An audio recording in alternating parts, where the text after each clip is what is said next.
actually done that already because I know what my election day will be like.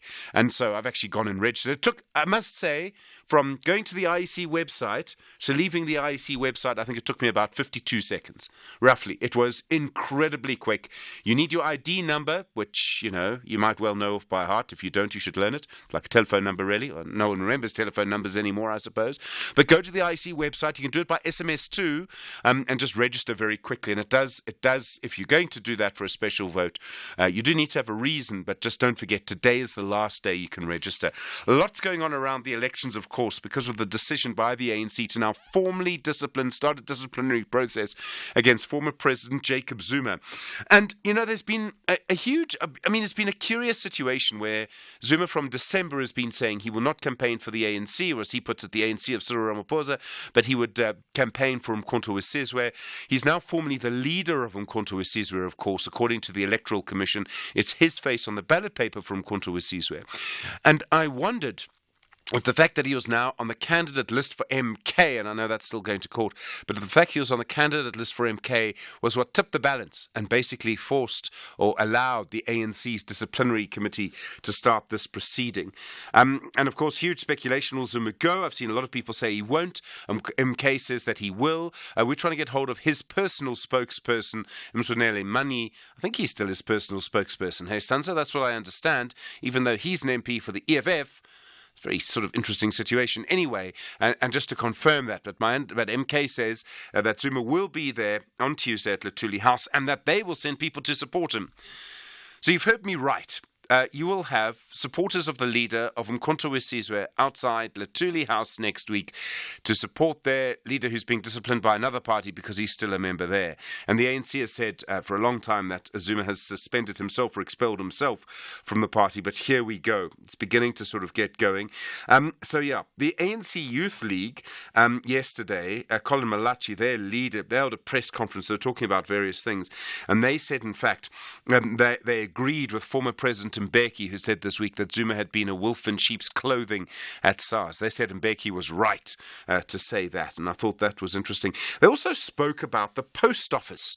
And, the post office is seeing about 5,000 people go. It's nearly half the workers at the post office. And they're saying the communications ministry should stop those layoffs.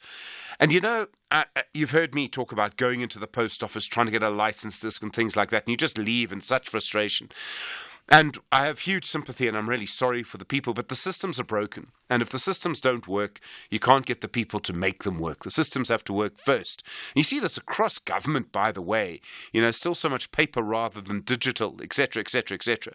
Anyway, I do feel for them. But something, at the same time, I'm sure the post office will say we can't keep people who are unproductive. They're unproductive because of the system. It goes on and on.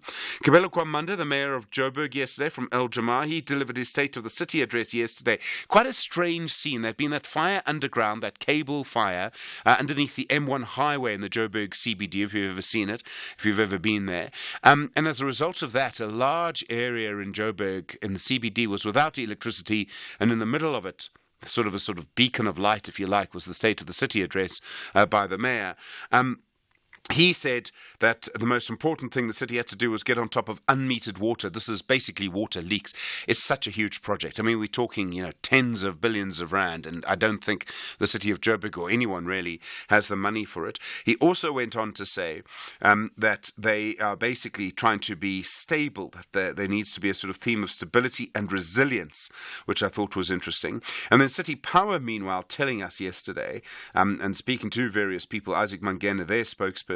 So what happened was there was this fire. They suspected vandalism. After the fire, they went down underground to go and find the cable, and there was a shootout between City Power workers and the people trying to steal the cable. And in the end, they recovered 600 kilograms of copper that had been stolen. It is the Wild West, is the sort of phrase everybody uses down there. And then the police, from what Isaac Mangena has been saying, the police don't seem to have been particularly helpful here. I think they needed more police as a result of this. So a very difficult situation. We've got a lot to talk about this morning. We'll talk about Sundowns. We'll talk about former President Zuma. We'll also talk later to the IFP, their turn, of course. Put questions to them this morning around their campaign. As you know, we're speaking to some of the bigger parties ahead of the election. elections. We'll speak to Naran Singh, their head of campaigning for the elections. You know the number, 086 000 2032. Your SMS 41391. You tweet us FM Radio and at Stephen Grootes. Send your WhatsApp voice notes to 0614 104 107. Good morning. It's 6:15.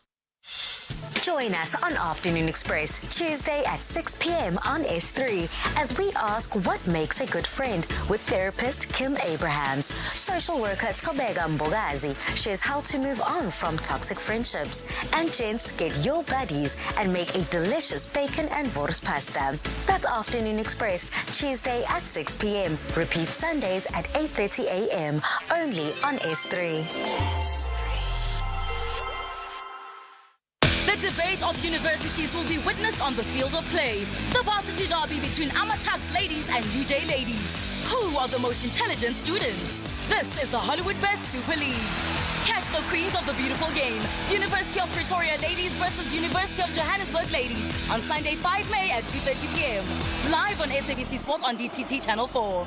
Also available on SABC Plus and SABCSport.com. # We Love It Here. Brought to you by SABC Sport. For the love of the game.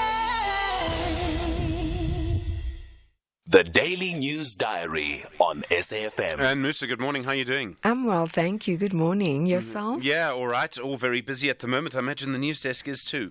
Yes, it is. Today we're looking at reaction and analysis now that the ANC has formally notified the former President Jacob Zuma of the upcoming disciplinary hearing. The MK party saying that the party will be supporting its leader when he attends his disciplinary hearing next week Tuesday, and it follows a notice document by the ANC's National Disciplinary Committee, which revealed that Zuma is expected to attend a disciplinary hearing and has allegedly been charged with 2 counts. The ANC intensifying its election campaign. The former ANC Secretary General and Deputy President Kgalema Motlanthe will lead the party's election campaign in Soweto this morning, and the former President Thabo Mbeki is deployed at 2 townships in Tshwane, Ga-Rankuwa and Soshanguve. That will be today and tomorrow. It shows you how important Gauteng is in these elections, hey? That you have Kgalema Motlanthe and Thabo Mbeki there. Very important. It is also the closing date for those wanting to apply for a special vote today, because there's a whole lot of messages, fake messages, that has been circulating on social media. But today is the closing date for those who actually want to apply for a special vote.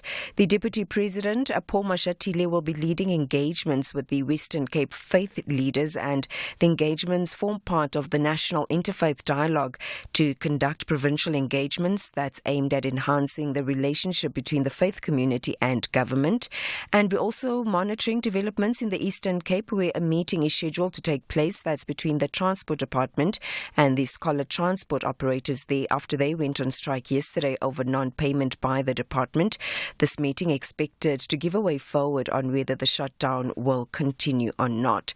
The state is expected to begin its closing arguments in the bail application of the 5 men accused of, the murder of musician Keenan aka Forbes and his friend Tebelo Tibbs Mutswane, the Durban Magistrates Court this morning.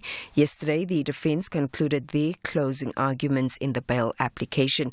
And as the world marks World Press Freedom Day, we're looking at the business of news and how it has evolved, also highlighting the importance of media freedom, the importance of journalism, and the fundamental principles of freedom of expression.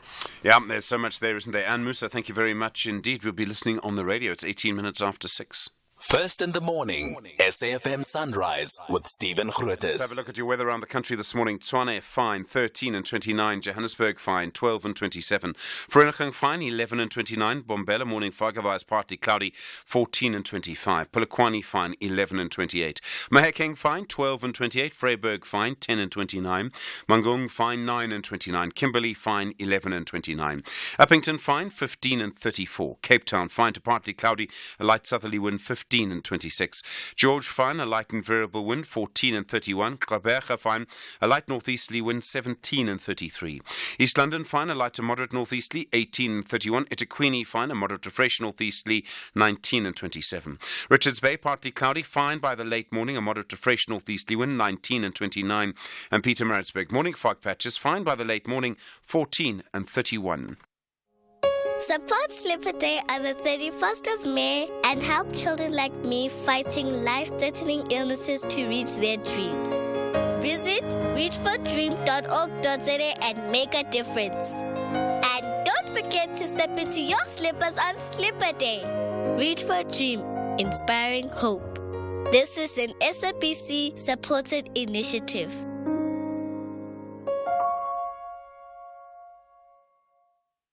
And we would buy 500 cars, and we would buy 500 more. So sell your car for the best price, and we won't think about it twice. We buy cars, we buy cars. Da-da-dun-da-da-dun-da-da-dun-da-da-da-da. We buy cars, we buy cars. Da-da-dun-da-da-dun-da-da-dun-da-da-da-da.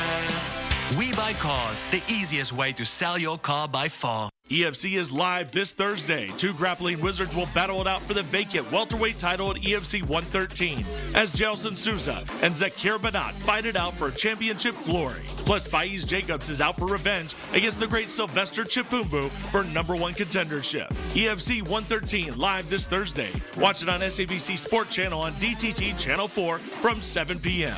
Brought to you by SABC Sport.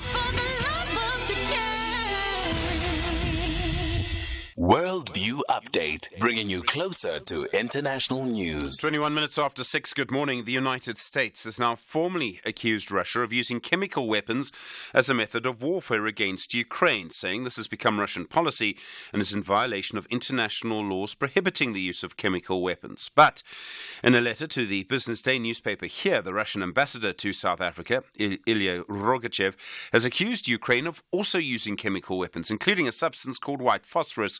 Under the Chemical Weapons Convention, it's illegal to use weapons like this in any situation. Dennis Reaver is a researcher and maritime security expert at the Institute for Security Studies. Dennis, good morning. Thanks for your time. Good morning.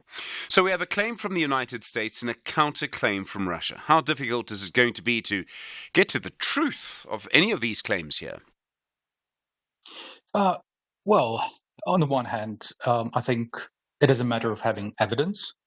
I think the fact that the U.S. has went public with its claim means that they have sufficient evidence to suggest this. If Russia has similar evidence, I think this evidence needs to be collected and submitted to appropriate authorities. Of course, otherwise, it simply becomes a matter of pointing fingers. I mean, the risk is that this becomes a sort of fog of war scenario. No one really knows what happens. Is it really possible to get independent evidence while all of this is still a war zone? It is indeed very challenging.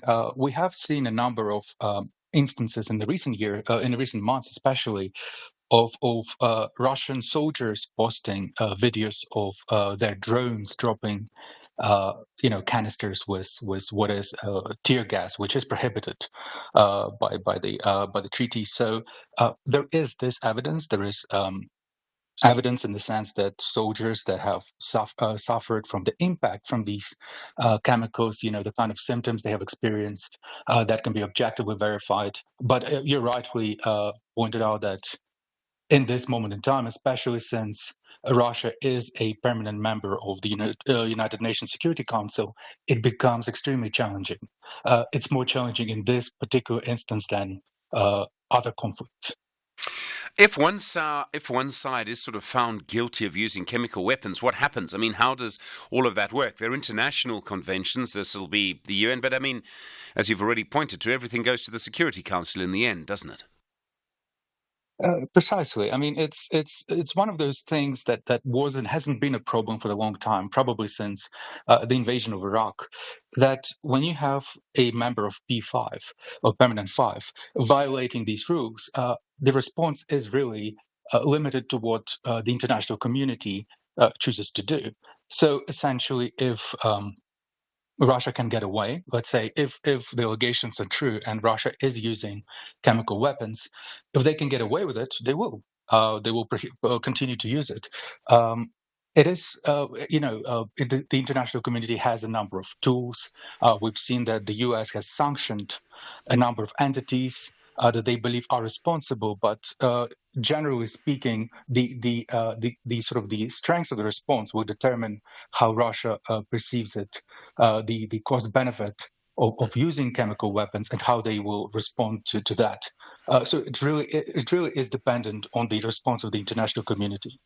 I presume people wouldn't use these weapons if they didn't work. And if it's found out that one side is using them, or the accusation primarily is against Russia in this case, would that be any kind of indication that Russia is using them because they have no other option, because they don't have enough artillery shells or something like that, for example? Not necessarily. I mean, we've seen, according to the Ukrainian side, we've seen the increase in the use of these weapons since since the start of this war, this year, and it is probably connected to the fact that Russia has gained the momentum on the battlefield. They feel that they can make an advancement or meaningful advancements. That's something they haven't been able to do for the past 2 years. A number of important dates are coming up. The 7th of May is the inauguration date for President Putin to take the head of Russia again. The 9th of May is a very important date for Russians, the Victory Day. So it might be a number of things, really. I mean, essentially, any sort of the trench battlefield is a very risky affair for the soldiers, especially those attacking. So if you can force the enemy out of the trenches without any risks for your soldiers, it's a good strategy. So of course, it comes at a horrible cost to the defending side, but and a viable strategy. And Dennis, I mean, we now need to prepare for this to be a long war, 5 years or something like that, or a sort of stasis like we've seen in Syria? Most likely. It doesn't seem that Ukraine is willing to negotiate with Russia. It doesn't seem that Russia is willing to stop the war. So we should prepare for a longer-term engagement. Of course, it cannot continue necessarily on the same sort of scale, on the same tempo that it is going. It has been going for the past years. I think the resources are a big problem, especially for Ukraine. Depending on the international support that Ukraine receives, we may see perhaps this conflict being frozen for a few years, or sort of a ceasefire being reached, but it is a long-term conflict. Certainly, it will not be resolved in the near future. Dennis Reaver, thank you, researcher, maritime security expert at the Institute for Security Studies. Really appreciate the time. 27 after 6. This is SAFM Sport with Zai Khan. Zai, good morning. Good morning. Well, Sundowns. Hey, what a thumping last night. 7 titles. Yes, they really put Chiefs through their paces. What a show. They thumped 10-man Kaizer Chiefs 5-1 at FNB Stadium last night. Tashreeq Matthews, he had 2 goals. Matthias Escoval, Lucas Ribeiro and Temunkosi Law struck in the second half, handing the Brazilians all 3 points, ensuring that they cannot be overhauled at the top of the log. Here's Mamelodi Sundowns coach Rulani Mokwena. And I asked them to do what we trained. And in the second half, they did exactly that. I said to them, don't play for yourselves, don't play for the crowd. Just do what we practiced a couple of hours. You can't have forgotten what we have trained. And they did that. And that's why I've got so much respect for this group, because they are coachable, I enjoy coaching them. I enjoy working with them. And as for the Amakosi, this is their 4th defeat from their last 5 league matches. It leaves them in 8th place with only goal difference, keeping them in the top half of the division.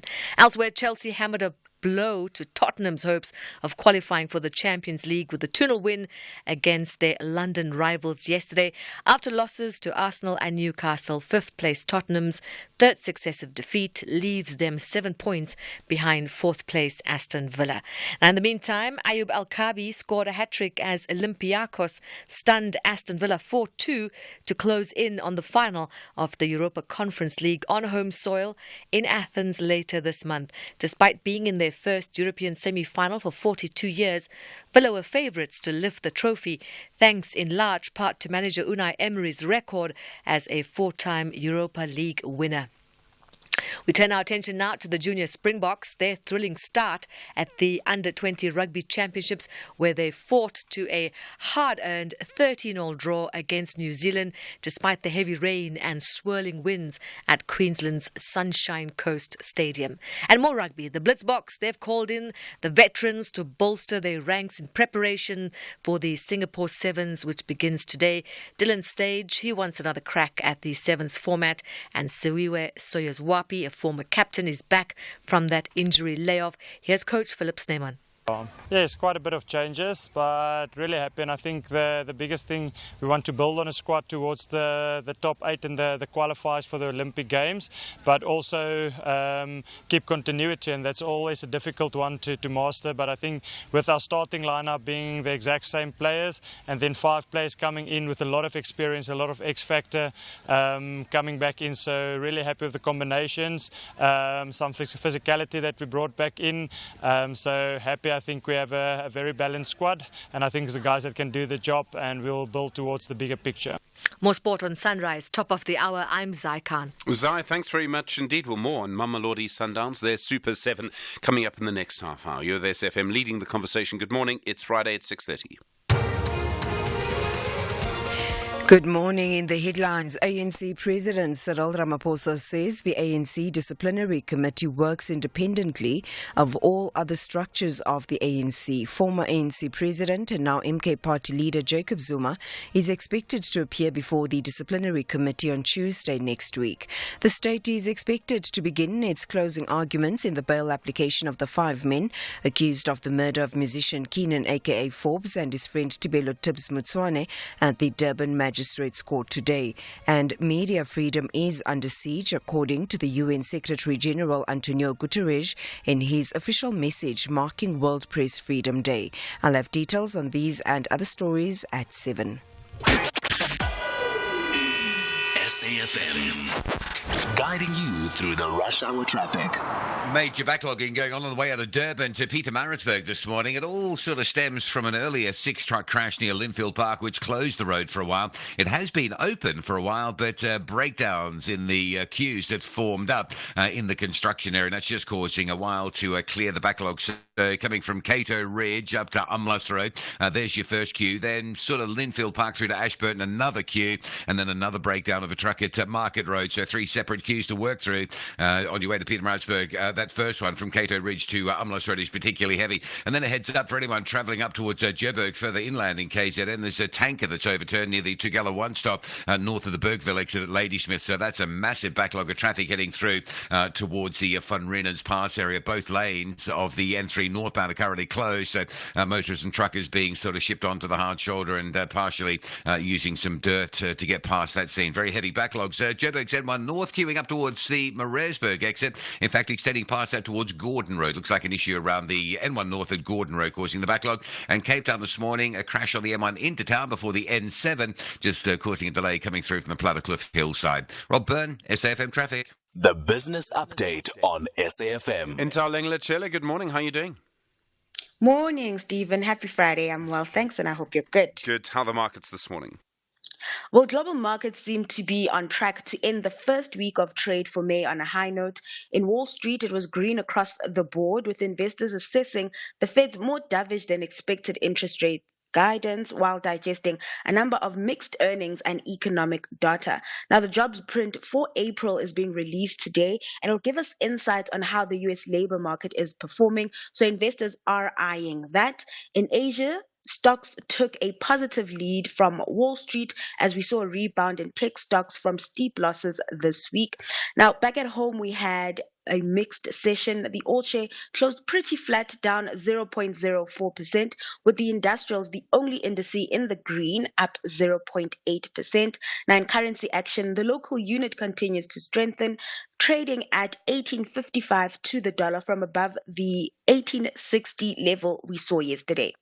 And then Amazon's bet on artificial intelligence, it's paying off. It really is. And we've seen the AI boom being very central when it comes to the tech sector. We've had a number of these companies deliver stellar numbers on the back of the trend. And Amazon, as we've mentioned, is one of those companies reporting bumper first quarter results. Revenues up 13%, and its operating income more than tripled. Now, the performance was due to cost-cutting initiatives, growth in advertising, and cloud computing. Advertising revenues were under pressure over the past few years as companies started feeling the pinch of high interest rates and elevated inflation and spent less on advertising. Now, that market is starting to grow again. We even saw upbeat earnings from Meta and Alphabet, with strength on that end being boosted by increased advertising. Amazon is quite positive about this revenue source as it surpassed the retail and cloud units. The group expects a continued jump in profitability for the second quarter, but at a more measured pace. And then Apple's revenue, it's dipping because it's struggling with increased competition. It really is, and it is decreasing, right? But it did top analyst estimates. However, those concerns still remain as you said, reported a decline in its top line. The revenue fell 4%, with iPhone sales slumping 10%. Now, Apple is positive that it will return to sales growth in the current period as it invests in artificial intelligence features. The current period was tough on Apple as it battled with increased competition, with the likes of Samsung introducing competing devices with those AI features. Now, things haven't been easy on the regulatory front as well. Apple Services, a business which contains its App Store, has been facing some pressure, the pressure piling from a new law by the European Union. And in the US, the Department of Justice in March accused Apple of monopolizing the smartphone market and driving up prices. This just another factor just weighing on investor sentiment when it comes to the company. Despite these concerns, Apple's share price shot up yesterday as it launched its biggest share buyback program and plans to unveil its AI efforts later on in the year. And Tarleng Lechela, thanks very much indeed. Back, of course, in an hour. More business news through the day here on SAFM. Africa Update on SAFM Sunrise, a continental overview of current African affairs. Arrest Advocate Sipho Mantula, good morning. Steve, over refreshing morning and Jumbo Africa to the listeners. Big elections in Chad on Monday. What are we expecting? Stephen, when you look at Chad, N'Djamena, we have challenges that, yes, there was a military change from father to son coming of Mahatma Idris Deby after his son was killed almost 3 years ago. Now, what's happening in this election? We have almost 8 candidates who will be even contesting out of 18 million people. What is worrying, Stephen, is that definitely Mahatma Idris Deby might be turning from military leader to a civilian president. There is still a concern about the French influence on the politics of Chad. Despite that, we know that there were military coups in the Sahel. But for Chad on Monday, there's nothing that we can expect. Rather than if they don't have any winner, they will have a second runoff on the 22nd of June this year. So we are looking forward to hear what will happen on Monday.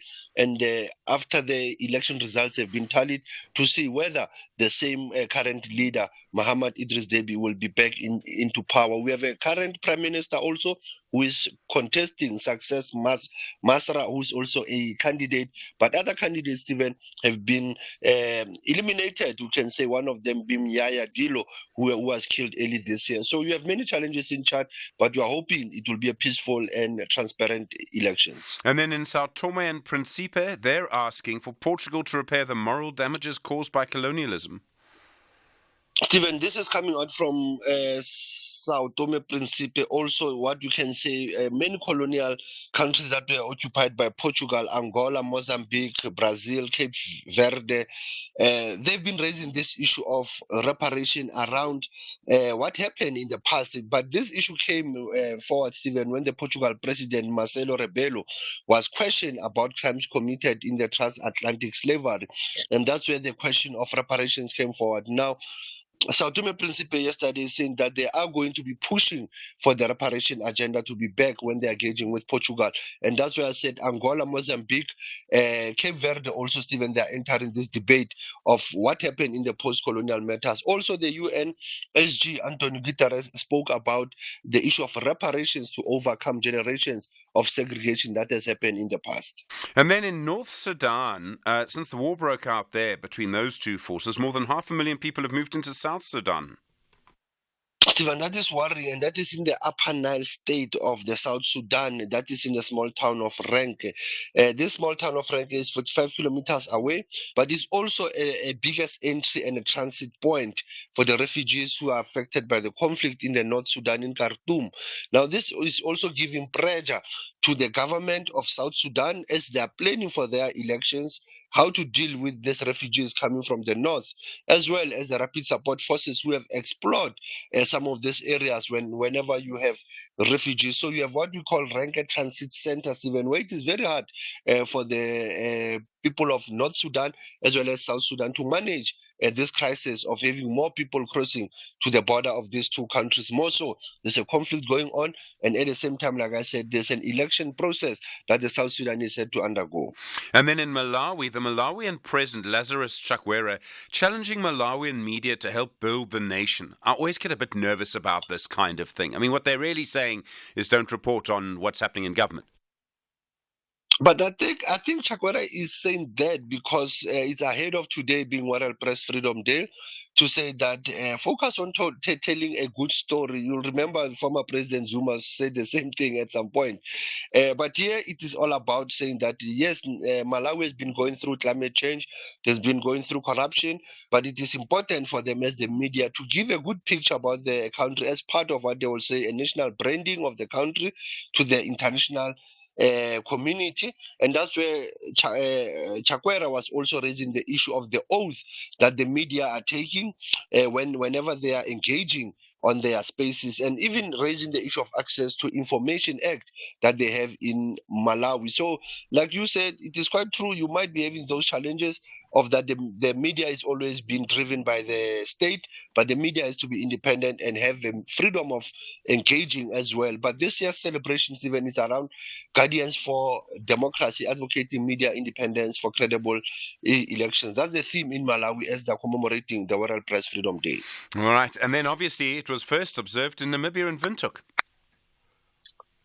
That is quite true. As we are going to our archive, the 3rd of May 1991, it was in Windhoek where there was a meeting from the 29th of April to the 3rd of May where they came out with the press freedom principles that put together by African journalists. It was mostly from the print press, SG, but coming from the print media, also the radio, the audio-visual, it's also bound by this date. You can observe what we call the Windhoek Declaration on what we know as World Press Freedom Day. Very important as the UN, the AU, the SADC has been emphasizing of the role of the media in the society. Despite challenges that the media and the journalists have been facing, it is important to can acknowledge this day. Asante sana, as we're still leading the conversation, SAFM observing the Africa Month. Russ Advocate Sipho Mantula, thank you very much indeed. Back, of course, on Monday. More news from our continent through the day. You know the number 086 000 2032.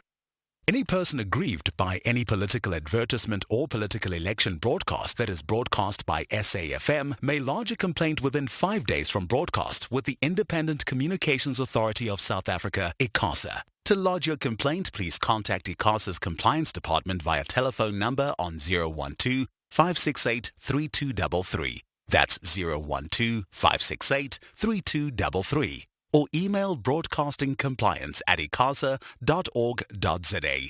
That's broadcastingcompliance@icasa.org.za. Alternatively, complaintsccc@icasa.org.za. That's complaintsccc@icasa.org.za. Come test drive the new Ford Territory, the family SUV with a 1.8-litre EcoBoost engine that is both powerful and fuel efficient. Get yours at launch prices from only 590,000 Rand, including an optional service plan for a limited time only. Get to your nearest Ford dealer and test drive the new Ford Territory today. TNCs apply.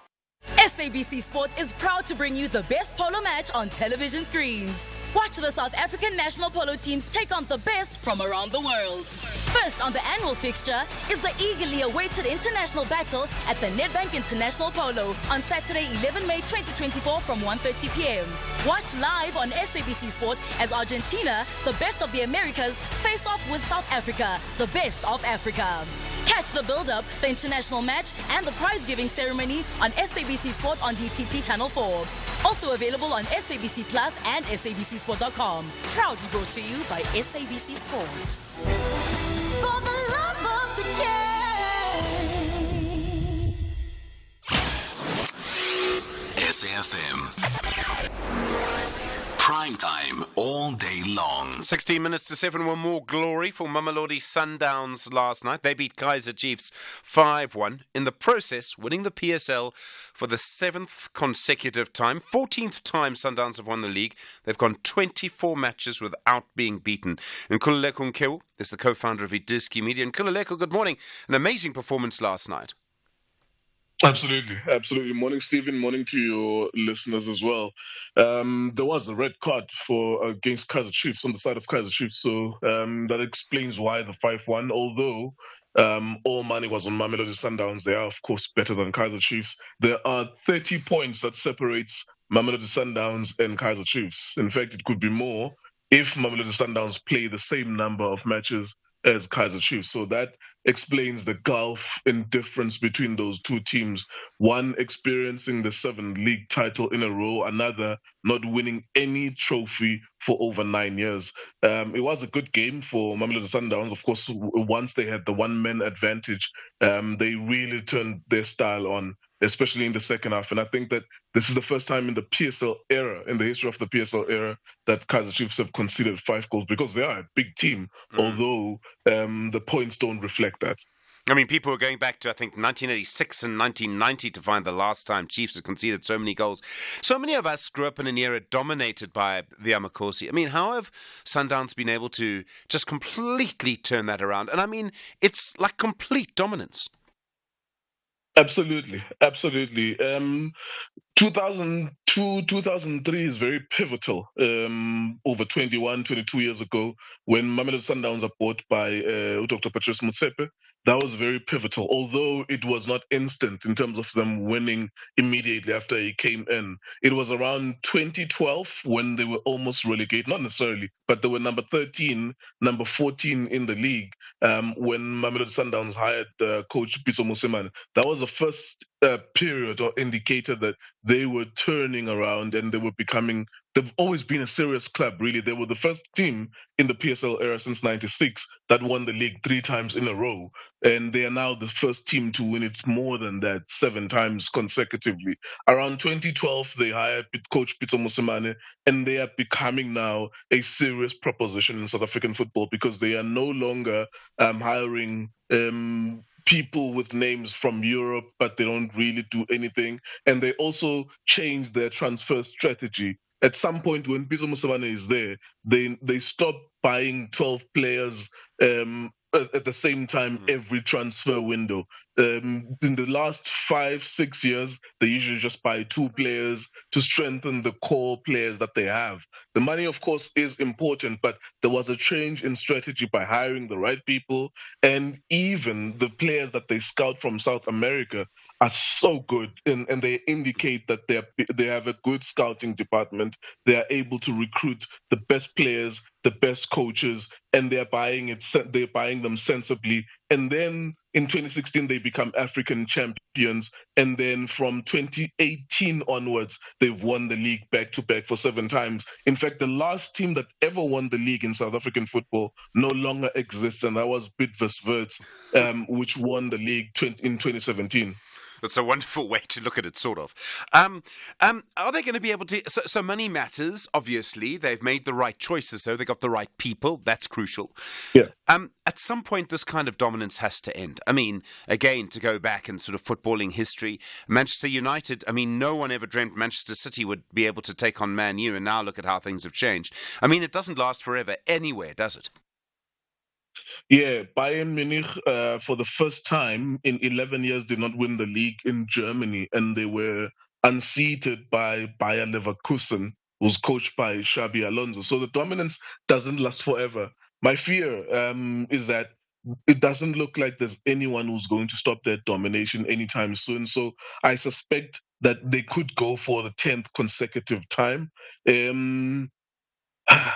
It might be that one team could win once just to break the consecutive league titles, but they're so strong. They have the best combination of money plus recruitment plus the right coaches around, and plus treating the players decently, that when you look at the landscape of South African football, it doesn't look like there's anyone else who can break that. Orlando Pirates, of course, they're the closest competitors, but Orlando Pirates are usually preoccupied by domestic trophies, because South Africa has 3 other trophies besides the league, and that perhaps is a distraction. If you can win the MTN 8 or the Nedbank Cup or the Carling Black Label Cup, your fans actually can be pacified into thinking that you are a serious club. Whereas if you look at them, Orlando Pirates, in continental football, that is usually the gauge where we can see whether or not Sundowns has competition. Continental football and the league. Sundowns won the league last year by 16 points. That means they could have not played 5 matches and they would have still won the league. This year, they will win it by a greater margin, meaning they could have not played maybe 7 or 8 games. Whilst everyone else plays 30 games, they play 22 games or 23 games, they still would have won the league. And that is the extent of the dominance. Yes, someone could break it like once because maybe there was a lapse in that season, but they will still come back again because they have this vicious combination of money and recruiting the right coaches, the right players, and the right people around the players. All of their legends, their former players are around the team as well, which really helps a lot. And Nkululeko Nkel, thank you so much, co-founder of Idiski Media. I know it would have been a late night for you last night, so I really appreciate the time so early. The magnificent Mamelodi Sundowns, a Super 7th trophy, league trophy for them. Is someone ever going to dominate? Come on, Amakosi, you know the number, 086 000 2032. 10 minutes to 7. SAFM, guiding you through the rush hour traffic. Still very heavy traffic on the N3 from Durban up to Pietermaritzburg, and then further challenges up around the Ladysmith area. So we've got major queues between Cato Ridge and Camperdown. That's on your way towards Pietermaritzburg. Possibly a breakdown around Camperdown by the looks of things. It's a really heavy backlog. And then once you get through that, there's another stationary truck stuck around Ashburton. So you'll join a very significant secondary queue from Linfield Park. So you put those two together, it's a major backlog early this Friday morning on your way into Pietermaritzburg. After that, as you trundle up through the Midlands and onwards, there's a tanker that's overturned north of the Bergville exit up by Tugela Services before the plaza. Now, this tanker's carrying a load of paraffin, which is spilled, and it's overturned, blocking both the northbound lanes. So major backlog alert there as well, as motorists and truckers have to take the emergency lane and probably a bit of dirt and gravel on the side to get past it. It's a massive queue. And of course, all that traffic stuck around Pietermaritzburg's eventually going to arrive up into that as well. A lot of it will in terms of the truck. So it is going to be a very busy day on that run between, if you like, sort of Ladysmith and Van Reenen's Pass. It's going to take some time to clear the truck and to clear that spillage, I would think. Joburg side, not looking too bad this morning. There is a vehicle fire incident, N3 North at the Rand Airport interchange. If you're going up from Spruitview, the left lane is closed there. Cape Town, earlier crash on the M1. Intertown at Monte Vista has been cleared away. Traffic a little bit lighter this morning on the N1 than you might normally expect, and no traffic lights on the M7, Jakes Kerwell and R300 junction. They were down last night. They're still out this morning. Queues out of Mitchell's Plain. Rob Byrne, SAFM Traffic. Mama Kitty, I heard Rand Water talking on the radio about how dangerous it is for people to encroach on their pipeline servitude. Yes, those high-pressure Rand Water pipelines are under the ground distributing megalitres of water. When people build on top of the pipeline, Rand Water is unable to conduct maintenance on the pipeline, which has a negative impact on water provision. Pipelines can burst without warning. People could get seriously injured or worse. Yes, people can die from a bursting pipe. That is why people need to understand that Rand Water servitude is where a Rand Water pipeline is located. If we build our houses or businesses on a Rand Water servitude, then we are encroaching on that servitude. They say if communities want to know whether they have encroached over servitudes, they should look for the Rand Water beacons. The beacons indicate the presence of Rand Water pipelines under the ground. They're rectangular, made of concrete, are painted either white or blue, and have the Rand Water logo on them. Let's take a walk around our area to see if there are any Rand Water beacons so that we can also tell the neighbors. Rand Water, celebrating 120 years of existence and still finding new ways to provide clean, portable bulk water. So, a lady from Air Officini just turned 55, and although I'm still a spring chicken, there's a part of me that envies her, especially since she now qualifies for a Nedbank Electronic Optimum Plus account with capital guaranteed. Talk about FOMI, huh, voice man? If you mean FOMO, then definitely boss man. And she can earn up to 12.85% interest. Anyone over 55 can open theirs via the Nedbank Money app in less than 2 minutes. See money differently. Nedbank. We're a licensed FSP and registered credit provider. T's and C's apply. VfB Stuttgart loves it when their fans are happy and they want to impress them against the giants of German football. Meanwhile, Bayern München are still not impressed. They lost in their title race. They want to triumph in this battle. This is the Bundesliga. Football as it's meant to be. Catch VfB Stuttgart versus Bayern München this Saturday, 4 May at 3 p.m. live on SABC3. Also available on SABC Plus and SABCSport.com. Hashtag We Love It Here. Proudly brought to you by SABC Sport. For the love of the game. At SFM Radio and at Stephen Grootes on Twitter. 6 minutes to 7, good morning. An organisation called Democracy in Action says it'll take the Electoral Commission to court if it doesn't publish the minutes of its meeting with the US Ambassador, Ruben Brigitte. The IEC met with Brigitte earlier this week. It says it meets with diplomats regularly before elections and that it will be meeting with diplomats from the EU and other countries as well. The spokesperson for DIRCO, the Department of International Relations and Cooperation, Clayson Moniela, tweeted this week that it's normal for the IEC to meet with diplomats, that it's convening a meeting of the diplomatic corps for a briefing by the IEC on the readiness for the elections. And then he said, quote, throw the conspiracy theories away, end quote. Thabo Mtsweni is the chairperson of Democracy in Action. Thabo, good morning. Good morning, Steve. Good morning to your listeners this morning. Cwhy are you so worried about this one particular meeting with the US Ambassador? Well, firstly, let's start here, Stephen. Clayson Moniela does not speak on behalf of the IEC. The IEC must speak on behalf of itself. Secondly, that the meeting, the way the meeting was presented to us, especially from the US Embassy, it seems as if there was a secret meeting that was held. As a country, we're not in the known. So we've written to the IEC to ask specific questions. Specifically, we asked for the minutes of the meeting. If the meeting ever took place, what was the agenda?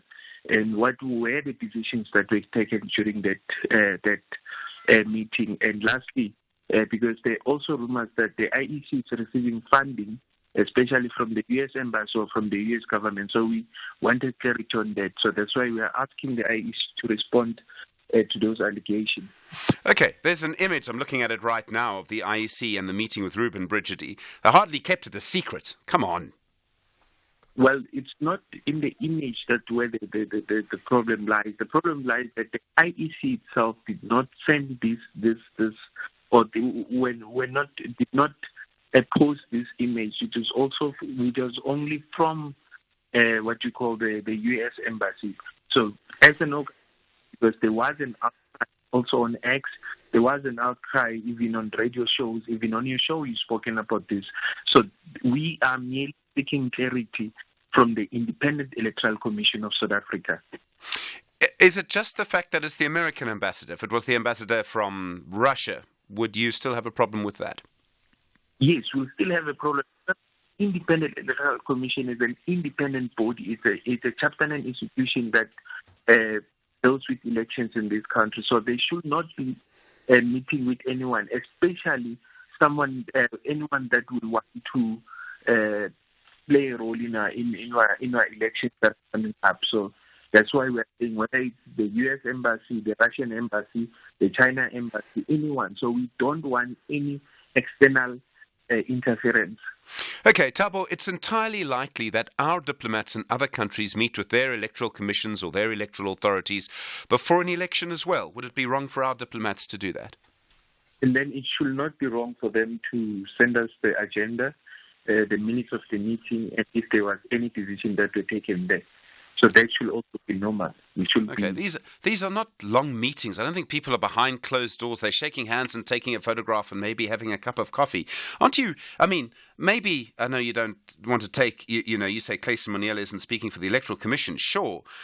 But maybe it is time to throw the conspiracy theories away here. Well, and what we need to do in this country, we need a new media, put it like that, the media that will investigate all the allegations are coming up, because these are concerns from South African citizens, are not concerns only from Democracy in Action, but even X. They are discussing this issue with you today. Thabo, we're losing you a little bit on the line there, but you're suggesting that we should investigate, as the media, what people say on X, on Twitter. Yes, on all because now you see the country is moving into a different direction. X is one of the communication tools that we are currently using, and the outcry was mostly from X. So as South African media, we should also, all of us, be involved in saying that if there's an outcry from South Africans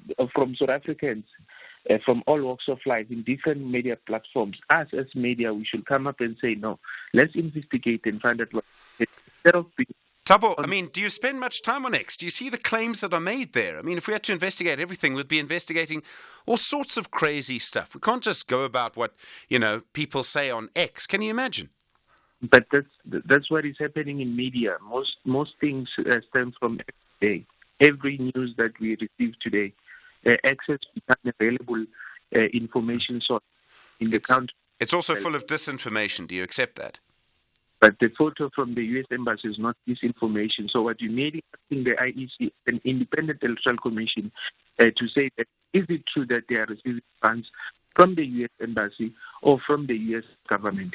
Did they meet with the U.S. Embassy? Why did they meet? Why is But they meet with every other country, Tabo. I mean, this is the point. But we don't have any information. They're saying that they are meeting with every other country, but we don't have that information. We don't have any photos that depicts them meeting with any other country. So for now, it's just placing Mungela that they are meeting with the diplomatic corps and everyone else, but we have not seen any images. We have. Okay. Well, the Electoral Commission said it's not just Clayton Maniela. The IEC has said they're going to have those meetings too. And then if it's normal for them to meet with them, then it should not be a problem for them to furnish us, the South African public, with minutes of those meetings. And if there's any decisions that were taken with that decision. But specifically, we also asked that is the U.S. government, the U.S. Embassy funding elections or funding the AEC? So that should also be responded to. And all of us are concerned with that allegation. Thabo Mtsweni, losing you on the line there, but thank you for the time. Chairperson of Democracy in Action. You with SFM leading the conversation. It's 7 o'clock. Outsurance will go out of their way to try and save you money on your car insurance. If they can't, ask for 500 Rand. SMS out to 30754. Now that's good news.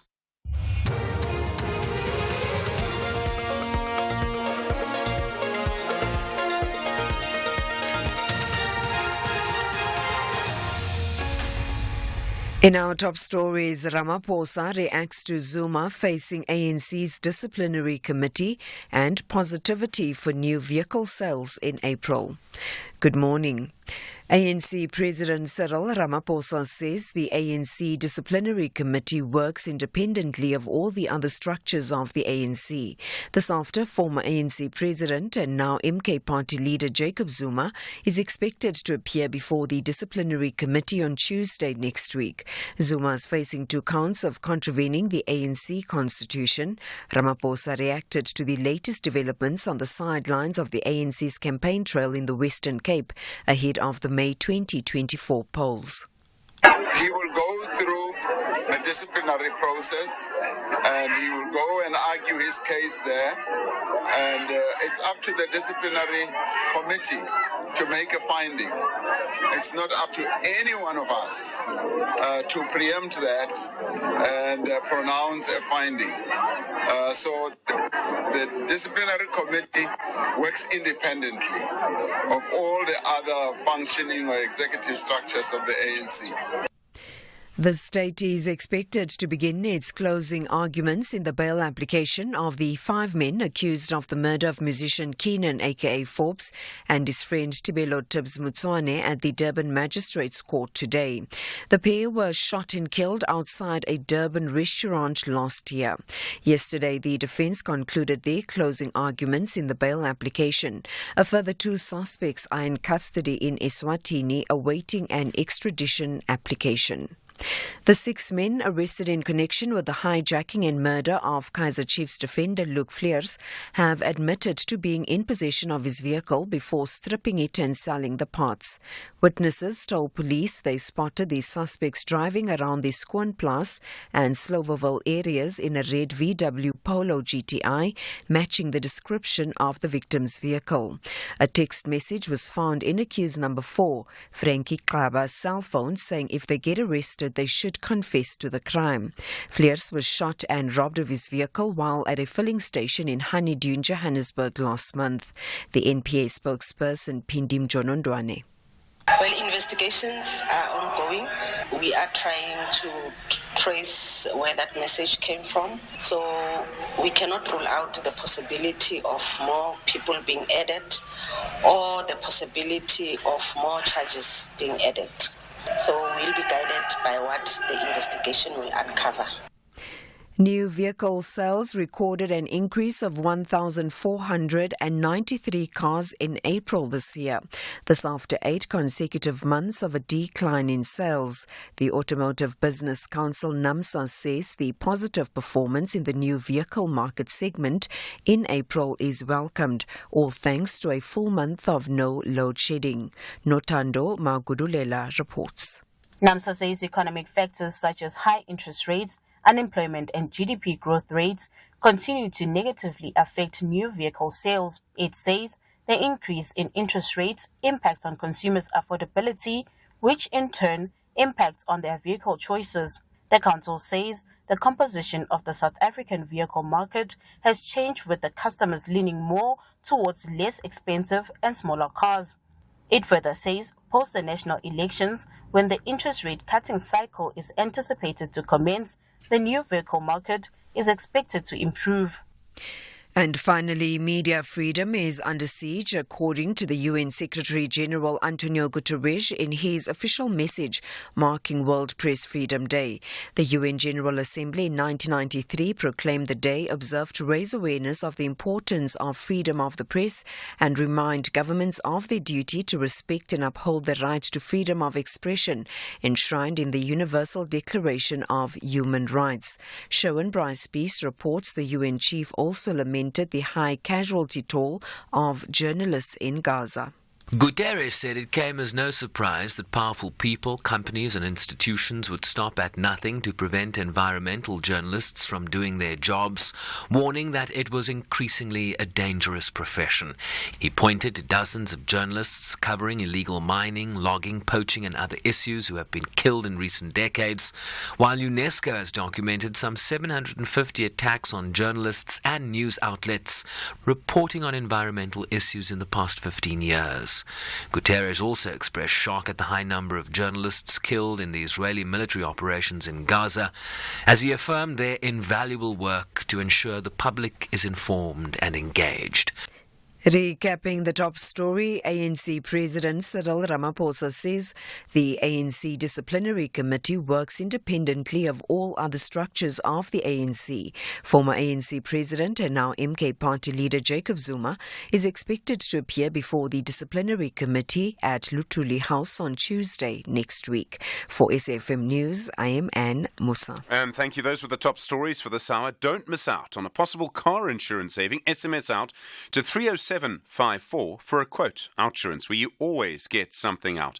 36-year-old Jackie could tell you a story or two about getting the best deal on her insurance. She called Outsurance for a car insurance quote and got a premium that's tailored to her needs. For her grey 2022 Ford EcoSport 1.0 Trend, she pays just 691 Rand a month. SMS out to 30754 for a quote. That's out to 30754. License, insurer and FSP. T's and C's online. A very good morning to you in your SFM Sports Headlines. Soccer action. Mamelodi Sundowns clinching their 7th title with a dominant 5-1 win over Kaizer Chiefs. And the Blitzbokke, they are to face Spain this morning around 8 a.m. Don't miss the updates right here on Sunrise. SAFM, guiding you through the rush hour traffic. Just starting in Mpumalanga this morning, there's a truck busy burning on the Elands Valley section of the N4. It's out by Elandshoek, so that's between Ngodwana and Montreux. There's some very heavy standstill traffic on that section of the N4. If you're moving between Mashadadorp and Mbombela, you might want to look for the signs to take you along Skumanskloof as the alternative routing around that. Truck overturning between Clayville and Irene on the M57. If that's your route to work, expect some delays there. Major challenges out of Durban through to Joburg. Got two big queues south of Pietermaritzburg going into Pietermaritzburg. One is the backlog between Cato Ridge and Camperdown, another between Linfield Park and Market Road, all of that around some breakdowns. And then a tanker, in fact, carrying a load of paraffin is overturned just north of the Bergville exit. In fact, up by Tegela Services on your way towards Tegela Plaza. That's a major queue. Trucks and vehicles stacked in a queue for kilometres. That truck and spillage blocking both lanes of the N3 northbound. Cape Town, no lights coming out of Mitchell's Plain. M7, R300, both of those routes out towards the Samora Michelle side, queuing reasonably heavily. Rob Byrne, SAFM Traffic. SAFM Sunrise. A vivid start to your day. 7:09, good morning. You're with SAFM Sunrise. I'm Stephen Grootes. So glad you're with us this morning. Plenty to come. The latest on former President Jacob Zuma. Indeed, again, back in the news this morning after that ANC decision. We'll get a view on that in just a moment. More on the issue around codeine. Can really lead to dependency if you're not careful. If you take too much of it, if you take it for too long, if it's too available, particularly for young people. Talk about that in the next few minutes as well. After around 7:30 or so, we're expecting to hear also from the mayor of Joburg, Kabelo Gwamanda. And then just a reminder, today is the last day that you can register for a special vote on the IEC website, the Electoral Commission website, so that you can have your voice being heard in the elections. If you need to vote the Monday or the Tuesday before the elections on the Wednesday, or if you need a home visit, that will be very, very important. You need to go to the IEC website and register. It's very quick, by the way. It takes a very, very quick process. You can do it by SMS too, but just go and register there and you'll be able to do it. And I did it. It took literally under a minute. You just need your ID number, really. 10 minutes after 7. Good morning. First in the morning, SAFM Sunrise with Stephen Grootes. Well, the political party Umkhonto weSizwe says its leader, the former President Jacob Zuma, will be at the ANC headquarters, Luthuli House, on Tuesday next week to appear before a disciplinary hearing. Zuma's now been given 2 formal charges, in that he'd said that he would not campaign for the ANC in these elections, and that he was working for another party, and that he officially joined another party. As you know, the ANC first said Zuma was suspended back in January after he said in December he would campaign for MK and against what he's consistently called Ramaphosa's ANC. Professor Susan Boyson's a visiting professor at Wits University and a political analyst. Professor Boyson, good morning. Good morning, Stephen.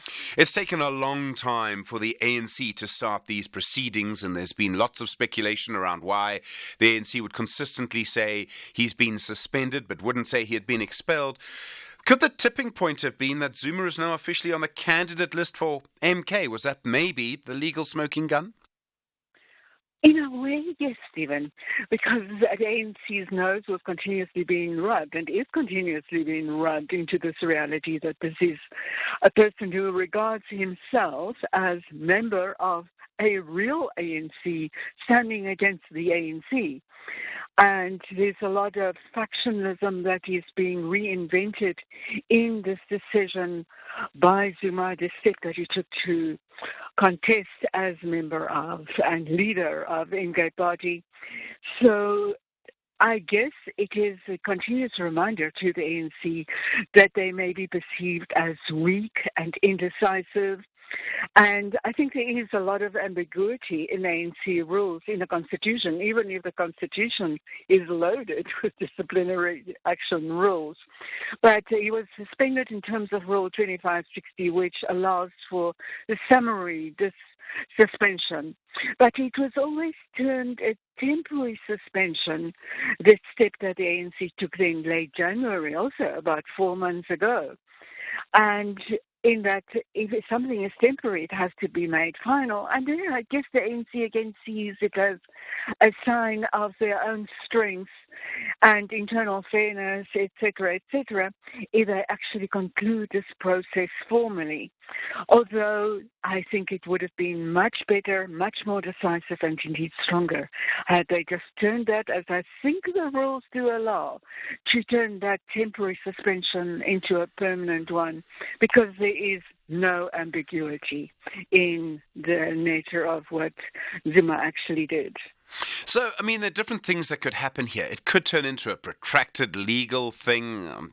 I can just imagine the sort of phone call to Advocate Dali and Paul Fupi, consistently supported and represented Zuma and Julius Malema in another disciplinary hearing many years ago. Or it could just be very quick and decisive.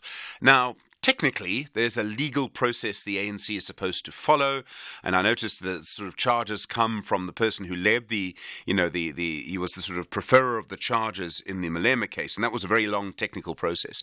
There's a benefit to that in that it could drag things out, it could show the ANC's being fair, but as you point to, there's also a sort of, there's a problem with that in that it allows Zuma to stay in the news forever.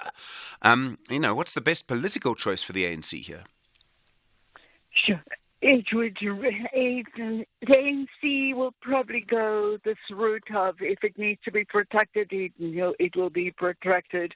They will take solace in the fact that they are actually taking the legal steps and seeing due process going through. Typical Cyril Ramaphosa as president approach to matters legal. And I think the ANC would really like to try to make it short and decisive. But knowing Zuma, it will probably not be, unless the ANC can really step in and say they're obviously seeing from different hymn sheets that that Zuma clearly obeyed these two rules of the ANC about cooperating with and promoting another party and standing in as candidate against the ANC's endorsed candidate. So I cannot imagine that there is any ambiguity in that, but being Zuma, it's probably going to be drawn out. And yes, and forever or for a long time to come, to be on that public agenda. Because as we also know, former President Zuma, he will get a lot of mileage and a lot of media interviews, exposure out of this. And throughout it all, we know the kind of text that he's using now, that he doesn't recognize, so quote-unquote, Ramaphosa's ANC, and that is really a factional matter, and that he is actually the proprietor of the real ANC. He is the holder of the values, etc. That type of narrative, we're going to see a lot of that in the next while. And the crucial thing is it's going to be in the run-up to this election. Even if it's going to be drawn out and indecisive in the short term, there is going to be a lot of ventilation, as Zuma people also said, a lot of oxygen available for this matter to be taken forward.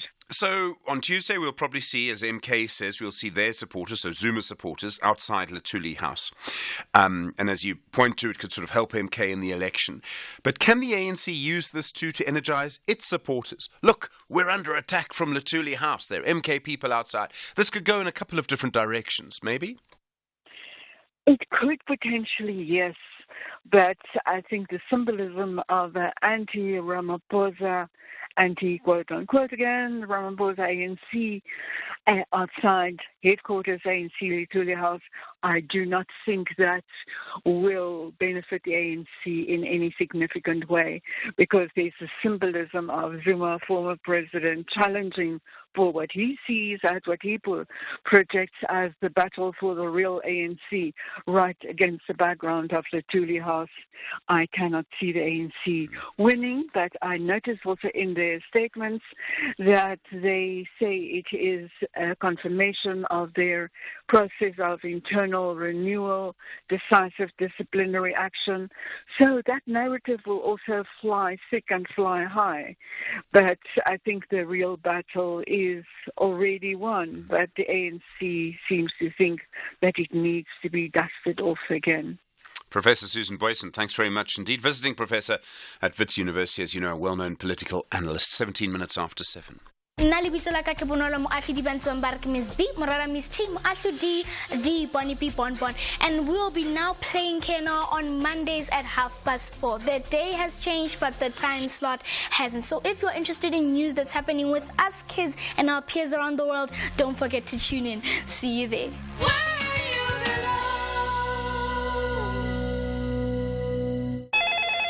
Hello, Your Choice Online. Hi, I need you to help me make a choice. Well, with Ford, you get to make your own choices. Like on brand new Ford Ranger XL, XLT, or Wildtrak Supercabs from only $7,999 per month with no deposit needed. There's a flexible deal for every Supercab at your nearest Ford dealership today. Your Ford, your choice. T&Cs apply. The debate of universities will be witnessed on the field of play. The varsity derby between Amatax ladies and UJ ladies. Who are the most intelligent students? This is the Hollywood Bet Super League. Catch the queens of the beautiful game. University of Pretoria ladies versus University of Johannesburg ladies on Sunday 5 May at 2:30 p.m. Live on SABC Sport on DTT Channel 4. Also available on SABC Plus and SABCSport.com. # We Love It Here. Brought to you by SABC Sport. For the love of the game.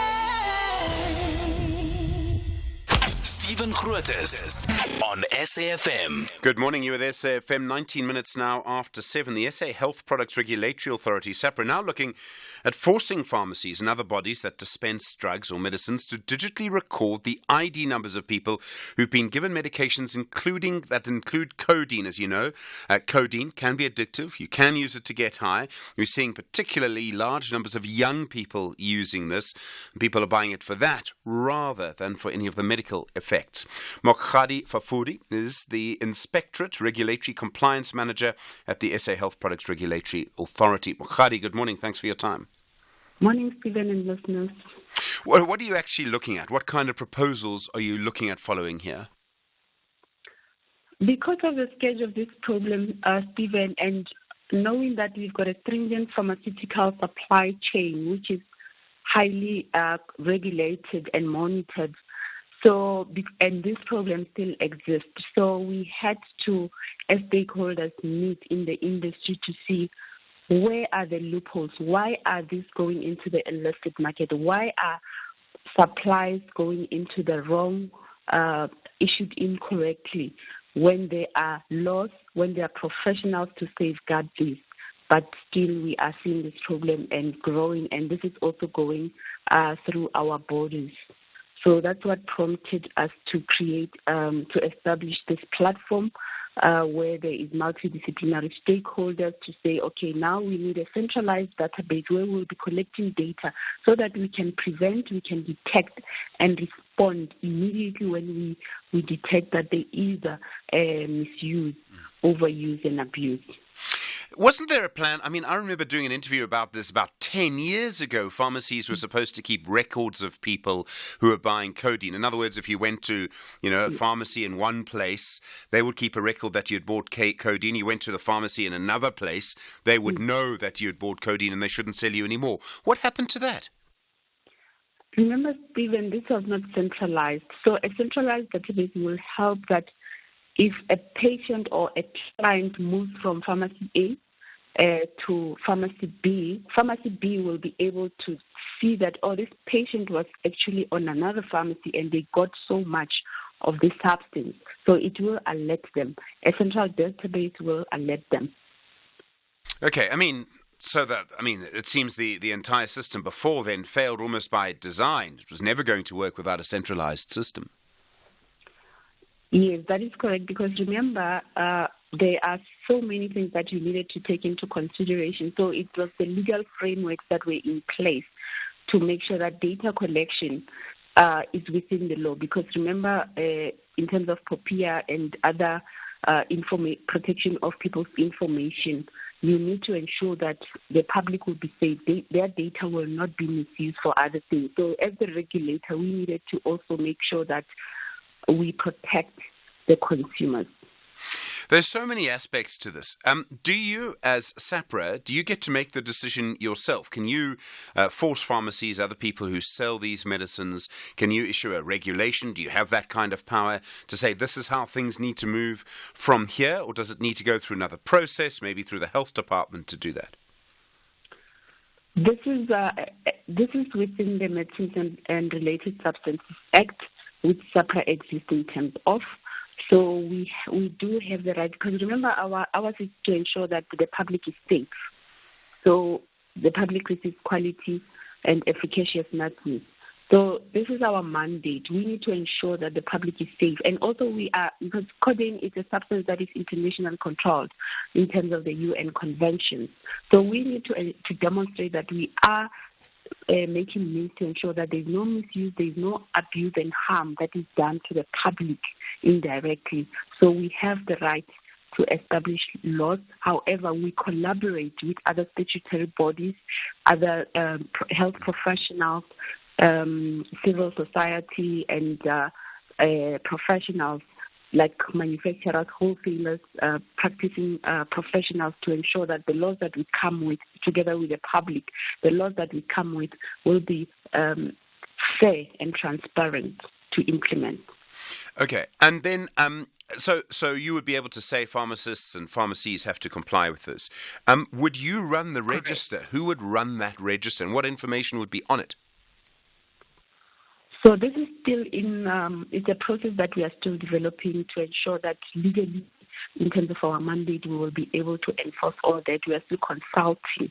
So there are various legs and faces that we are bringing into this. So we will make sure that, because we are the regulator, as the regulator and the reporting organization. Remember, we are an entity of health, so we work closely with the Department of Health, and we will be consulting, and we will make sure that we protect the public best way that we can when we implement this. So we are still in the consultative processes. You would know this better than me, and I may be wrong, but I wonder if this is the first process like this that's been started since the introduction of the Protection of Personal Information Act, the POPI Act.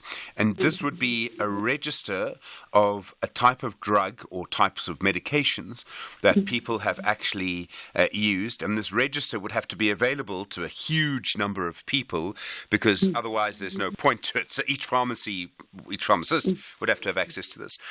Are you going to have problems under POPI? Is this going to raise some issues that maybe we haven't seen before around how this kind of information is actually managed?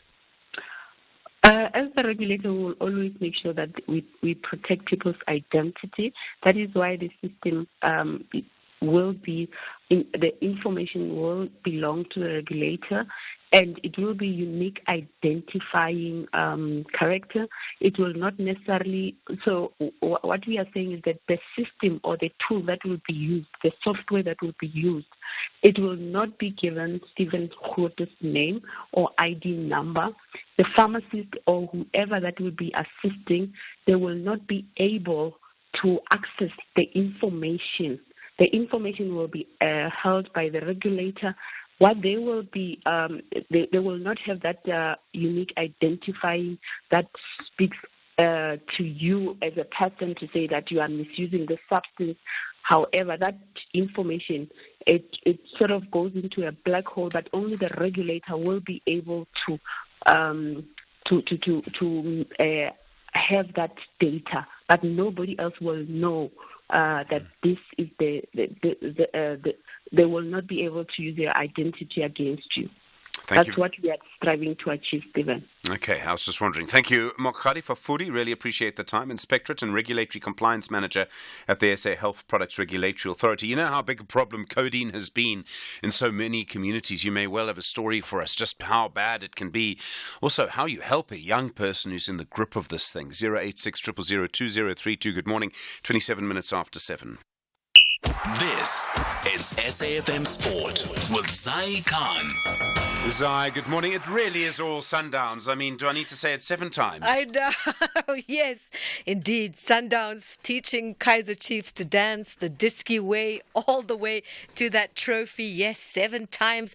But the scoreline, 5-1 yesterday, highlighting the gap and the skill and strategy of Sundowns. But there is a growing gap between them and other teams in the league. Their consistent performance season after season, cementing Sundowns' status as a powerhouse in South African football. Coming up, we have an exclusive clip Stephen spoke to Nkululeko Nkwe of Idiski Media.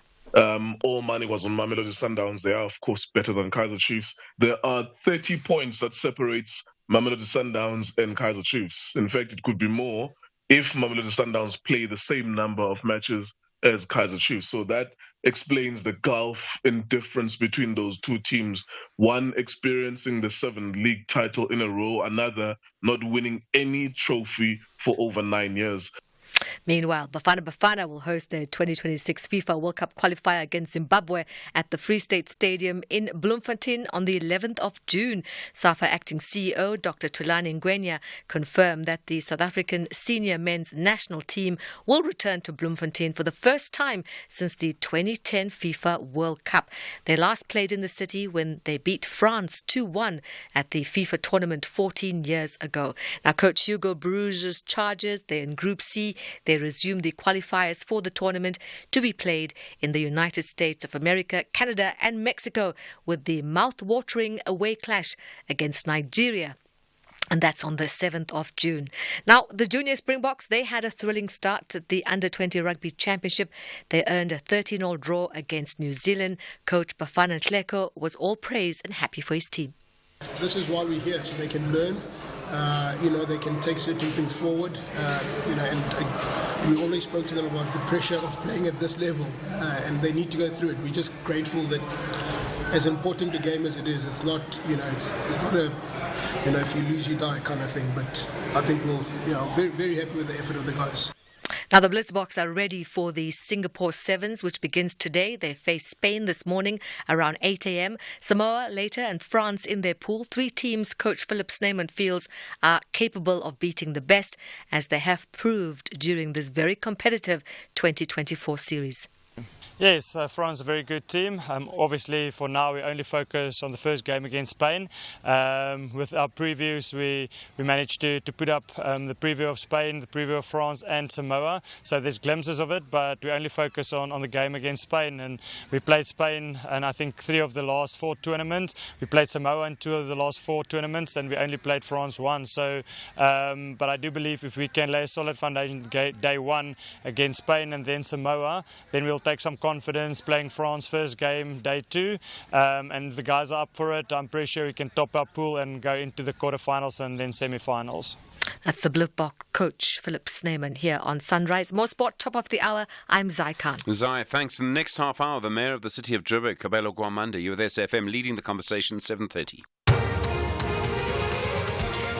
Good morning. In the headlines, the ANC says its decision to charge its former president Jacob Zuma has nothing to do with the ANC's election campaign ahead of the upcoming national elections. A notice by the ANC's National Disciplinary Committee reveals Zuma is expected to appear before a hearing on Tuesday next week on 2 counts of contravening the ANC constitution.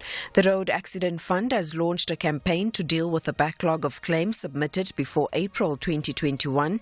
It's currently facing a backlog of over 300,000 applications that do not have the required documents for their claims to be processed to move to the next stage. And UNESCO, the UN Educational, Scientific and Cultural Organization, has awarded Palestinian journalists covering the war in Gaza the 2024 World Press Freedom Prize. I'll have details on these and other stories at 8. SAFM, guiding you through the rush hour traffic.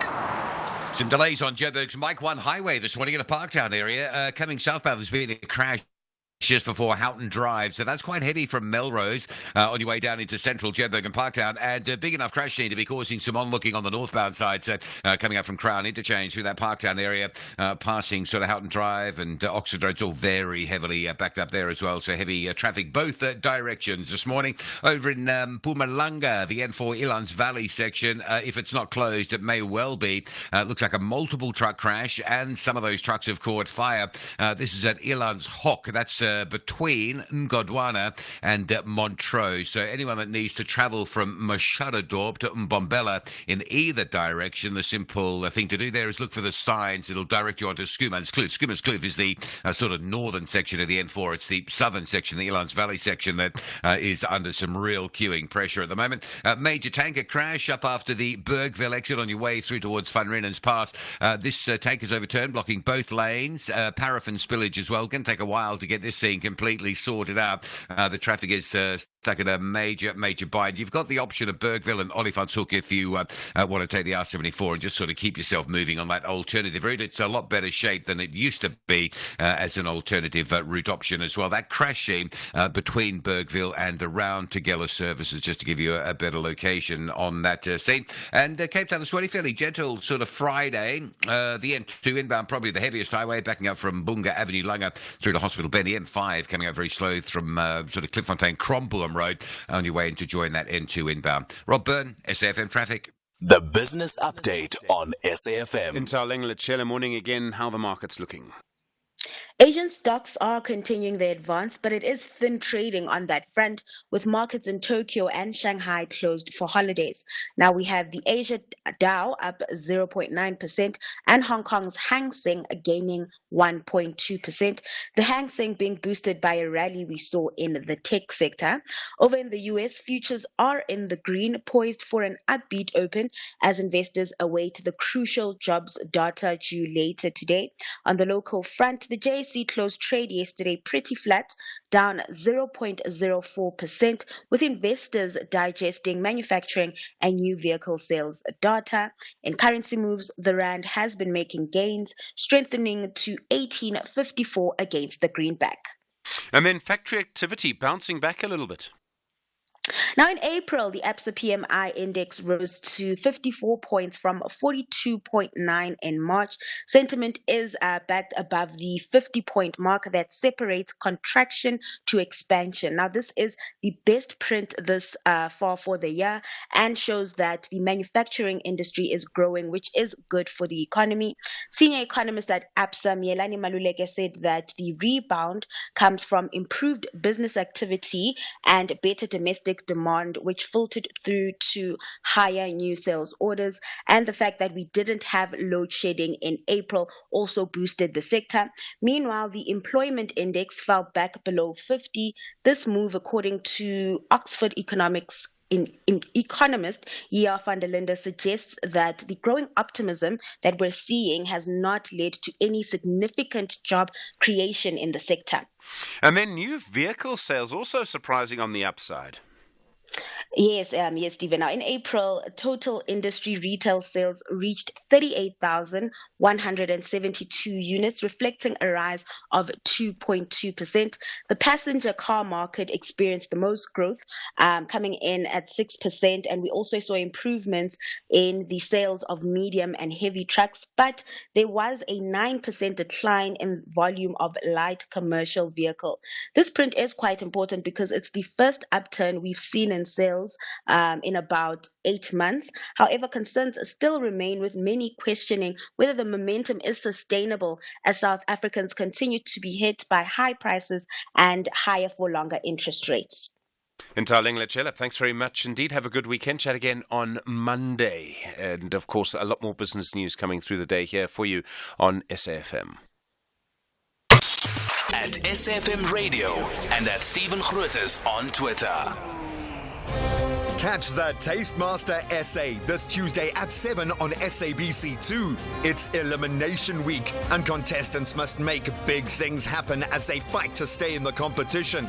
Their task? To create an impressive tower of baked items in a test of skill and creativity. Who will survive to bake another day? Find out on the Tastemaster SA. Tuesdays at 7, repeat Wednesdays at 1, and Sundays at 4 p.m. on SABC2.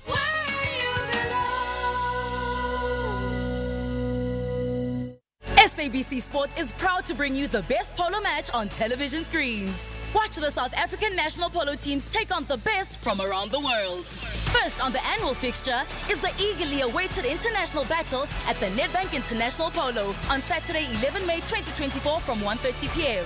Watch live on SABC Sport as Argentina, the best of the Americas, face off with South Africa, the best of Africa. Catch the build-up, the international match, and the prize-giving ceremony on SABC Sport on DTT Channel 4. Also available on SABC Plus and SABCSport.com. Proudly brought to you by SABC Sport. For the love of the game. Across South Africa, online and on radio. SAFM, let's talk. 23 minutes now to 8 the time. All right, this is a good moment, by the way, for you to book your spot with Stanza and Amandla standing by to take your spot for 8:30, your story of the week. We'll speak to the IFP from 8 o'clock, their turn, to sort of talk a little bit about the election campaign, talking to some of the major parties ahead of the elections. The number, of course, 086 000 2032. Well, yesterday, a big set of promises by the mayor of Joburg, El Jamaz Kabelo Gwamanda, talking about, he says, making sure that the city has stability, is resilient, talking about the big problems with water that the city has had, and particularly what's called unmetered water, in other words, water that's lost through leaks and other problems. And I'm pleased to tell you that the mayor is actually on the line for you now. Mr. Mayor, good morning and thank you for your time on SAFM Sunrise. Good morning, Stephen, and good morning to your listeners, and thank you for having me on the show. You're saying that the city will get better, and I try not to get personal in my conversations, but I live here, and the city's been getting worse for the last few years. We've got water problems, electricity problems, potholes, really everywhere, Mr. Mayor. What are you going to do to make it better? Look, Stephen, I'm also a resident of the city. I was born and bred in the city of Johannesburg. In fact, if it was up to me, I'd be confined to the city of Johannesburg, not because of its perfection, but because of my sense of responsibility towards making a contribution in fixing our city. We have witnessed the degeneration of our city in the areas of dilapidating buildings, as you have alluded, that we have potholes, and now we are experiencing infrastructure failure in terms of water systems, as well as electricity. But for me, as the executive mayor, I've taken it upon myself to focus on the areas that would have been neglected at some point in trying to roll out services to previously disadvantaged area, because that came with a certain level of neglect to the already existing infrastructure, which then posed a threat that is coming into existence now with all the water failures. So the city of Johannesburg, especially when it comes to its capital expenditure, is directing it into our water and electricity sustainability, so that we can ensure that we no longer face these constant disruptions in the city. Okay. So you say, for example, if I heard you correctly yesterday, that the biggest problem Joburg faces is the huge amount of unmetered water. I mean, it's over 40% of the water is lost, right? Now, every water system in the world loses some water, about 15-20%, but Joburg loses a huge amount. It's going to cost an absolute fortune, billions and billions to do. How are you going to tackle that?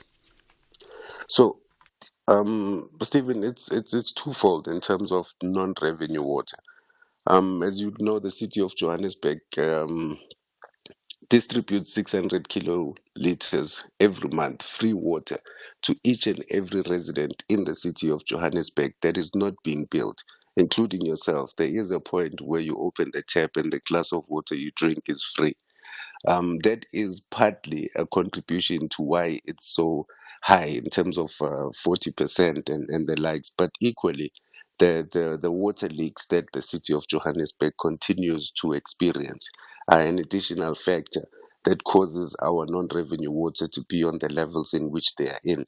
So Johannesburg Water, as well as the Johannesburg Road Agency, are collaborating in a service level agreement, not only on the reinstatement of pavements and roads where construction has happened, but Johannesburg Road Agency will also assist in identifying areas where these leaks are, so that there is a collaboration between the two departments and ensure that they are efficient in their response to then closing the leaking pipes, reinstating, and ensuring that we decrease the the non-revenue water that is so high in the city of Johannesburg.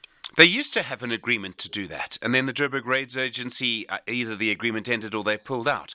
I mean, it seems in a way that okay, they may work together, but I don't think that that's enough, frankly. There are so many leaky pipes in so many different parts of the city, and it's going to require, it's a big job. I'm not blaming you for it, Mr. Mayor. You weren't the mayor for all of these years, only recently. But the fact is, it needs to almost be recapitalized. Where's that money going to come from? I totally agree with you, and it's not only a concern that is bearing a strain on the city, but rainwater is also feeling the brunt of the high volume of non-revenue water associated with the city of Johannesburg. So we are collaborating in capital budgets where they are going to assist us in rolling out these plans for addressing the issue.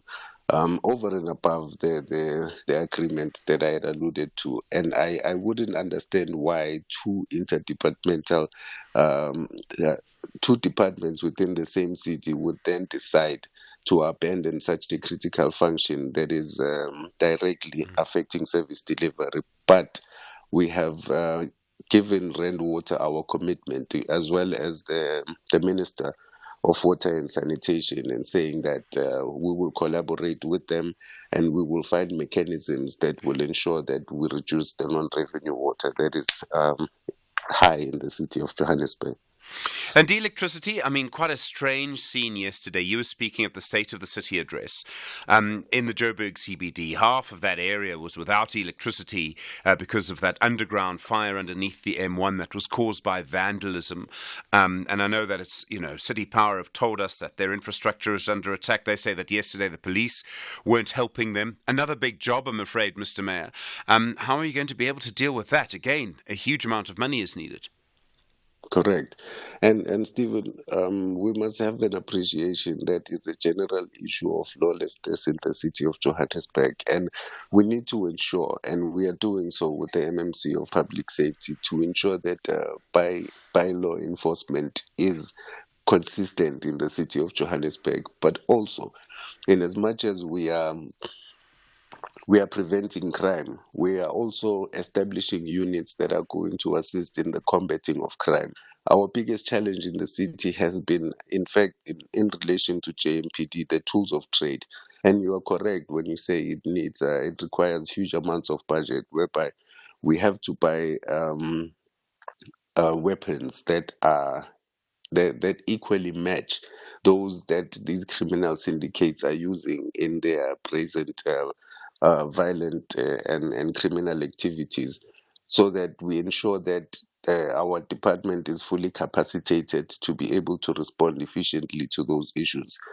Infrastructure vandalism in the city of Johannesburg is worse than anywhere else, I think, in the country. These criminals perceive government infrastructure as a free-for-all, and that is a problem of the government, not those that identify an opportunity, because we have to be the ones that are setting the tone as the government of the day on the consequences that would befall anyone and everyone that vandalizes the infrastructure of our government. So JMPD is geared up. We are continuously capacitating it so that we ensure that we enforce bylaws at its maximum. Is the SAPS doing what it should do? I mean, is the South African Police Service, are you disappointed that they're not helping you here? Look, there are certain, like I said, there are certain limitations that would come into a discussion in terms of the roles that need to be played by both departments. JMPD is crime prevention, and crime prevention entails visibility, deterring of crime, and then the police are the ones that have to actually come in and address or tackle crime head on. I'm not going to say that the police are not doing what they are doing, because I see the police everywhere responding to certain crimes that may have occurred. We just need to strengthen the relationships politically, and we are doing so through our intergovernmental relations to ensure that the cooperation on the ground level is solid enough for us to be a unified force that would eradicate ultimately the challenges of crime that we are facing in our city. I'm not going to bother into the contradictions between which department is effective and which department is not effective. But I think at this juncture, taking into account the impact that these contradictions have on service delivery and the safety of our residents, these departments need to put their differences aside and take up their mandate as officers of the law and ensure that we are able to keep our communities safe. You talk about, how things are going to get better. So electricity, water, all of them, as we've discussed, need a lot more money. And yet your revenue collection rates don't seem to be as high as they should be. And one of the major sources of revenue for the city of Joburg is City Power. And we know, because City Power have told us, that their revenue is going down because more and more people and more companies in Joburg are generating their own electricity, solar rooftops and all the rest. Isn't that really the weakness in the city of Joburg at the moment? You're not getting enough revenue to actually fund everything that needs to be sorted out. And I don't see how you solve that problem. Partially, that is correct, Stephen. However, you need to take into account that the infrastructure required to move electricity from one source to the other still belongs to the city. And you need to understand that energy generation is different. You cannot rely on solar for other machinery and equipment within the private sector that is generated from solar. You need a baseline that is generated from coal, and now the gas turbines that we've turned on that would contribute another 50 megawatts into our grid. We need to have a robust and constructive conversation with the business community because they are a stakeholder in the city. And the functionality of the city and the stable electricity supply is not only in their best interest, but in the interest of the city as an economic hub in South Africa. So City Power is introducing additional, like I said, additional megawatts into the grid, and we are going to engage with them on how we assist them to utilize our infrastructure to be able to move electricity from one branch that they have to another branch that they have, so that we can be able to then identify alternative revenue streams that the city can be able to generate. Electricity would always be a requirement for business, and we need to then find a way on how we collaborate with them in terms of the mixed-use model that we are introducing. Mr. Mayor, I think that people have in Joburg, there's just a sense, I can't speak for everyone in Joburg, but I think people are very frustrated by what they've seen. I think they're very angry in some cases by what they've seen. I think disappointed, actually, maybe is the right word. With services, we've spoken about water and electricity that don't work all the time, the potholes that are just absolutely everywhere. I think people need to see action.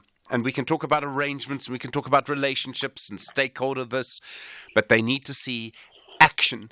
Can you promise us that in a year the city of Joburg will be better than it is now, that there will be action? Stephen, I think at this point I can say that the city of Johannesburg is better than it was when we came in February, because there was bigger problems. The only difference was that they were not publicized as they are now with this administration. I don't know. There was a sense of comfort in the previous regime, enough for it to be given an opportunity to first work and then demonstrate the outcomes. The partnership, Stephen, that I'm talking about right now, we are reinstating the Mandela Bridge that has been vandalized for years. and has been neglected. That's just one area that we are collaborating with the private sector on. But in terms of the basic services that the people require for them to have comfort, like you had alluded to, is an ongoing process. And I think a year is too long for me to say that's how long it would take for them to realize the changes that are taking place in the city of Johannesburg. We are going to intensify the mayoral accelerated service delivery program, because what that does is that it brings together all the departments in the city in one particular region, focused specifically on critical areas of service delivery, so that we are able to address to all of them at one go, and then we move to the next region. It's a program that I started last year in October, and it has been progressing very well. That's why we're able to close all those 47 potholes that we had. But we are 47,000, you mean? 47,000, Yeah. yes. Okay. All right, Mr. Mayor, thank you. I appreciate the time. The Executive Mayor of the City of Johannesburg, Kabelo Gwamanda, from the political party El Jama. Your thoughts? 086 000 2032, 7 minutes to 8. SAFM, guiding you through the rush hour traffic.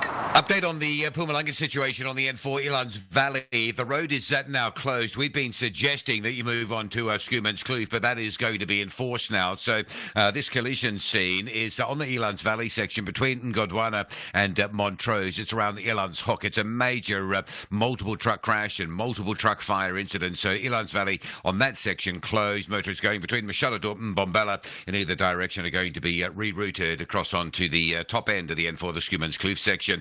Now, the Mike 1 in Joburg's under pressure this morning. A crash going southbound, driving towards Joburg at Houghton Drive. The backlog fairly severe all the way back towards Greyston Drive. Motorists driving north, having a look at it, getting caught in the backlog there from Crown Interchange up towards the Houghton Drive area. Coming through Midrand, there's now a breakdown on the N1 South. It's a stationary truck at Olifantsfontein. It's a pretty gentle Friday in terms of low volumes, but things are just starting to slow up and pushing back towards the Samrand exit. And a major crash on Hamilton Street coming into Arcadia this morning. Part of that road between Francis Bard and Park Street is currently closed. So if you come off Steve Biko, Jon Haynes onto Hamilton, you will be hitting some traffic backlogging situations through there. The N3 north of Bergville exit towards Van Reenens, currently blocked off completely by a tanker that overturned and spilled a load of paraffin. It's an enormous backlog of truck and vehicular traffic. And just keep in mind, it's a queue that continues to grow. And we saw a major backlog of truck traffic being caught this morning in an earlier crash south of Pietermaritzburg around Linfield Park. That scene is being cleared, but all of that truck volume that's on its way up towards Joburg will arrive into this Bergville scene shortly. You've got the option to come off at Bergville, use the R74 Olivier's Hook Pass. It'll take you up through to the N5 at Harrysmith, where you can get across and rejoin the N3. You might want to take that route just to sort of keep yourself moving through the area. Cape Town today, traffic volumes again noticeably lighter in terms of highway volumes. The biggest queue around Cape Town is the N2 inbound from Langa through to Hospital Bend, and behind that the M5 queuing from around about Crombourne Road up to join the N2 inbound. The rest of the highways looking okay. Rob Byrne, SAFM Traffic. Stellies believe they know how to deal with giants like Mamelodi Sundowns, whereas Masandawana remains confident that Bafana Bastard understands all strategies to make it to the final. This is the emotional encounter of the Nedbank Cup semi-final. Stellenbosch FC clashes with Mamelodi Sundowns FC this Sunday 5 May at 2:30 p.m. live on SABC1 and SABC radio stations. Also available on SABC Plus and SABCSport.com. Hashtag We Love It Here. Proudly brought to you by SABC Sport. For the love of the game. Call us on 086 000 2032. Don't forget your story of the week, Matthew in Cape Town. Matthew, hi. Water problems. Yes, Stephen. I believe that the minister comes from a political party called Al Jamal. What? Yeah, the mayor of Joburg from El Jama, yeah. Yes, okay. You know, you phoned me and you asked questions quite a while back with regards to would coalition governments work? It won't work, Stephen. You know, I have a feeling you get something like municipal sabotage, where the government that was supposed to be responsible to invest in the infrastructure of the Kuruleni or the city of Johannesburg has failed to do so. And now they will sabotage the mayor, just so that they could make sure that they are not the ones that are fixing Johannesburg. You understand? Yeah, all right. Let me tell you something. There are government state buildings or structures around the country that are being neglected by these guys. Who said they will get it right in the city of Johannesburg? Yep. Nope. They can collaborate how much they want to. They are collaborating on one thing only, and that's corruption. All right. Corruption. It will never work, Stephen. Never. All right, Matthew in Cape Town, strong view, thank you. Z in Cape Town also. The South African Health Products Regulatory Authority, we were talking about codeine earlier. Z, hi. Yeah, Z. Steve Oval, act of public service as a translator. If I can't translate properly, let me at least try and make you and the listeners laugh. So, first of all, patients, including people like me, pharmacists, other consumers, they've just woken up to breaking news that their medication is going to cost more, so they're going to be swallowing on their coffee or last night's Clippies and Coke. Second point is that, we can't fix potholes, we can't police violent crime, but we want to move straight into a digitally integrated, highly managed fourth industrial revolution solution. And then we talk about black holes when it comes to the servicing and sharing of information. I think deGrasse Tyson, Einstein, and Stephen Hawking are going to be rolling their eyes about black holes. And then thirdly, and almost close to the end now, we didn't plan properly the last time, 10 years ago, right? No systems, no oversight, no cost management. So I suppose the moral of the story is if at first you don't succeed, there's always a second chance to fail again. And then finally, look, it's that time of the year, right? So why don't we just resurrect an old problem? We call it a crisis because it's election time. Look, we also need to work after the 29th of May. So there is good news. It's Friday, guys. If you're drowning your sorrows, at least you can drink and be grateful, man. You're not a Morocco swallow support. Morocco swallow support. Chiefs, you mean. Z, do I need to give you a bells, man? I don't drink, Stephen. You could have fooled me. Z on the line from Cape Town. Thank you. All right. He's not being entirely serious, if you know what I mean. But I think his point is well made. All right. Coming up in the next little while, the Inkatha Freedom Party, their chance ahead of the elections here on SFM Sunrise. We'll speak to Naran Singh. He is their Treasurer General and the chair of their National Campaign Committee. You're with SFM leading the conversation. Good morning. It's 8 o'clock.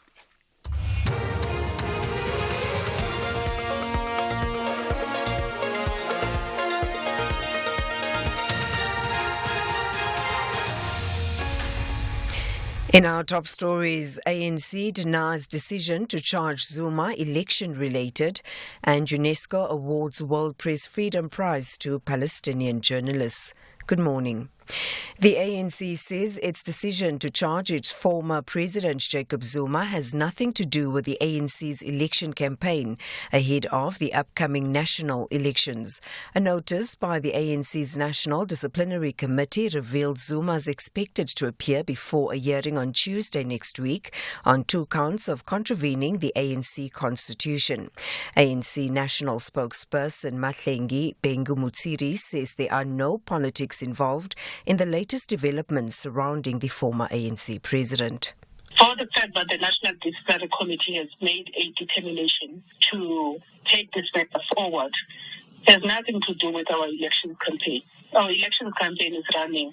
It's in full swing. It cannot be affected by the fact that the ANC is doing its work dutifully. So there is no politics involved in this thing. Meanwhile, ANC President Cyril Ramaphosa says the ANC Disciplinary Committee works independently of all the other structures of the ANC. He was reacting to Zuma's expected disciplinary hearing. He will go through a disciplinary process and he will go and argue his case there. And it's up to the disciplinary committee to make a finding. It's not up to any one of us to preempt that and pronounce a finding. So the disciplinary committee works independently of all the other functioning or executive structures of the ANC. The Road Accident Fund is currently facing a backlog of over 300,000 applications that do not have the required documents for their claims to be processed to move to the next stage. The fund has launched the Drive Your Claim Forward campaign, aimed to reduce claims dating back 3 years and older by 20% each year. It previously had this aim in sight but struggled to achieve it. The Road Accident Fund CEO Colin Litswalo. The anticipated outcome of this campaign is that the RAF will process and finalize more claims. That's significant a waiting period for some of the claimants that to enjoy these long periods. Rassie Erasmus, the former director of SA Rugby and the current coach of the Springboks, has received an honorary doctorate from the University of the Northwest in Potchefstroom.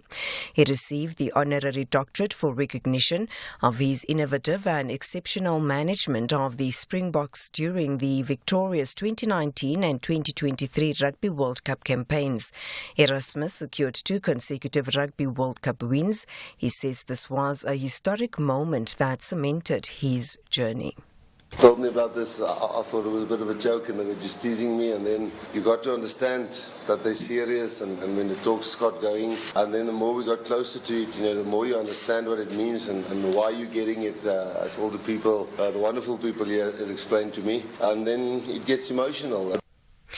And finally, UNESCO, the UN Educational, Scientific and Cultural Organization, has awarded Palestinian journalists covering the war in Gaza the 2024 World Press Freedom Prize. An award ceremony took place on the margins of the World Press Freedom Conference in Santiago yesterday. Sharon Bryce-Peace reports from the UN headquarters in New York. Chair of the jury, Maurizio Weibel, said they wish to share a strong message of solidarity and recognition to those Palestinian journalists who are covering the Gaza crisis in such dramatic circumstances. He said that as humanity, we owed them a huge debt for their courage and commitment to freedom of expression. The Committee to Protect Journalists says at least 97 media workers are among the 35,000 killed in Gaza.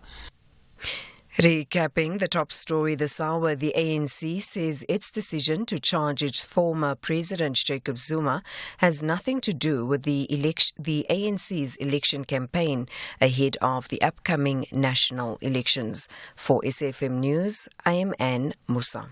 A very good morning to you in your SFM sports headlines. Plenty of action. The Blitzboks, they've opened their Singapore Sevens campaign against Spain in Pool B. They are currently leading 12-0. And we'll also bring you some tennis action where Iga Swiatek will take on Aryna Sabalenka at the Madrid Open Masters Final. All this and more just before 8:30. SAFM, guiding you through the rush hour traffic. Heavy backlogs on Joburg's Mike 1 Highway going south from Sandton and very slow down towards central Joburg this morning. A crash on the highway near Houghton Drive. Traffic backlogging through to Greyston. That's southbound, northbound getting caught. Just having a look at it. So Braamfontein through Parktown on your way to Sandton, quite heavy as well. And then 2 major route closures. The N3 toll concession just confirming that all lanes are blocked and effectively traffic being stacked north of Bergville. There's a really massive delay of truck and vehicular traffic stuck going through towards a tanker fire. It's effectively between the Bergville exit and the bottom of Van Reenens Pass. Did I say tanker fire? It's a tanker that's overturned and spilled a load of paraffin. Probably will be a while on recovery of this one. So the option would be, if you're heading to Joburg, come off at the Bergville exit, go out through Bergville, R74, Olive Hirschhoek Pass up to Harry Smith, N5, back to N3 and rejoin the N3 and do your completed trip that way. Use the Olive Hirschhoek Pass this morning. It's in a lot better condition than it used to be. The other big closures, the N4 in Mpumalanga closed at Elands Valley between Godwana and Montrose due to a massive truck crash and truck fire incident. All traffic that needs to go through between Machadodorp and Mbombela being rerouted over Schoeman's Kloof. Rob Byrne, SAFM Traffic. SAFM Sunrise. A vivid start to your day. 6 minutes after 8, good morning. You're with SFM Sunrise. I'm Stephen Grootes. Glad you're with us this Friday morning. Don't forget your story of the week. Good time to call, actually, for that. 086 000 2032. Lots more to come. Lots more conversations, I think, to come. There may well be issues around, for example, the codeine story, which I think is very important. Just how we manage that as a society. Issues as well around Umkhonto we Sizwe and former President Jacob Zuma is always a sort of big issue this morning. Then into the election campaigns, how the different parties are doing. You heard from the mayor of Joburg, Kabelo Gwamanda from Al Jamar. Your view on that as well. I mean, it's been very interesting to sort of see how the city plays out, what happens with sort of minority politics, if I can call it that, by which I mean, Kabelo Gwamanda comes from a party that has only 3 seats in the council. I mean, let me just remind you again, please, today the last day to register for special votes at the Electoral Commission. This is the IEC. You go to the website. It's very quick, by the way. It took me less than a minute to actually do. And what you do then is that you just register for that special vote if you need to vote on the Monday or the Tuesday at your polling station. So ahead of the Wednesday, if you can't be there for the Wednesday. And then also for the home visit, that as well. So I think all of those things very, very important. You know the number, 086 000 2032. It's 10 after 8. The University Registrar and Secretary to Convocation, Dr. Joel Baloy, cordially invites all members of the University of Venda Convocation to attend the AGM on Saturday, 11 May 2024 in Polokwane, Meropa Hotel at 10:30. The AGM will consider the Vice-Chancellor State of Campus Report, the President of Convocation Report, and amendments to the Constitution of the Convocation. To RSVP and confirm attendance, please visit www.univen.ac.za/announcements or contact Mr. Mashuda Ramarebo on 060-906-1902. The Chili Boys want to fight with all they have to get to the final. However, the Buccaneers are saying, "Angeke kulunge." The final spot is reserved for Ezimnyama Ngenkani. This is the 10th battle of the Nedbank Cup semi-final. Chippa United FC versus Orlando Pirates FC. This Saturday 4 May at 2:30 p.m. Live on SABC1 and SABC radio stations. Also available on SABC Plus and SABCSport.com. Hashtag We Love It Here. Proudly brought to you by SABC Sport. For the love of the game. Stephen Grootes on SAFM. 9 after 8. Good morning. Well, as you know, we're trying to speak to some of the major parties, leaders from the major parties, ahead of this year's elections. We've already heard from the DA. We heard from the EFF last week. Try and get the parties into the studio if we can. We can't always do that. People are out and about. People are sometimes caught away at the last minute. But I'm pleased to tell you that Naran Singh, who is the Treasurer General and National Campaign Committee Chair of the Inkatha Freedom Party, has agreed to be with you for the next 20 minutes or so. He's not in the studio. We've tried to recreate it as close as possible with the Zoom link so I can actually see him and we can see each other. In fact, I can wave at him and have him as part of the thing. He's waving back. He's got his Parliament Republic of South Africa background on it, I noticed. Naran Singh, good morning and thank you for joining us on SAFM Sunrise this morning. Good morning, Stephen. It's Narend. Sorry. How's it been on the campaign trail? It's your first campaign without Prince Mangosuthu Buthelezi. That must make it very different for you and for the party. Absolutely. I think his memory still lingers on. His legacy still lives with us. And, a lot of people ask about him and pray for him wherever we go to meetings. But, we have learned a lot from him. We've learned his values that he's taught us. And we are moving on in the campaign. And our campaign says, do it for Shanga.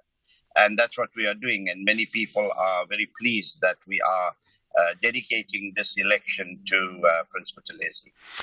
It was interesting at the very start of the year, there were conversations around turnout in this election, and my own sense was that this would be a low turnout election. People were dissatisfied with all politicians.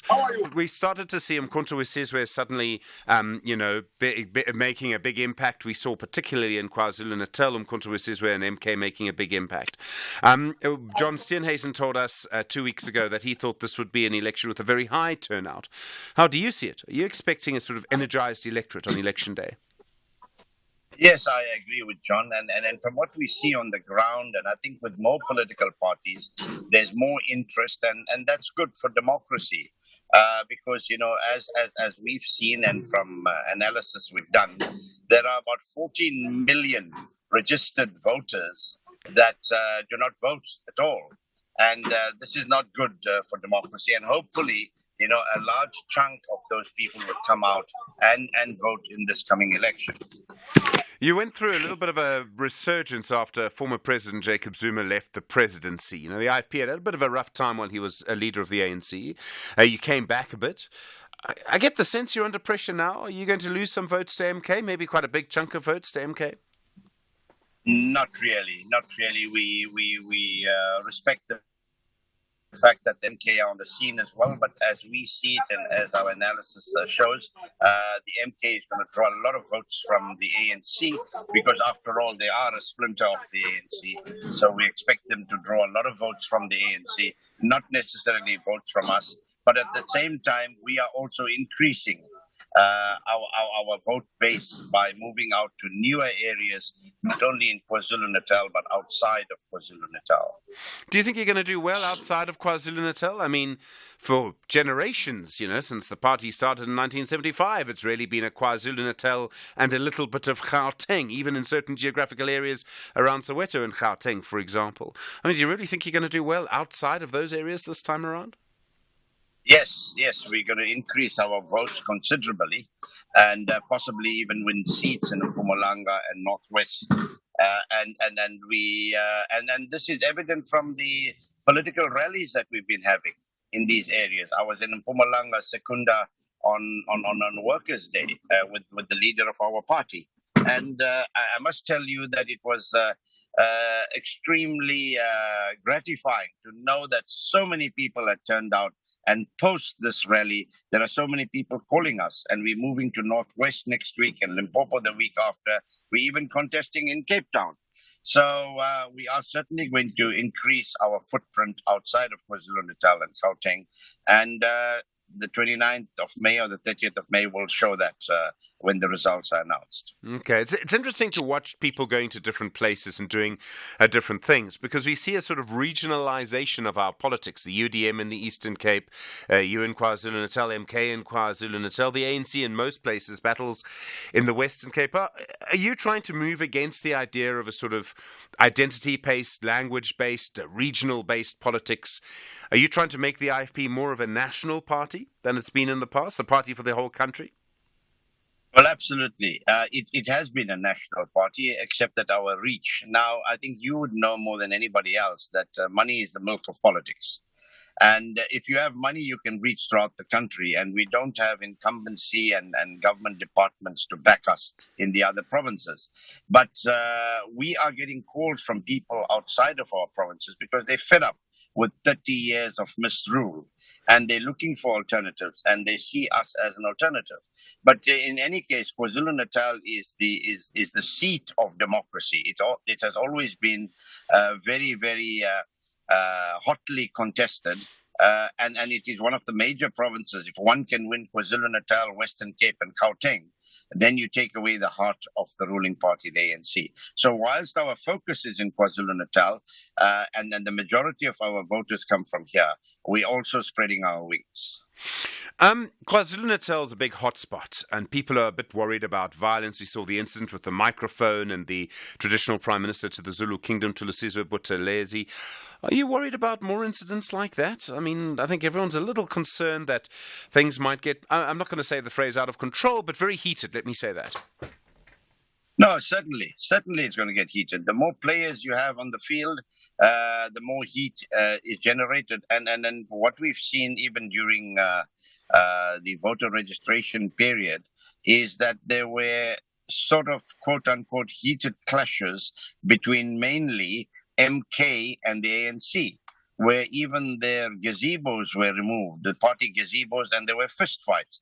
So if there's any kind of tension that would emerge here in KwaZulu-Natal, one assumes that it's going to be tension between the ANC and the MK rather than tension between any of the other political parties, because we haven't had a problem so far. We've been campaigning and other parties have been campaigning in our areas, and we haven't really seen evidence of violence or violence being the order of the day during election day. Okay, so you're not worried. You think these elections will be peaceful in KZN specifically?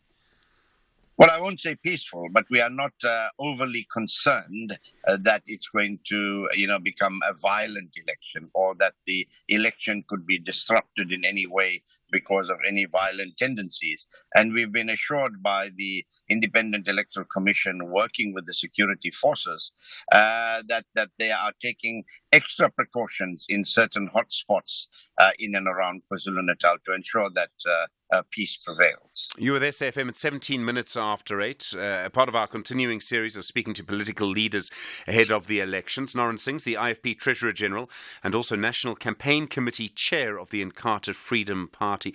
Noran, you're also campaigning as part of the multi-party charter, and this is also something new in our politics. We've never seen a sort of pre-election coalition before, if you like. And yes, the DA is the bigger party. Other parties are involved, Action SA, etc. You're campaigning sort of against these parties, but campaigning with them at the same time. And you sort of have had a pact with the DA and KZN for at least a couple of years. What's it been like to do that, to campaign against parties, but with parties at the same time? Well, I think we've made it abundantly clear with all the other parties and our electorate that the IFP will remain the IFP. And we will go out there to try and get the biggest market share of votes. But post the elections, we've made it abundantly clear that our priority is to reduce the ANC's power, to get the ANC below 50%, and to try and be the majority as the multi-party charter. And if that works out after the elections, then obviously those that belong to the multi-party charter will form the government at whichever level, either provincial or national level. So that is the arrangement, and we respect each other, we respect each other's identity, and we will continue doing that. But I think there's a lot of resonance amongst voters that at least there is a plan, some sort of plan post the election, because as you know, we only have 14 days in terms of the constitution to finalize the government. And in other countries, I mean, if you look at Germany and other countries, they take months to put a government into place. So these discussions have to take place well before the election without us firmly committing until the results are announced. So that's the way we are approaching a multi-party charter, but we are exposing the ANC for the failures in governance. It seems very unlikely that the multi-party charter, all the parties together, will get anywhere near enough votes to go into national government together, but certainly in KwaZulu-Natal, you and the DA and maybe a few others, maybe it might be possible. So I presume then automatically you'd go into a coalition with the DA in KwaZulu-Natal if it came to that? Well, it seems very unlikely, 2 years ago, that a president of the ANC in the form of Jacob Zuma, who was, in the struggle, he was in the trenches, would break away from the ANC. Well, I think on Tuesday that's going to be confirmed, would break away from the ANC and form his own party. So, things can happen, and only the results will determine, how we move post the results being announced. But funnier things have happened in elections. And like I say, one of the examples is the Jacob Zuma breakaway. Well, let's talk about a funny thing that could happen in the election. The ANC could get in national government 46% of the vote. You could get 5 or 6%. And the ANC could phone you up and say, Mr. Hlabisa, sir, would you like to join us in national government? Would the IFP accept that offer from the ANC if it came? Well, I think Mr. Hlabisa has made it very clear that our responsibility as political parties is to be part of a responsible government. And I think you find this even in other developed countries around the world. You have what is called grand coalitions. I'll give you a funny thing as well, that the majority party in Germany and the second biggest party have come together to rule, to control provinces, because they have a responsibility to the electorate. If the electorate wanted a party to govern and form government, they would have given that party the majority. But they advisedly, and they think about it very carefully, and I think the electorate would want coalitions so that there are checks and balances, which is not the case at the moment, and that your executive is under check, because you would also know, and many of your listeners would have said this, that as Parliament, I don't think we are very, very proactive and doing very well in keeping the executive to account. When you look at the number of unanswered questions, etc., and some of the flippant answers that we receive. So let's see what happens after coalitions. If we get that poll, we'll take it from there. But we'll have to go back to our electorate and our partners in the multi-party charter to decide what happens. But there has to be a government, and we want to see a government that can take the country forward rather than the government that takes the country back into the doldrums. Okay, as a member of the multi-party charter movement, do you think the DA would take that offer from the ANC? If the ANC got to say 42 or whatever, and they said, come John, come and be deputy president, what would happen? Well, unfortunately, I cannot speak, Stephen, for the DA. You might have to put that question directly to John. But I think all of us realize, all political parties realize, that we cannot have a type of government that is going to be social in nature, that's going to take us backwards, that's going to have elements that are unruly, elements of corruption. So I think South Africans would want us, or political parties, to form a government that will ensure that there's economic prosperity, that 1994 means something to people, not only political emancipation, but economic emancipation. And we deal with all the woes that currently that the ANC are failing to deal with in our country. I think a lot of people went into this election thinking this election is going to change everything, and the polling data has been very interesting, and I know we've got to be very careful with polls as well, and I know, you're allowed to say it now, that the only poll that matters is the election, but it seems in a way that what we're starting to see is more and more people thinking of an ANC kind of coming to just under 50%, and that suggests that the real change in our politics might only come in 2029, so long-term strategy starts to become more important. Could this, in a way, just be a dress rehearsal for 2029? Well, I would think so, because we have no doubt in our mind, and we agree with the analysts in this respect, that the ANC are going to be below 50%. There's no doubt about it. They are going to lose support, and I think the reason that they are going to lose support mainly is because they are a fractured political party. And the biggest fracture comes from their own former leader. And when you hear some of the things that the former presidents have said about the way the ANC has been governing in the past few years, I mean, it leaves a lot to be desired that the ANC could be over 50%. We would be very surprised, and I think South Africans would be very surprised if the ANC can achieve 50% plus one. And even if they do that, think that they can form the government on their own and have stability within that government. Okay, so, election day is going to come and go. Are you expecting chaos afterwards and coalition negotiations? No one will be sure it'll happen for a couple of weeks? Yeah, well, you see, like I said earlier on, Stephen, it's 2 weeks. And that's the unfortunate part, that it's only two. The Constitution, in terms of the Constitution, you have to form a government within 2 weeks. You have to elect a president. So it's very little time. But talks are going on between different political parties, which is a good thing, without committing. But it's a good thing that talks are going on. And if we had more time post the elections, I think talks would have lasted longer.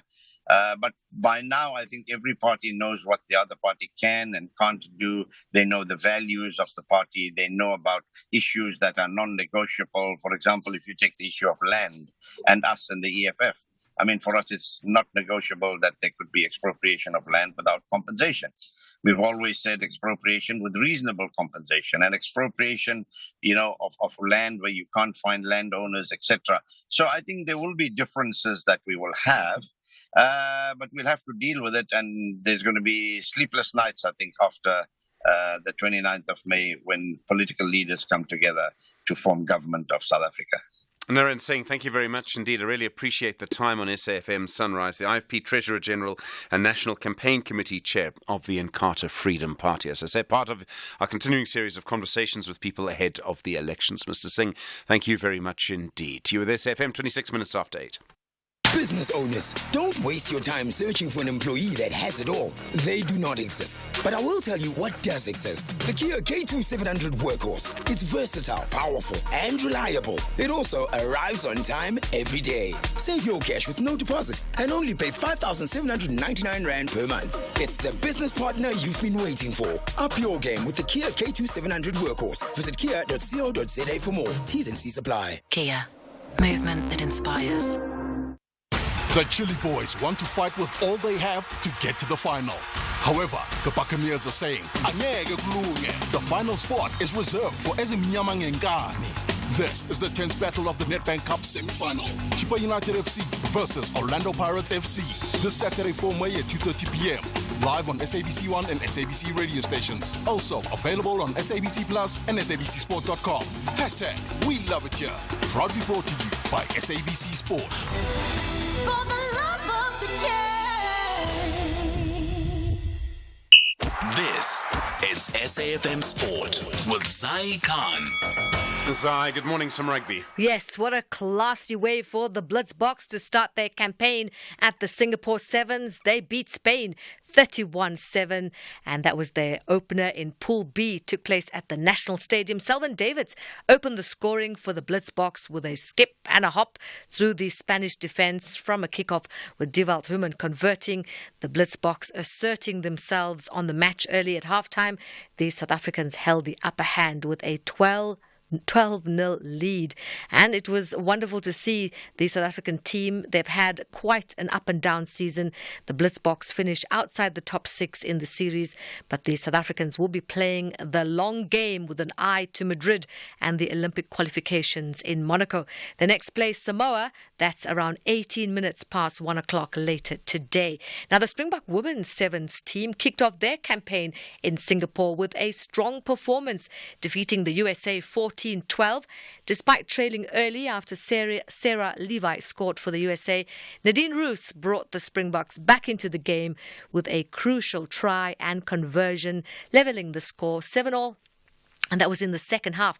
There were mistakes by the USA which allowed the Boks to capitalise further, with Simankele Namba crossing the line for a late try, clinched by another Roos conversion, and that secured a memorable 14-12 victory for the Springbok women team. Now, this win marks only their second victory over the USA in the tournament's history. Soccer last night, Mamelodi Sundowns showcasing their sheer dominance in the DStv Premiership, cruising to their 7th title with a spectacular 5-1 victory over Kaizer Chiefs. Tennis action, Arina Sabalenka fought back from 1 set down to defeat Elena Rybakina and advance to the Madrid Open final. The results end Rybakina's run of 16 consecutive wins on clay, as Sabalenka eventually secured a 1-6, 7-5, 7-6 victory.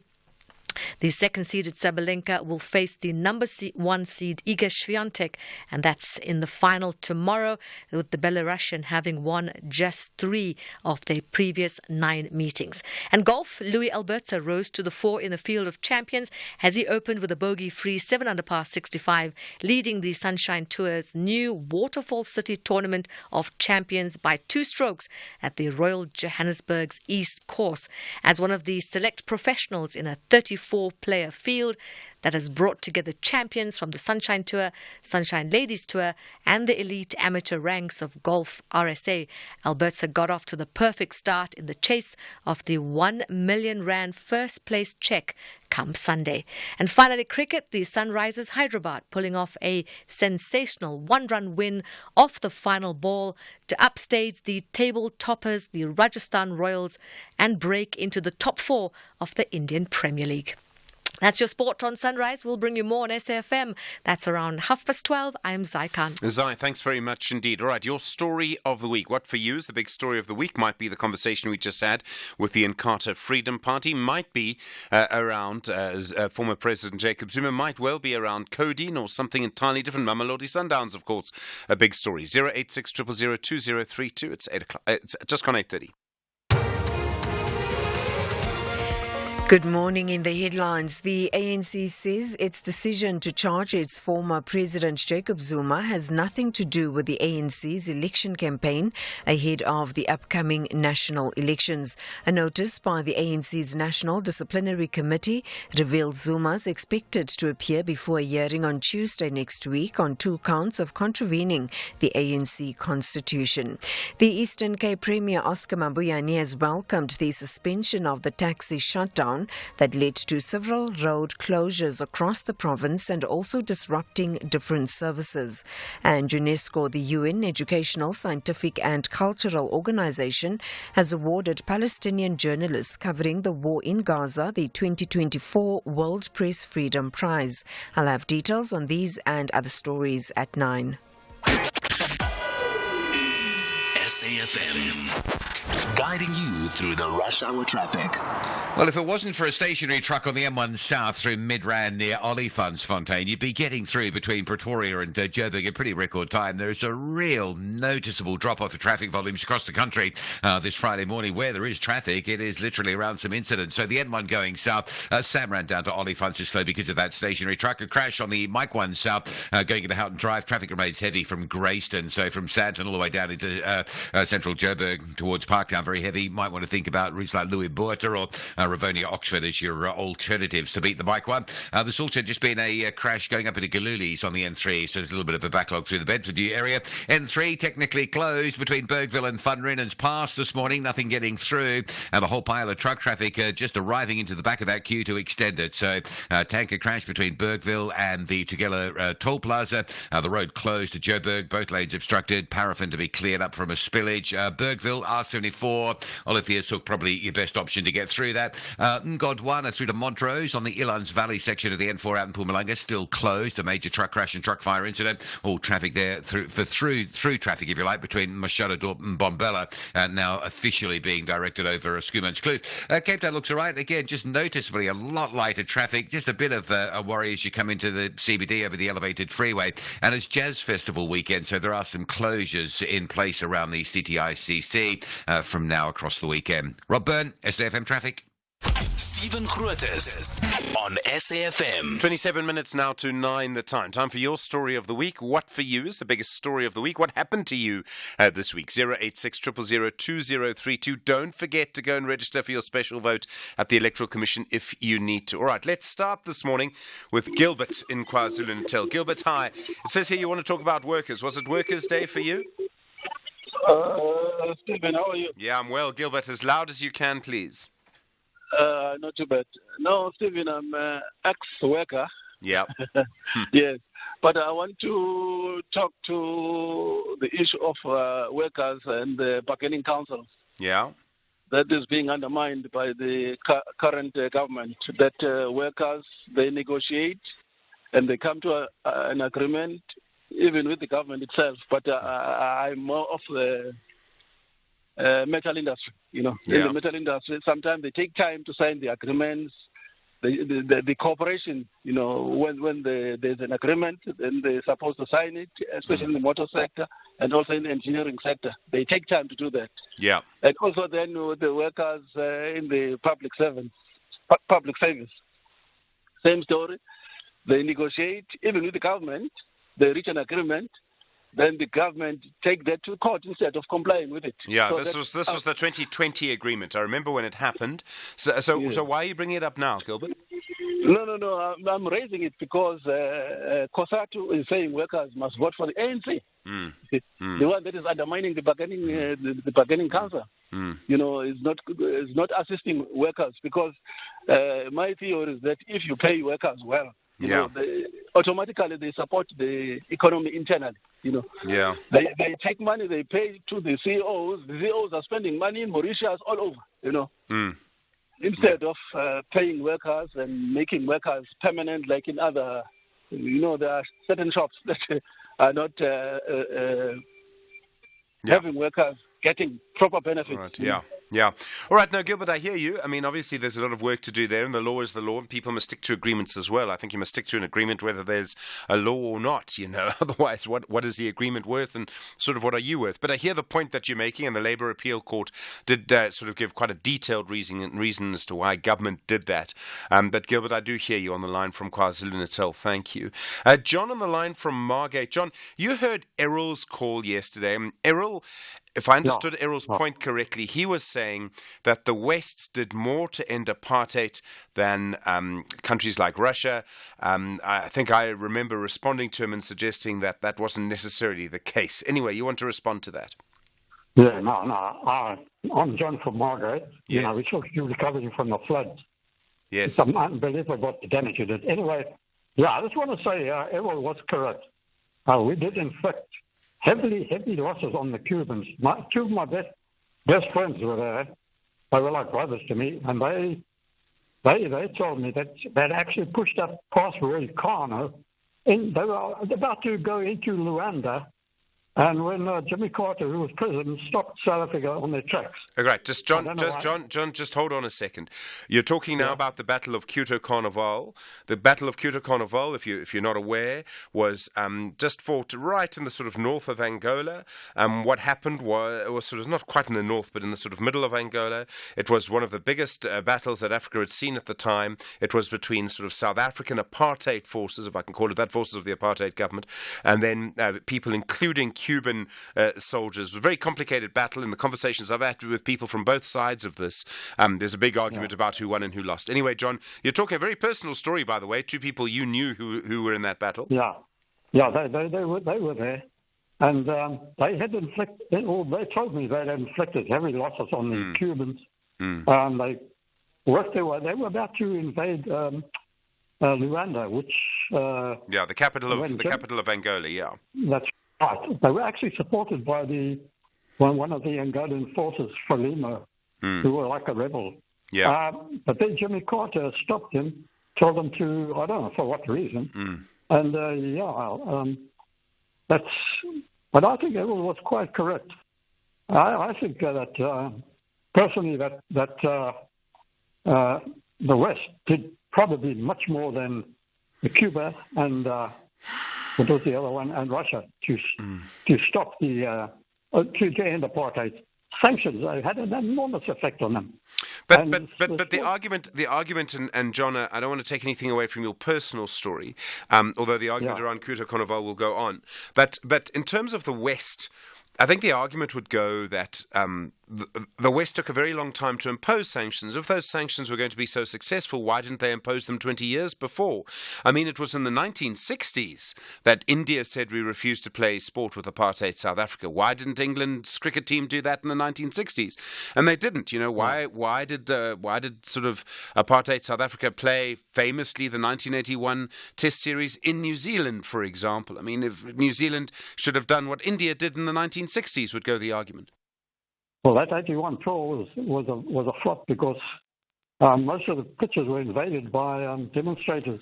I'm aware of the history, and it divided New Zealand society. The point I'm making, though, is that the West could have, if sanctions from the West were going to be so important, the West could have imposed those sanctions much earlier, would be the argument. Yeah, absolutely. But still, they did help. Sanctions hurt, No, sure. South Africans love their sport, and to be isolated. Yeah.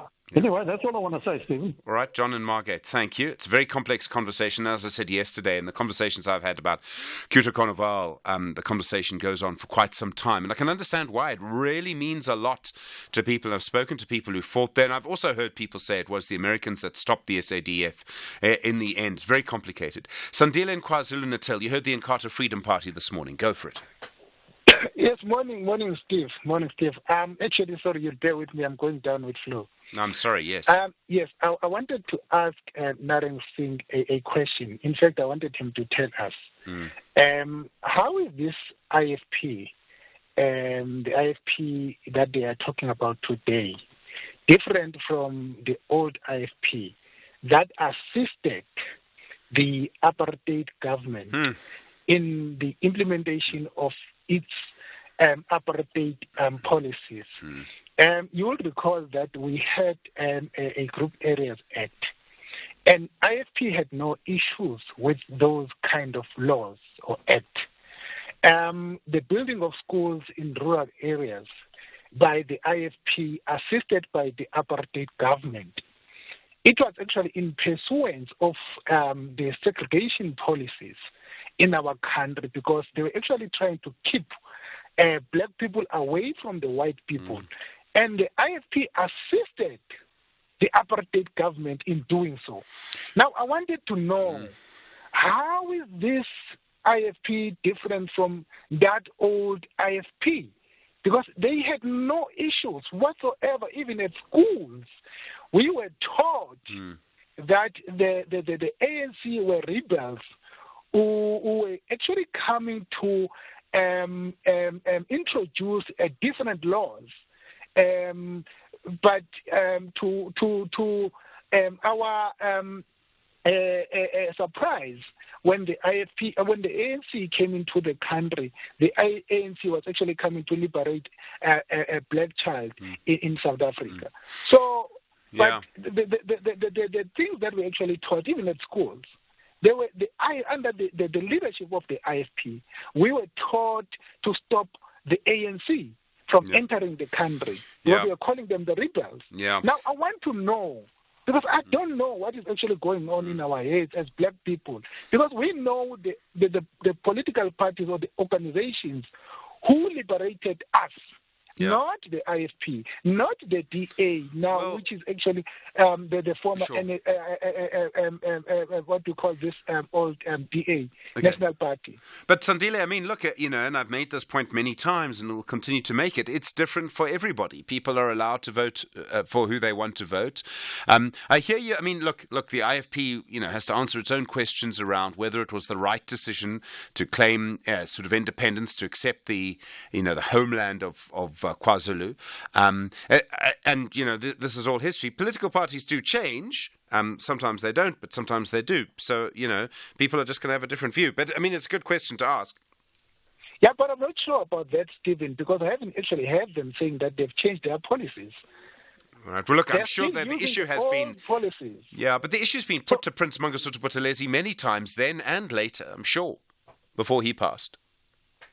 Yeah, Steve. Because he was the person, wasn't he? I mean, he was the person. Yeah, he was actually the person, yes. Yeah.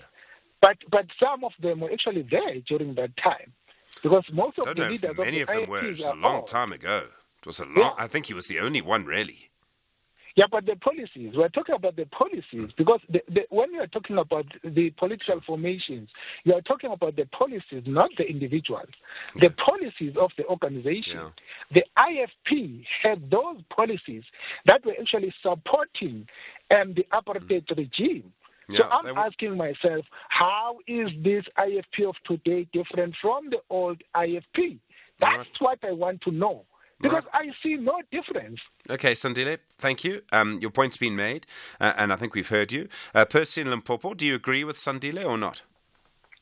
No, thanks very much. I think I agreed with him to a large extent, but also indicate that it would be unfortunate for the national campaigner of the AFP to come on air and describe the government as a misrule, that we were under the ANC misrule for almost 30 years. That is very wrong. Not the only opposition party to say that. Yes, but I think the reference is to ANC. That is the narrative that has been brought forward, and I think we should be able to clarify that narrative. There are many things that this government has achieved, which is ANC-led, and people are not prepared. They would want to use their campaign trail to mud the African National Congress. And I think it's high time that we should be able to also provide the narrative that says, in this 30 years of democracy, we could be able to speak about things that had happened, which people are able to see. And if others will not be able to see that, it is on their own. But I think much more has been done, and we should be able to appreciate that. All right. But also... So for you, the ANC has a good story to tell? Yes, it has, of course, it has. Not But everyone also agrees with you, Percy. I'm sure you've listened to the radio over the last few years. Hello? Not everyone agrees with you. I'm sure you've heard on the radio over the last few years that not everyone agrees with you. Yes, I don't dispute that, but I'm saying the narrative that for these 30 years there's been a misrule. It's wrong. There are a lot of things that had happened, and we must be able to put them in a proper perspective. All right, Percy in Limpopo, we've heard you. Thank you. Dina and Peter Maritzburg. Dina, hi, good morning. The elections, how are you feeling about it? I'm feeling good, Stephen. A very good morning to you, Stephen, and a good morning to the SAFM listeners. My point that I'd like to raise this morning is I think the IEC, which is a very credible organization that has monitored our past 6 elections, they should invite the AU committee and the international observers to come and monitor our 2024 elections. Well, they're coming. The AU is coming already. The former president of Kenya, I forget his name off the top of my head, but he's coming. He'll be the chair of that committee. Perfect. What about our international observers from the European countries and from America? I presume they're being invited too. I'm not sure, but I presume they are. There'll be nothing stopping them as far as I know, as they've been in the past. Fine. Thank you very much. I just want to say, because it will give more credibility to our election, and also the participating political parties will feel more at ease.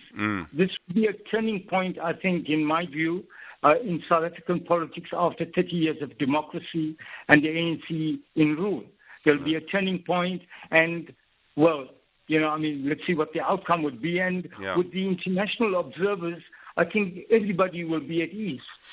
But that is the point. If they are definitely coming and they've confirmed that they would be here, I think it will give our elections credibility also to the international markets. In terms of investment, and South Africa being a global player. All right, Dina. Thank you. All right, Dina, thank you. On the line from Peter Maritzburg. Look, just to reiterate in terms of observers, I need to go and check who's coming and who isn't. As far as I know, there hasn't been any controversy about it. But even if there was, and there shouldn't be, but under our system, the system is incredibly transparent. When you go and vote, you'll see this. You'll see 2 people sitting bored in the corner, and they'll be the party agents, right? And each party has party agents. There are lots of party agents. They watch the voting, they watch the counting, they watch all of it. And that's why we have a transparent process. So, all of that helps. Let's go to Gauteng now. Is it Hebi? Hebi, good morning. Good morning. How are you? I'm well, thanks. You want to talk about the IFP? Yeah, I wish that the spokesperson could be there. I wanted him to say to those voters, especially the black voters, who would say, they cannot really forget the brutality and the terror of the Inkatha Freedom Party in the 80s. What was dubbed then, the killing fields of the Midlands of Natal. All chronicled in the newspapers of the day, the Mercury, the Daily News, and the Sunday Tribunes. And, those people were, either UDF or, members of the trade unions, that were being murdered. And, the massacres of students at the Ngoya University, Nata University of Zululand, who were just innocently demonstrating at a graduation. They were massacred. Their parents had to go and fetch them in body bags, from the university. The massacres that used to happen here in Togoza, in Kumalo Street. Many people cannot forget those kind of things. The massacres that happen in Bupatung, the massacres that happen in Meadowlands from the hostels. What do they say to those people that say we cannot forget that brutality and the terror that you brought upon our black people? And those organizations were not fighting in Gaza. They were fighting the apartheid government. But their leaders stood up against those organizations, and he never apologized. Yeah. You're talking about Prince Buthelezi now, who never apologized. Yes, for the kind of things that happen. Sure. And some of us black people, when he was given a state funeral, we were all aghast about what goes on. There are many black people who cannot forget what happened. No, sure. Hebi, many people can't forget what happened. Of course not. I was growing up during that time, and I just remember reading about it, very far removed from it, but very scary. Yeah, all right, Hebi, I hear you. Look, long memories, and we should not forget what happened. Absolutely, we should not forget what happened. I think it's absolutely vital to remember what happened, and to remember, the truth about things as well is very important. Your story of the week, 086 000 2032, 9 minutes to 9. SAFM, guiding you through the rush hour traffic. On a pretty gentle Friday, still a big queue of traffic on the Mike 1 heading from Sandton down into central Joburg. That's an earlier crash at Houghton Drive. Traffic back through to Corlett Drive at this stage. Collision on the N3 going north at Galulis. Backlogs from the M2 Heldenace interchange. I just saw a tweet from someone about 30 minutes ago celebrating that Galulis was so clear and so open and so free-flowing, and then it's amazing how quickly things can change. Not anymore. N3 north into Galulis stays heavy. Two major route closures. One, the N3 between Bergville and Tugela Plaza. That's likely to be pretty severely restricted for some time. It's a tanker crash and a spillage of paraffin, so big queues that just continue to grow into that particular scene. If you need a reroute option, Bergville exit the R74 Olivier's Hook Pass up to the N5 and Harrismith, and then back towards the N3 should work. And the N4 Elands Valley section remains closed to traffic between Ngodwana and Montrose. All traffic now being diverted across the Schoeman's Kloof, so it's that route through between Mashogadorp and Mbombela instead of the Elands Valley section. And Cape Town looking pretty easy. There are some closures swinging into place across the course of the day around the CTICC, and that's for the return of the Cape Town Jazz Festival. First time, I think, since 2019 that event has been held. Routes like Walter Sisulu will be closed down, and it's partially closed this morning. More closures of that route in from about 1 o'clock this afternoon. Rob Byrne, SAFM Traffic. It's time to commemorate Izinja's game, the ones with greatness beyond limits and boundaries. The incredible class on the field, court, ring, bench, and boardroom. This is the 17th Annual SA Sport Awards, celebrating 30 years of freedom through sporting excellence. Experience the SA Sport Awards on Sunday, 5 May on SABC Sport on DTT Channel 4 and SABC 1 at 7:30 p.m. Proudly brought to you by the Department of Sport, Arts and Culture. SABC Sport is the official broadcaster of the SA Sport Awards. Hashtag Izinja's game. Hashtag SASA 17th edition. For the love of the game. Weekday nights on S3 are about to get lit. BBC Prime Time will give you access to a hand-picked selection of BBC Studios' award-winning dramas, documentaries and factual entertainment, with titles such as Luther, Critical Cheaters, Top Gear, Live at the Apollo, Louis Theroux, Forbidden America and more. You simply don't want to miss out. Tune in to S3 from the 1st of May from 9 p.m. until 11 p.m. to channel the best of British entertainment with BBC Prime Time only on S3. Open up. Stephen Grootes on SAFM. All right, all sorts of conversations coming through this morning. Your story of the week. Plenty of people calling in about the IFP. I do want to go to Harrismith, and Chokolo is there around former President Zuma. Chokolo, good morning. Good morning, Stephen. How are you? Yeah, I'm well. Go for it. Yeah, good morning. I don't understand these people when they say they wanna take Jacob Zuma to disciplinary. I don't know why can't they leave that guy because he's gone. It's not gonna help anything to take the guy. The guy is gone. We must forget about the guy and go and vote for ANC. Leave that guy alone because that guy it's Koratu. In fact, it's sick. That guy. No, why they still busy following that? That guy is Koratu.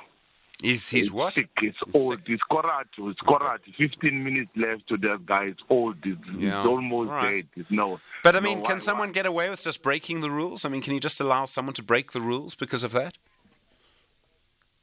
No, Stephen. You see, even if it's like that, he know that guy. He know exactly what he did. So why we are still confusing ourselves with the guy? let's leave the guy gone. That guy's gone. All you right. understand? No, Let's sure. focus about the voting ANC and leave that guy alone. All right, Tsakolo and Harry Smith, thank you. And Vusi Wakaya in the Eastern Cape, do you agree with Tsakolo?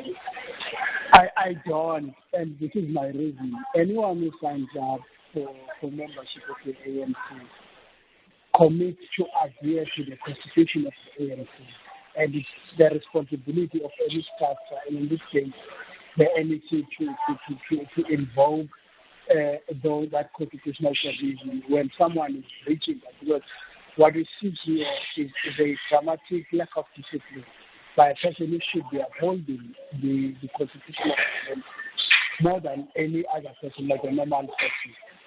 But for me, the importance of this is that the ANC shows everyone that it will be able to take decisions, action against any agency. It doesn't wait for after elections, because if you look at how we've lost, how many people have lost in the last one. All right, and Vusi Wakaya, we're just losing you loudly, please. Just make your point quickly. Can you hear me now? Yeah, I just don't want to lose your point saying quickly. The electoral loss that is suffered, or the decline, you could attribute it to the Jacob Zuma phenomenon. And those are the people that need to see us taking action against it, because they've done wrong and they need to be disciplined by the It's a good decision. All right, Mvusi Wakaya, thank you. He says it's a good decision. It's interesting to see how people see all of this. Stephen in Soweto, Workers' Day, your story of the week. Hi. Yeah, my thought of the week is how actually SAFM, your show started the day for me. It reminded me of Quadessa time, right? Of what time? And you started the show by saying really the unions played a very big part in ensuring that we are in this democracy. Yes, right? yes. And if we can remember Ronald Reagan, when the Americans were actually reluctant to impose sanctions. Yes. It was actually between Ronald Reagan, Margaret Thatcher, and he tried to veto it, and then the Senate overrode the veto. Yeah. And then he said, no, but with the unions can. And literally, I didn't know why, but later on I realized that he was talking about that if the unions are actually striking, then the economy will actually get a knock somehow. Mm-hmm. You understand? Yeah. And it's painful that now the unions today are still using, that against their own government, right?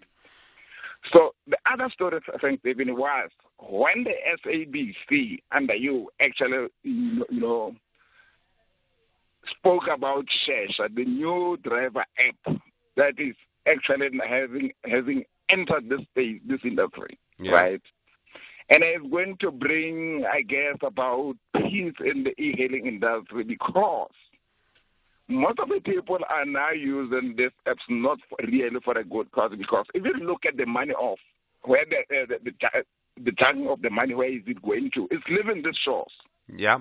Is there any school that you can, with a board that maybe this other e-hailing companies have contributed for social activities? Yeah.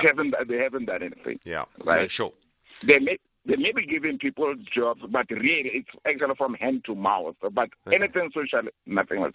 Thanks for the time. All right, Stephen, thank you on the line from Soweto. Very interesting. And then Alfred in Mpumalanga, last word from you. Keep it short if you can, please, the IFP. No, thank you. Mine is too little. On atrocities committed in the past. I'm concerned because not that only IFP was involved in those atrocities. I mean, the ANC too, there's a lot of atrocities they've committed. So, in other words, we want to continue the propaganda of the past, where in which ANC will be protected as the Messiah, while other people will be protected as devil. That kind of politics must be put on end. Yes. You see, because it will further mislead us, and these people they'll keep on doing their corruption because they've got PR exercises, very PR exercises that speaks in a way of defending their satanism sort of approaches to the masses of our people. You see, I remember in 1986 during the Wandebele uprising. In that uprising, they were involved as the ANC. Kids were killing their fathers with tires. Most of the shops were burnt down by kids who were getting an evil influence from the ANC. All right. You see, we must stop these things straight away. All right. No, Alfred, thank you. In a way, correct. We shouldn't sort of say one is the angel and one is the devil. Doesn't matter which way you look at it. Well, thank you for being with me today. Thank you for being with us today. Busy show as always. We will see you on Monday from Mdu, from Melissa, from Amandla, from Mpo, from Stanza, myself. Look after yourself. You with SFM leading the conversation. Kathy's next 9 o'clock.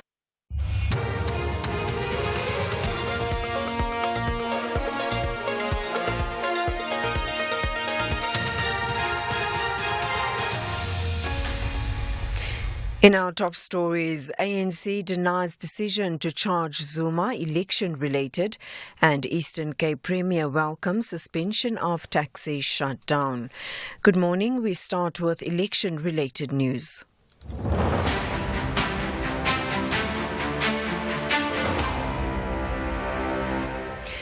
The ANC says its decision to charge its former president Jacob Zuma has nothing to do with the ANC's election campaign ahead of the upcoming national elections. A notice by the ANC's National Disciplinary Committee revealed Zuma's expected to appear before a hearing on Tuesday next week on 2 counts of contravening the ANC constitution. ANC National spokesperson Mahlengi Bengu Mutsiri says there are no politics involved in the latest developments surrounding the former ANC president. For the fact that the National Disciplinary Committee has made a determination to take this matter forward has nothing to do with our election campaign. Our election campaign is running. It's in full swing. It cannot be affected by the fact that the ANC is doing its work dutifully. So there is no politics involved in this thing. ANC Youth League President Colin Malachi says the league is not happy with the representation of young people on the ANC's provincial lists. Malachi made the comments during the Youth League's press briefing yesterday, where it unpacked the party's election manifesto relating to the youth ahead of the elections. He says they will be engaging the Secretary-General Fikile Mbalula on a solution to include more young people on the provincial party list. Why we're negotiating is in provinces, provincial list. We're not happy with majority of provincial lists. A lot of young people are not fully there. There's only 1 or 2 young people in those areas. We've demanded a full representation, and we've told them that post-elections, that must be attended to of the province. But the provincial list, they're just messy. A lot of young people are not appearing the way they should appear. And we're saying as the Youth League will attend to it through our SG, who's engaging with the SG of the ANC and other provincial secretaries. In other news, the Eastern Cape Premier Oscar Mabuyane has welcomed the suspension of the taxi shutdown that led to several road closures across the province. The shutdown also disrupted health services at almost 60 healthcare facilities, mainly in the Buffalo City Metro. The shutdown was due to non-payment of funds by the Provincial Transport Department to scholar transport operators. The provincial government has committed to settle all the outstanding verified invoices dating back from January to March this year. Kusila Ranki is the Eastern Cape government spokesperson. To fast-track this process, command centers have been established in district offices of the DOT to improve efficiencies, especially in districts where there are high volumes of invoices. This is to ensure that the department concludes the payment process in line with the set deadline. The engagements have been able to prevent a prolonged and possibly economic crippling protest action. The body of a woman who may have been fishing has been recovered near Belvedere on the Knysna Lagoon in the Southern Cape. National Sea Rescue Institute spokesperson Craig Lambinon says the Knysna duty crew were activated following reports from eyewitnesses of a body in the water. NSI Knysna rescue swimmers and the South African Police Service responded directly to the scene, while the NSI Knysna boat crew launched the NSI rescue craft JT4, accompanied by a water policing and diving services police diver. Western Cape Government Health EMS was alerted. On arrival on the scene, the body of a female, race, coloured, wearing a maroon top and dark in colour, long pants, was located and recovered from the water onto the NSI rescue craft by the police diver, assisted by NSI Knysna crew. And finally, UNESCO, the UN Educational, Scientific and Cultural Organization, has awarded Palestinian journalists covering the war in Gaza the 2024 World Press Freedom Prize. An award ceremony took place on the margins of the World Press Freedom Conference yesterday. Showan Bryce Beast reports from the UN headquarters in New York. Chair of the jury, Maurizio Weibel, said they wish to share a strong message of solidarity and recognition to those Palestinian journalists who are covering the Gaza crisis in such dramatic circumstances. He said that as humanity, we owed them a huge debt for their courage and commitment to freedom of expression. The Committee to Protect Journalists says at least 97 media workers are among the 35,000 killed in Gaza. Recapping the top story, the ANC says its decision to charge its former president, Jacob Zuma, has nothing to do with the ANC's election campaign ahead of the upcoming national elections. A notice by the ANC's National Disciplinary Committee revealed Zuma's expected to appear before a hearing on Tuesday next week on 2 counts of contravening the ANC constitution. For SAFM News, I am Anne Musa. I'm concerned for my children's future. Our country is in a state of chaos. The government has failed the people of South Africa, and other parties cannot bring us together. We need real change. Herman Mashaba is South Africa's Mr. Fix-It. He's a patriotic businessman who knows how jobs are created. He cleaned up Johannesburg and had a caring heart for people of all races.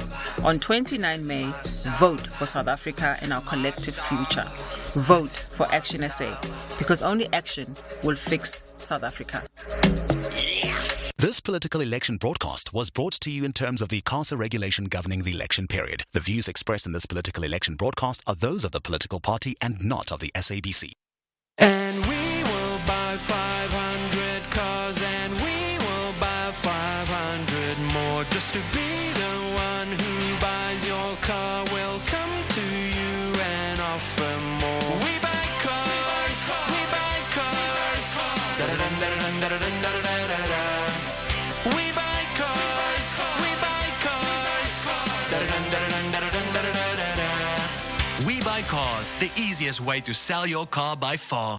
Stellies believe they know how to deal with giants like Mamelodi Sundowns, whereas Masandawana remains confident that Bafana Bastard understands all strategies to make it to the final. This is the emotional encounter of the Nedbank Cup semi-final. Stellenbosch FC clashes with Mamelodi Sundowns FC this Sunday 5 May at 2:30 p.m.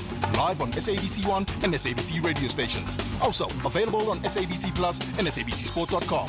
Hashtag We Love It Here. Proudly brought to you by SABC Sport. For the love of the game.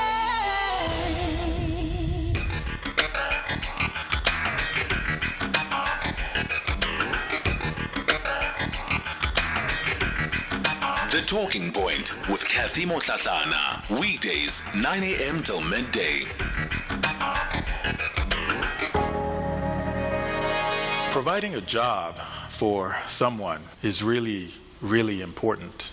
It gives them dignity, and in communities that are poor, it actually has a way of reducing crime, because now people have a productive means for solving many of their problems. It's a fundamentally different strategy than going into a community and pushing what we believe is the right solution.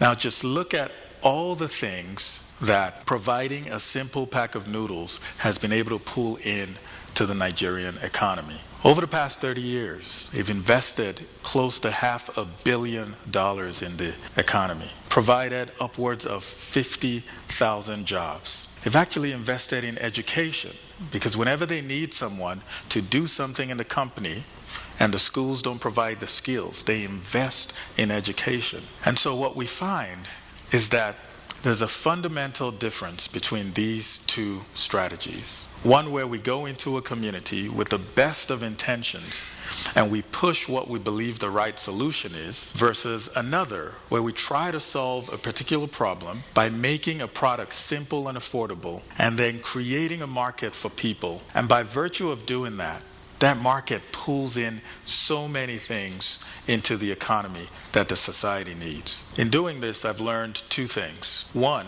even with the best of intentions, when we push what we believe people need, it often doesn't create permanent solutions. And the second is if we figure out a way to make products simple and affordable and create a new market for people in societies where they don't have access, we're going to be able to pull in so many things that the society needs.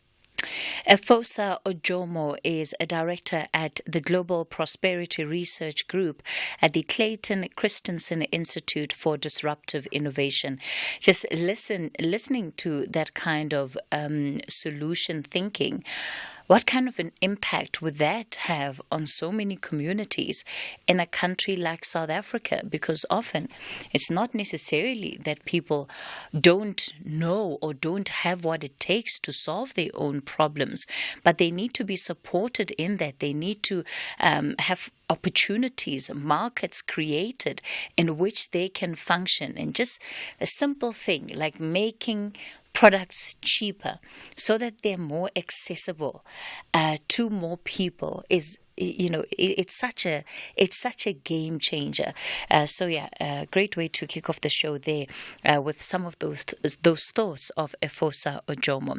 You're listening to The Talking Point. Welcome to the show. I'm Kathy Mutlatlana. I'm with you until midday. Coming up on the show today, it is a Friday. We're going to kick it off with the open line. I'm taking your calls. It is your National Roundtable, 086 000 2032. That's the number to dial on the WhatsApp voice note line, 0614 104 107. Coming up on the show today, in the second hour of the show, we're going to be in conversation with the leader of the Al Jamaa party, that is Hanif Hendricks. It's a party that has been contesting elections from 2009, and the party has seen marginal growth, they now officially have just one seat in parliament. And when you look at some of the things that Hanif Hendricks has been saying, as he's been talking about his party, different media interviews, it doesn't seem that he's, one of those party leaders that has all of these big dreams about governing South Africa. I think, he's quite realistic in his approach over the fact that it's unlikely that his party will be coming into governance after the 29th of May. But what then is their positioning? How do they see themselves as players within this political environment? I guess Al Jamaa also in the last 2 years has punched way above its weight when you look at what has been happening in the metros. Of course, we had 2 Al Jamaa mayors in the city of Johannesburg. Kabelo Gwamanda is also a member of the Al Jamaa party. He remains the mayor of Johannesburg. So there'll be quite a bit for us to talk about with Hanif Hendricks in the second hour of the show. And then, I must tell you, I am looking forward to this interview. Okay, the disclaimer is that I look forward to the Friday wind down on any week, so let's get that out of the way. But I'm also looking forward to our guests today. I'm really excited that they're going to be able to join us in studio. If you're wondering who they might be, well, a very talented group of musicians. Waqoba maqatha mancane sengathi lenyamithengwa nguwe. Waqoba maqatha mancane sengathi lenyamithengwa. Hi, we are the Joy. My name is Pelelani Ndlovu. I'm going with Sanele Makas Ngobo, Sanele Kutuza Hlophe, Togozo Bright Macaba, and Tuzi Hlophe. Please catch us on SAFM on Friday, 11 a.m. Tanko.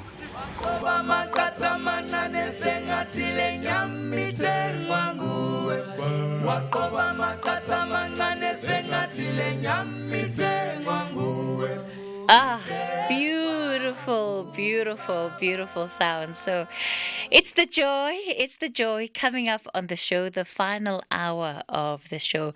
And of course, the group recently made international headlines. They were headlining the stage, the Coachella stage, alongside the Grammy Award-winning rapper Doja Cat, and really that has put them right into the spotlight. So we'll be speaking with them in the final hour of the show. I hope you're going to tune in. It's one you certainly don't want to miss. Okay, so I'm taking your calls. It is the open line, your national roundtable. I'm ready to take calls on whatever issue you may want to put on the agenda. I guess, one of the big stories going into next week is going to be what happens now? What must the ANC do now? Yeah, it looks like the ANC's... Does the ANC have a Zuma headache? Is it fair to say that the party has a Zuma headache that they don't really know what to do with? Or how to deal with it.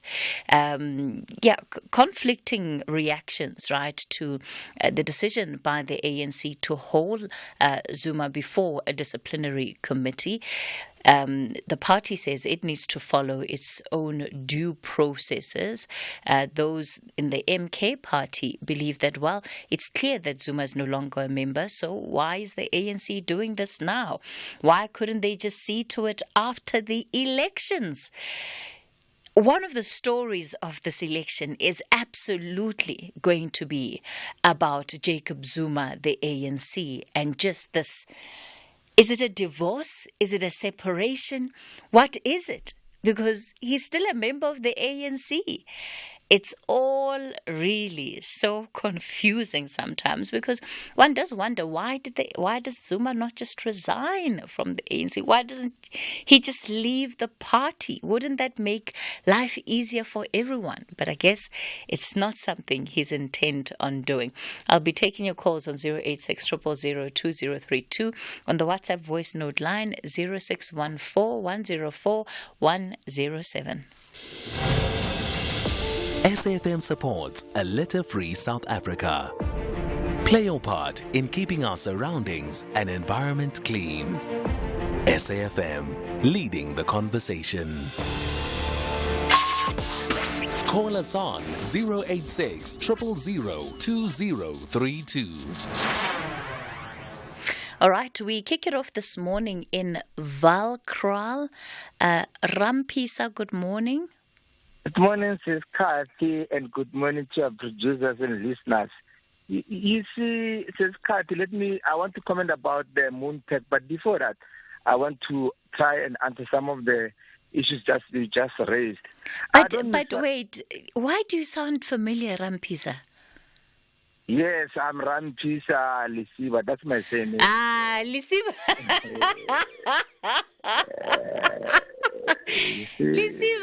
Lisiba.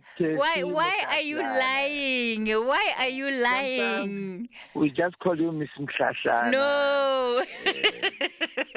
you see, thanks anyway for taking my call. So you are not. You usually come on air as Lisiba, but today you decided to be Rampisa. Yes, it's my surname. Okay. Well, your voice is quite distinct, Lisiba, so that's why I was able to pick it up. So where is Valkral now? Where is Valkral? Valkral is just in Hobokwane. Skukune district. It's in Skukune district, Elias Matwaledi, but we are in the same province. Okay. All right, Lisiba, go for it. Limpopo. You see, this case, I don't think necessarily former president is an headache to African National Congress, because anyhow, you will witness that. We know that in the last 2 weeks, we had the by-elections in Seshego, where a councillor of EFF was arrested for carrying guns, involved in cash and transit, and we went for by-elections. And we took that word from the EFF, what 10 in Seshego, where we are coming from. This party contested election and got only 28 votes when the ANC was running around close to 2,000. So it's not going to be a headache to the African National Congress. But what I want to put it to you, in the interest of justice and in the interest of the Constitution and the dignity of the party, former president must go through the process like any other person, because even yourself, we were raising issues about Mandla Musivi, who just committed a crime late after Zuma, and he was taken through the disciplinary process, was suspended, and it's about to be, and even the case is finished, he's going to serve a 3-year suspension. So this one, the ANC is just trying to show that no one is bigger than the party, and they're not going to be emotional about it. But Lisiba, does it benefit the party at the height of an election, right?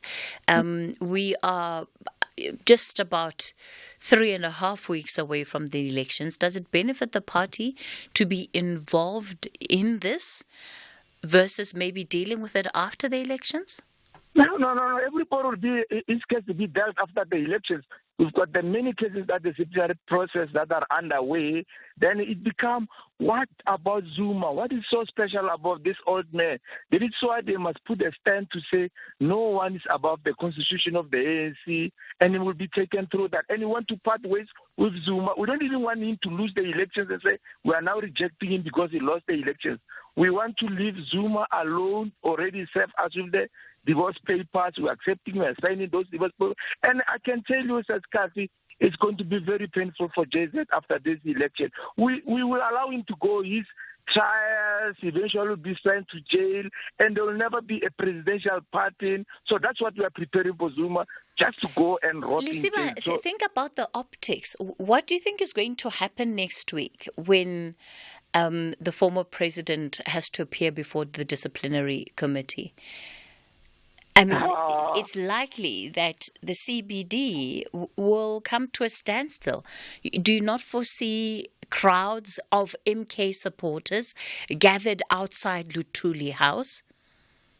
So, in that regard, we will ask the ANC Youth League also to mobilize in defense of our structure, in defense of the mob movement. Yeah. We'll do it. That will not the first time we'll be doing. We'll be organizing in defense of the revolutionary house that we have in Johannesburg. My second point says, and we must assist us in this one. Not only myself, because I was hoping to hear from you. Can you give us the manifesto of the coalition government? Can you give us the manifesto of the Moontech? Because all of us as voters, we are voting based on the track record, the background, and the manifesto that the political party has been showing. The list that the coalition government submitted to IEC, so that we can know that when coalition wins, this is going to be the president, possibly this is going to be the deputy president, and these are the possible cabinet ministers. We don't want to vote for something that we don't know. Assist us. So that we must, because at least we know that. But that is public, Lisiba. The agreements and the negotiations that the Moonshot Pact has been part of have been by and large public. You should look it up online.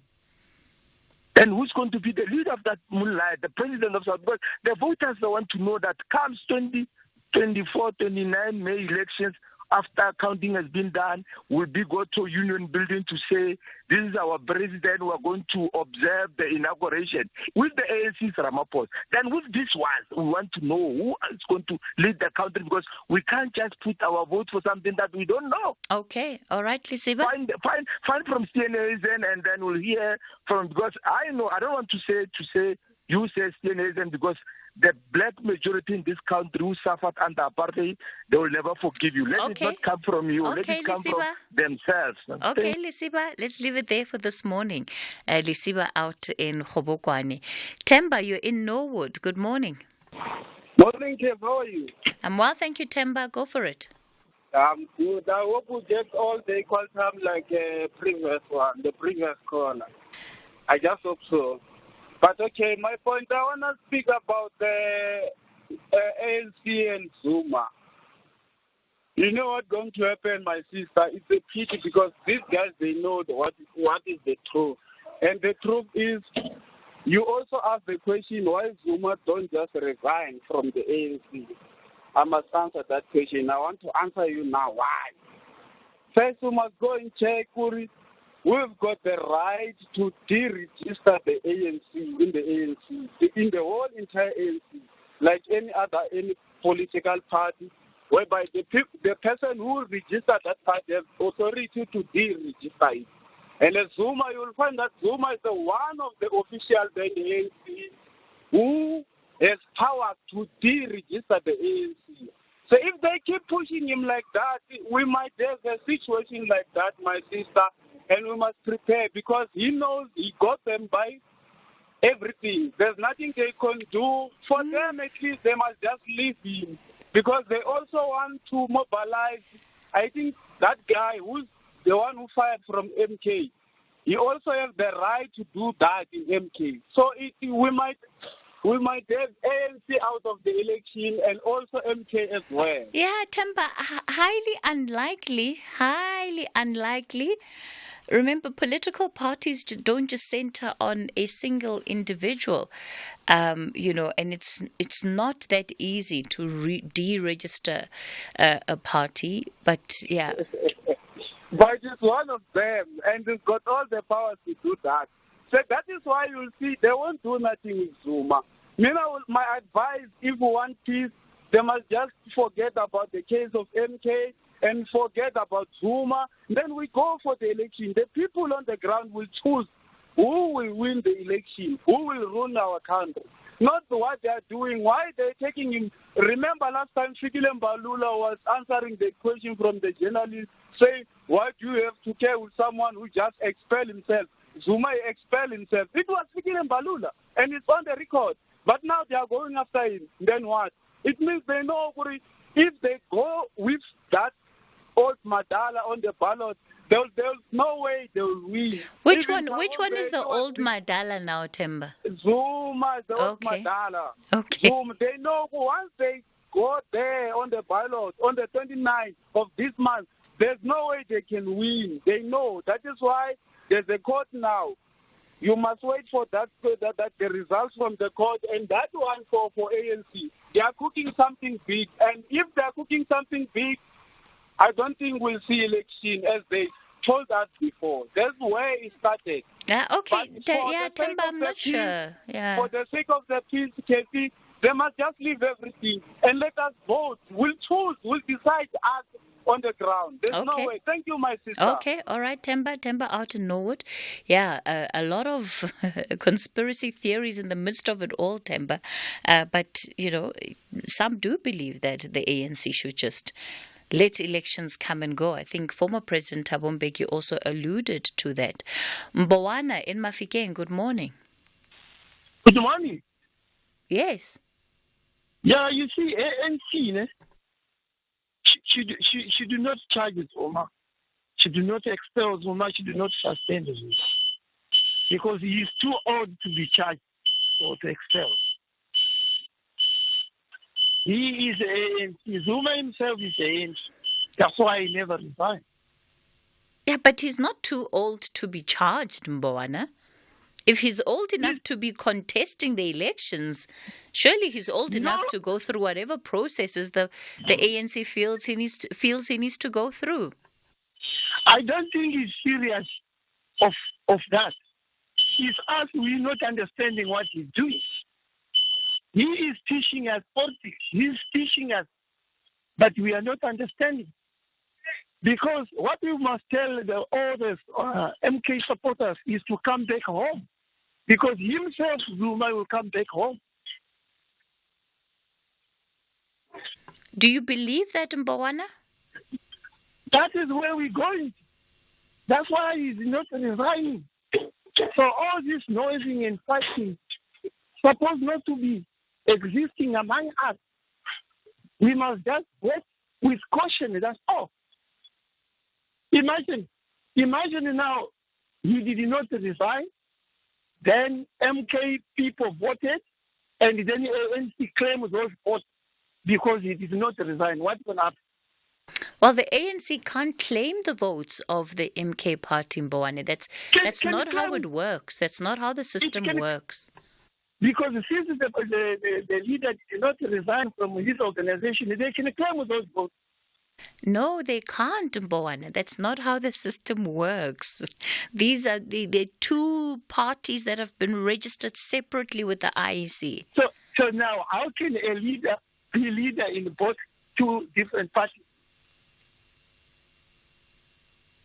If he's a leader of another party and he did not resign from another party, how that can be possible? Well, he is a leader of the ANC by virtue of the position he's held previously in Mbowane, but nothing more than that.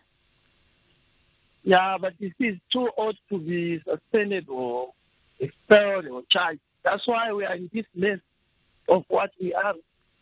Because we don't understand. Can't we talk to him to ask him what exactly he's trying to do? Okay, Mbowana, let's leave it there. Mbowana out in Mafikeng. It's 9:30, time for the latest news headlines. Good morning, I'm Anne Musa. In the headlines, the Umkhonto weSizwe party spokesperson Hlamulo Ndlela says the party is ready to come out in their numbers to support its leader Jacob Zuma when he attends his disciplinary hearing next week Tuesday. The Nelspruit Regional Court in Umbombela, Mpumalanga is expected to hand down judgment in the rape charges against a former MEC for finance, economic development and tourism. He allegedly raped his two daughters. And a senior UN official has told the BBC the situation in and around the Sudanese city of Al Fasher in North Darfur is catastrophic as fighting escalates in the year-long civil war between the army and the Rapid Support Forces. I'll have details on these and other stories at 10. Across South Africa, online and on radio. SAFM, let's talk. Good morning, Kathy. It's Brian Mabai from Protea Glen. Yes, we can hear this political party, which are the opposition, campaigning against the ANC. They are just campaigning against the ANC. They are not campaigning for themselves. If they want to defeat the ANC, they must use a different strategy. For example, the multi-party. Let's say, for example, if the IFP is dominating Natal, all this opposition, they must let their voters vote for IFP. If a certain party is dominating a certain province, they must do the same. This is the only way which will make them take the ANC out of power. The only problem why they won't do that is because they are greedy. The ANC will remain in power. Brian by Protea Glen. Thank you. Good morning, Kathy, your producers and my fellow SFM listeners. Kathy, I don't know why people are making a hula baloo or a fuss about the ANC dragging Zuma to the hearing. ANC, Zuma is no ordinary member of the ANC. He was not an ordinary member of the ANC. So we need to be official. We need to fire this guy. He must go there. Even if he doesn't go, we need to officially cut ties with Zuma. We cannot say simply because he walked away, then we work on assumptions. You understand? As the ANC members, we want Zuma to be officially fired. And that's what the ANC, NEC, or NWC is doing. Thank you. Kathy, morning. Al-Jamaa is basically part of ANC. They have a different name, but they are part of the ANC. I mean, he himself said ANC light. Jamaa is ANC light. So, yeah, that is why he's not, like all the others, as you say, wanting to govern. Hi, Kathy and the SAFM listeners. I'm telling you, I'm guaranteeing you that, just after this election, the forthcoming election now of this year, We will have in the taxi drivers, the nyaupes into the parliament, whereby the people will just entertaining us by fighting each other to show that I'm in parliament also like any other people. There will be no peace anymore into the parliament. Started with the EFF and then it will be forever. The other parties will just fighting to show off. #SFM Talking Point. Business owners, don't waste your time searching for an employee that has it all. They do not exist. But I will tell you what does exist. The Kia K2700 Workhorse. It's versatile, powerful, and reliable. It also arrives on time every day. Save your cash with no deposit and only pay 5,799 Rand per month. It's the business partner you've been waiting for. Up your game with the Kia K2700 Workhorse. Visit kia.co.za for more. T's and C's apply. Kia. Movement that inspires. Stellies believe they know how to deal with giants like Mamelodi Sundowns, whereas Masandawana remains confident that Bafana Bastille understands all strategies to make it to the final. This is the emotional encounter of the Nedbank Cup semi-final. Stellenbosch FC clashes with Mamelodi Sundowns FC this Sunday 5 May at 2:30 p.m. live on SABC1 and SABC radio stations. Also available on SABC Plus and SABCSport.com. #We love it here. Proudly brought to you by SABC Sport.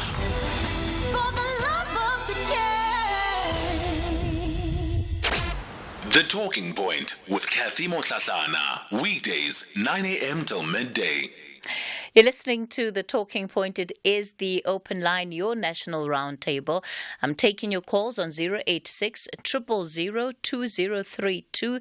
That's the number to dial, 086 000 2032. On the WhatsApp voice note line, 0614 104 107. Mlachawe, good morning.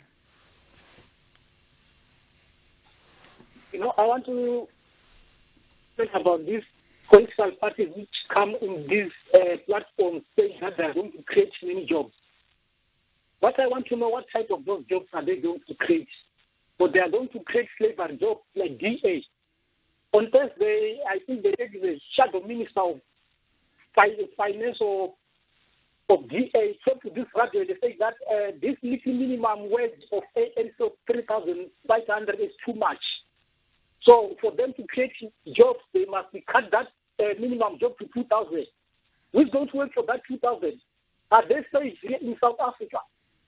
I think that's why I'm saying that some black people are very stupid. When someone comes here and says that I'm going to create jobs for you, I'm going to earn 2,000 per month, they clap hands. When he comes here and says that I'm going to privatize Eskom so that you can get electricity, how can you get that electricity from a privatized company which is going to charge you more when you are failing to take your child to a private school because of money? So I want you to, when they come to those soldiers, you must ask them what type of jobs are they going to create and how much are they going to pay those people who are going to be employed. Because these people are taking black people for granted. And some black people are very stupid to think for themselves. I did see that picket by the DA that they held outside the COSATU headquarters, against the minimum wage, and I just look, I don't know, I looked at it and I thought, well, can we look at how many people in this country actually are earning above the minimum wage? Read the room. What is going on in this country right now, that of all the things you're going to choose as an issue of protest, this becomes one of those issues. I've got lots of questions about it, Mlachawe. Slavery jobs here in South Africa. Where people are going to work for nothing. Okay, thank you. All right, Mlachawe. Yeah, Mlachawe is out in Limpopo. People are barely able to survive on a minimum wage, barely able to survive. And what we know that even in industries where there's the benchmarking of the minimum wage, whether it's in agriculture, domestic work, and other parts of what is considered to be informal work, it's just not adhered to. So there's a disregard of that policy by and large. But to see a party actually protest against minimum wage and saying that, that they don't think that it's a viable policy. Well, yeah, it does, it does raise questions. Tsukolo, you're out in Harrismith. Good morning. How's Katie, dumelang le kae? Rona le kae Tsukolo? I'm alright, how's Katie? Hey, how's Katie? See this thing of this Madala, Jacob Zuma. Hey, it's wasting our time, this Katie. This guy, I don't know why they say they're gonna take this guy to disciplinary. They must remove this guy because this guy already is gone. He's gone. Why? Why now they want to take this guy to disciplinary? For what? Because he's gone already. Tsukolo, if he was gone, he wouldn't need to be taken to disciplinary. The point is that he's gone, but he's not gone. This Katie is gone, Katie. What more we need from this guy, because he got a new party now, and he even told the ANC Street that he is not going to vote for ANC, and is not going to advise people to vote for ANC. So what more do we need? Let's forget about the guy and vote for ANC. Then that guy it's only 15 minutes left to that guy. Then that guy is gone. Why are we wasting our time? Okay, Tsukolo out in Harrismith. Let's leave it there. Thank you, Sisketi. Thank you. All right, Vuyiswa, you're in Parktown North. Good morning. Morning, Kathy. How are you? I'm all right, Vuyiswa. Long time no chat. I was brutally attacked. I alluded this to KG and Lebu with someone I grew up with in exile in the U.S.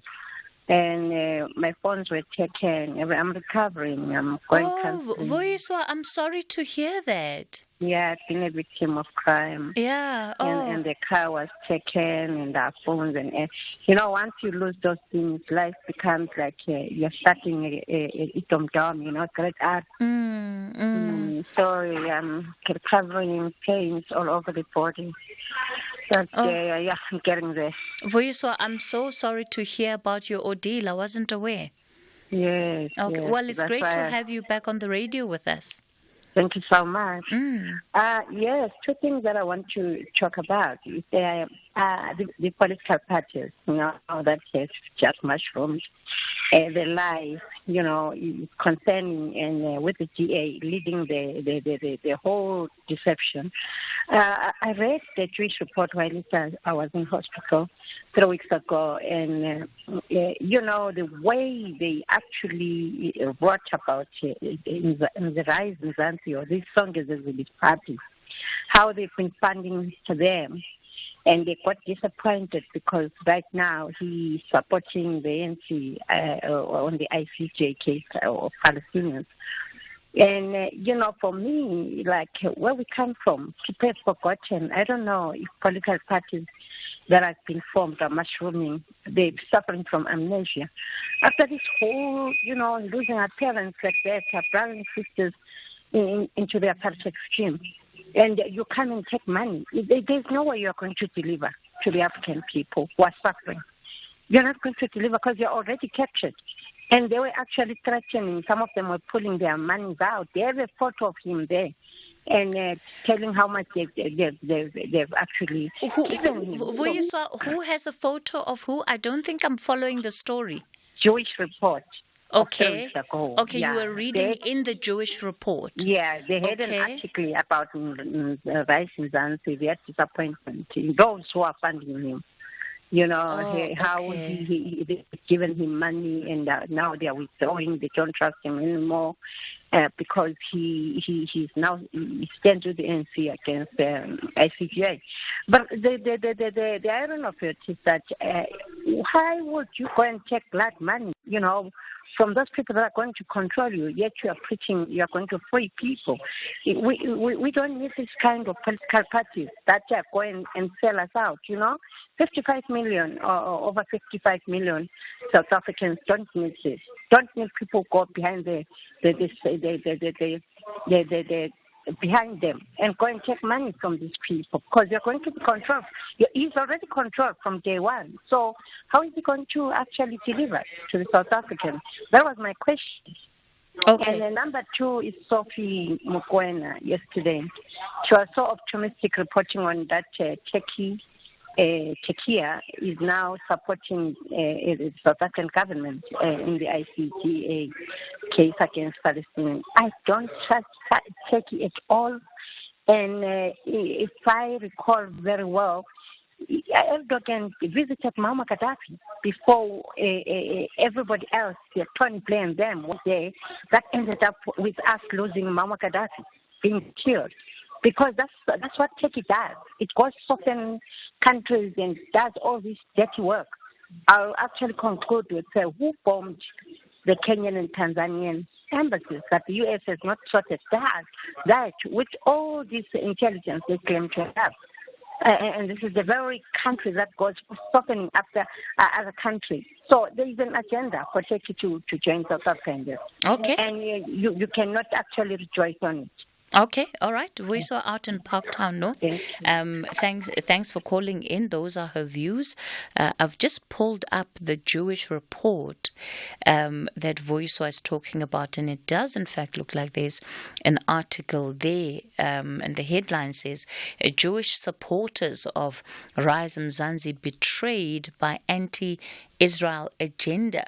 And the report goes on to say that those that had supported the parties, at least prominent backers, Jewish backers of the party, were angry after they saw high-ranking party members of Rise Mzansi posting anti-Semitic and anti-Israel disinformation online since the 7 October Hamas attacks in Israel. Okay, so yeah, if you want to read more about that, you can check it up, pull it up online. It is available, and that's just something that Voice was raising. I guess at the end of the day, a lot of political parties will go wherever they feel they might have funding available, but it's really the onus is on them, and I don't think that it's necessarily wrong for, once people have received funding, to take a stance on issues that they feel morally obligated to, and I guess in the end it's about whether they can justify that to whoever is supporting them. Spiwe, you're out in Springs. Good morning. Hi, good morning. Good morning, Katie. So, Katie, what the ANC is doing by calling the former president to a DC is, exposing themselves again, their corruption, basically, of conducting these kangaroo courts. We've seen it with the former public protector. They purported to be having an inquiry or something in ad hoc committee and all that, whereas they already had a foregone conclusion. They already knew what they were doing. They already had a plan to kick it out. Except, Spiwe, the two are different. What happened with the former public protector was coming out of the work of government, whereas this is a political party matter. No, Katie. You see, if you say government, it's political parties that form government, and the majority is the ANC. So it was an ANC process in government. So even it wasn't solely an ANC process, Piwe.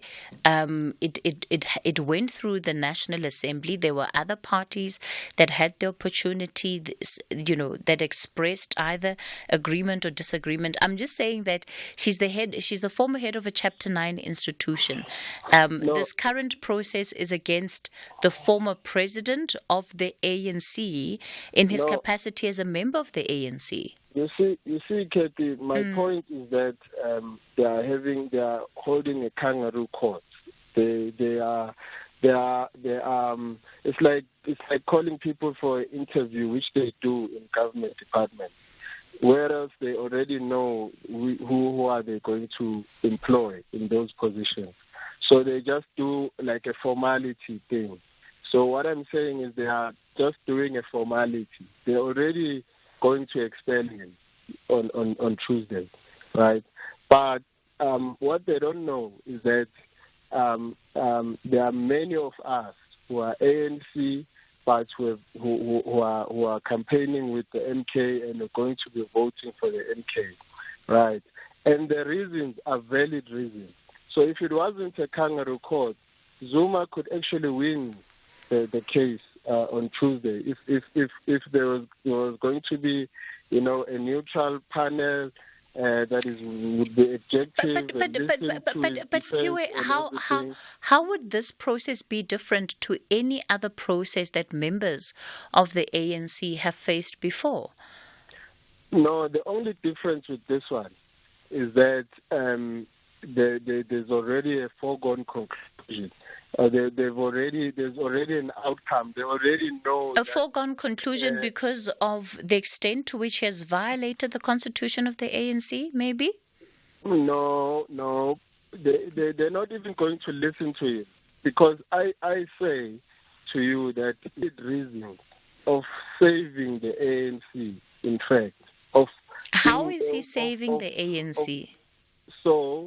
Right now, the ANC has been infiltrated by people like the current president, who are working to destroy the ANC by all their decisions that they make, who are reversing all the gains of the ANC, who are deployed there by the Ruperts and the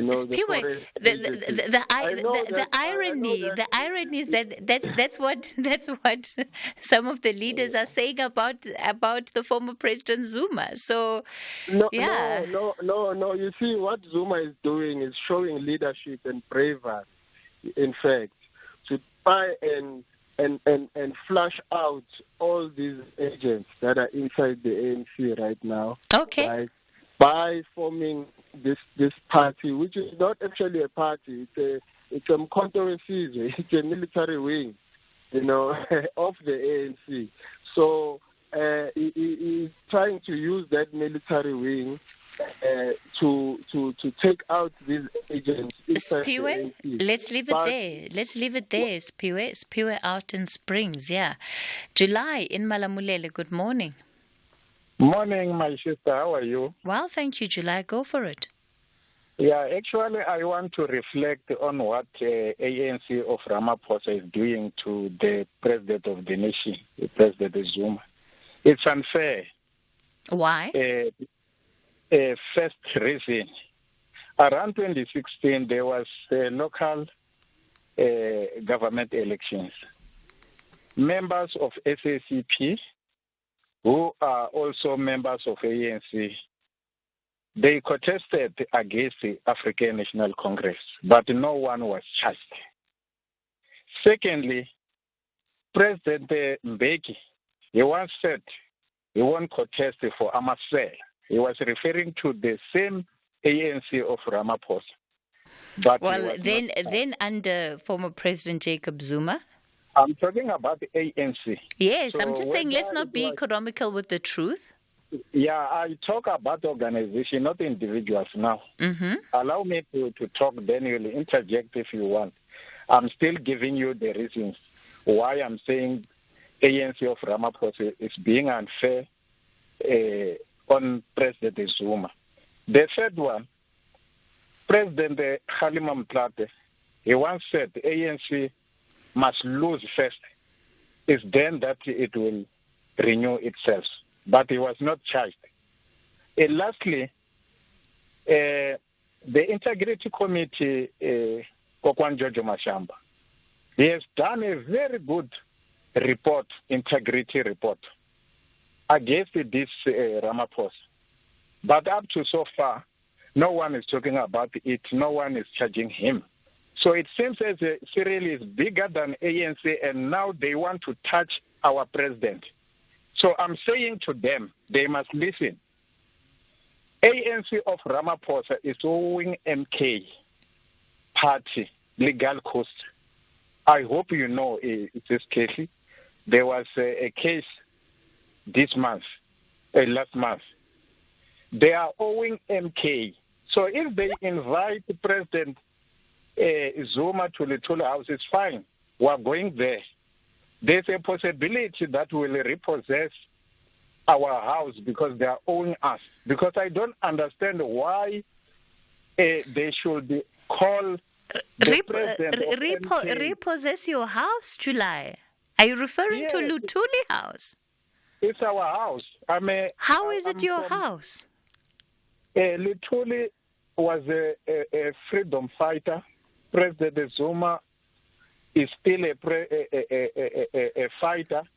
Cyril is just a puppet, a stooge of white monopoly who ran away around 1996 and left the books of ANC to loan me. So I'm surprised if now is the one who want to charge the freedom fighters. Knowingly, that is not a freedom fighter. He never been in exile. He never been a branch secretary. So July, are you a freedom fighter? Yes. Okay. So we'll be there. We thank Fikile Mbalule for campaigning for us because we'll stage a very good stage there. After a president has visited our house, he will come and address us. Hey, July, okay. July out in Malamulele. Oh, gosh. Dintwe, you're in Tabanchu. Good morning. Katie. Yes, Dintwe? How are you, Katie? I'm well. Go for it.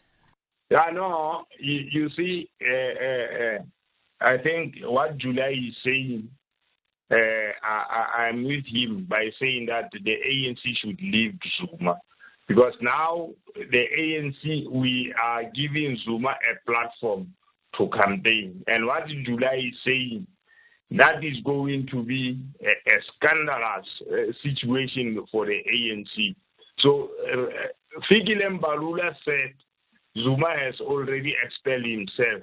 Why can't we leave it as such that now we are promoting Zuma, we are giving Zuma a platform? So I don't know, even if we discipline him, what are we going to benefit? What are we going to gain out of that? Let the ANC leave Zuma alone and do whatever he's doing. He has defied the organization. He has defied the laws of this country. I don't know who else can do anything to Zuma. That's my contribution, KP, that the ANC, if the leadership listens, let them leave Zuma alone. Let Zuma not go to the Tuli house. You see, you listen what July is saying, he's going to occupy their building. Thank you, Casey. Yeah, look, whichever way you look at it, Dintwe, right now it looks like the stage is already set. And of course, the MK party has confirmed that the former president will be attending that disciplinary hearing. So I doubt that between now and then we'll see some kind of cancellation of that meeting going ahead. But you never know. Let's take a couple of your WhatsApp voice notes. That'll take us into the 10 o'clock news. Good morning, Kathy. It's Daniel from Durban. The issue about minimum wage from the DA, I think allow them to speak on that because I did hear the clip, but I think there is more to that in explaining why they have come to that conclusion. Thanks, Kathy. Daniel from Durban. Bye-bye.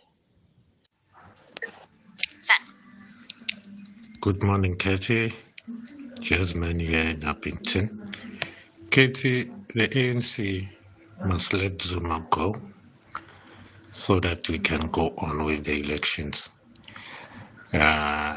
We have nothing to lose as the ANC. We know we have people. We can vote. The ANC is going to win the elections. People must stop panicking and let us do the work on the ground. Bye. Hashtag SAFM Talking Point.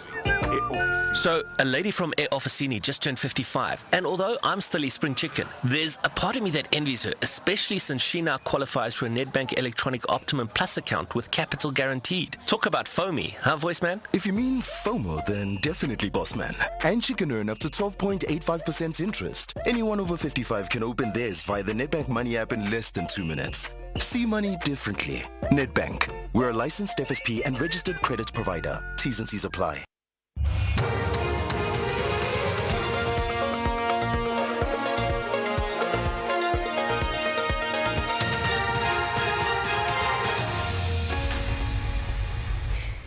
In our top stories, MK Party to accompany Zuma facing ANC disciplinary committee and judgment in former Mpumalanga MEC rape case. Good morning. The Umkhonto weSizwe Party spokesperson Nhlamulo Ndlela says the party is ready to come out in their numbers to support its leader Jacob Zuma when he attends his disciplinary hearing next week Tuesday. This follows a notice document by the ANC's National Disciplinary Committee that Zuma is expected to attend a disciplinary hearing. Zuma is facing 2 counts of contravening the ANC constitution.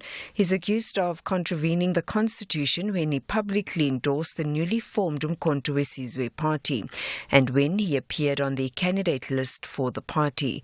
The MK Party spokesperson Nhlamulo Ndlela. We don't understand, what this whole fuss is about, and that's why we've won all these cases and we continue to win, and that's just a clear demonstration that it's a desperate act on their end. And if I were them, I would have listened to their leader in the form of President Mbeki, who would have for the first time given them wise words, which are, what is the rush and why the desperation? Meanwhile, the ANC says its decision to charge its former president Jacob Zuma has nothing to do with the ANC's election campaign ahead of the upcoming national elections. Party spokesperson Mahlengi Bengu Mutsiri. For the fact that the National Disciplinary Committee has made a determination to take this matter forward has nothing to do with our election campaign. Our election campaign is running. It's in full swing. It cannot be affected by the fact that the NC is doing its work dutifully. So there is no politics involved in this thing. The Nelspruit Regional Court in Mbombela, Mpumalanga, is expected to hand down judgment in the rape charges against a former MEC for Finance, Economic Development and Tourism. He allegedly raped his 2 daughters. The accused was arrested alongside his stepson in 2020. Since the start of the trial, the media was barred from attending the proceeding to protect the minor children.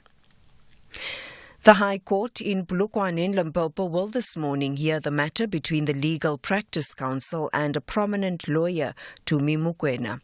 The council wants Mokoena to be removed from the attorney's role. The council argues it has received several complaints against Mokoena, including the alleged misuse of trust accounts of his clients. Katleho Nyoni reports. The law firm under the name Tumi Mokoena Incorporated was placed under liquidation in 2019. Several years later, in March this year, Mokoena was suspended from practicing as an attorney.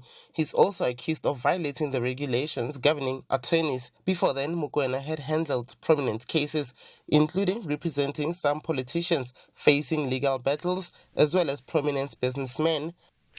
Police Minister Bheki Cele is expected to open a new police station at Manguzi in northern KwaZulu-Natal.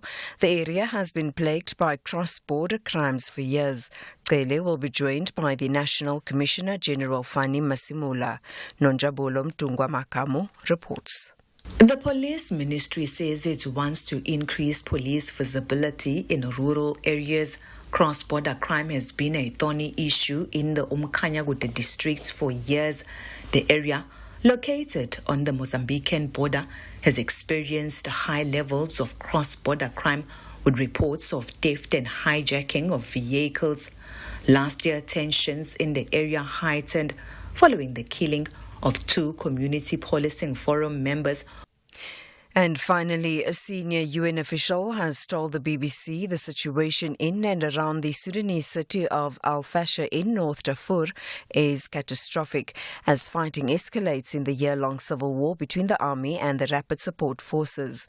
Toby Howard described the increasing killings, the burning of entire villages and intensifying air bombardments. He says people are struggling to get out. There are a few corridors left. Many of the corridors, the land corridors, are blocked because of rising insecurity and the converging of forces. We have some national staff who were able to flee a couple of days ago, but certainly the options for people to get out are very limited, and people simply don't have the money to buy tickets on transport. I mean, the cost of fuel, amongst other very basic products, has soared recently. Recapping the top story, the Umkhonto weSizwe Party spokesperson Nhlamulo Ndlela says the party is ready to come out in their numbers to support its leader Jacob Zuma when he attends his disciplinary hearing next week Tuesday. For SAFM News, I am Anne Musa. In 2006, the Democratic Alliance won Cape Town by just 1 seat. With just 42 votes, he recently won Umgeni, bringing remarkable progress to rural KwaZulu-Natal. Because people voted for change. DA-run Midvaal is now the best-run municipality in Gauteng. And a new story was written for the Western Cape when people voted DA. But if you want a new government that works, then you have to vote for it. In this election, every single vote will count. Your vote can rescue South Africa. Vote DA. This political election broadcast was brought to you in terms of the CASA regulation governing the election period. The views expressed in this political election broadcast are those of the political party and not of the SABC. EFC is live this Thursday. 2 grappling wizards will battle it out for the vacant welterweight title at EFC 113 as Gelson Souza and Zakir Banat fight it out for championship glory. Plus, Faiz Jacobs is out for revenge against the great Sylvester Chipumbu for #1 contendership. EFC 113 live this Thursday. Watch it on SABC Sport Channel on DTT Channel 4 from 7 p.m. Brought to you by SABC Sport.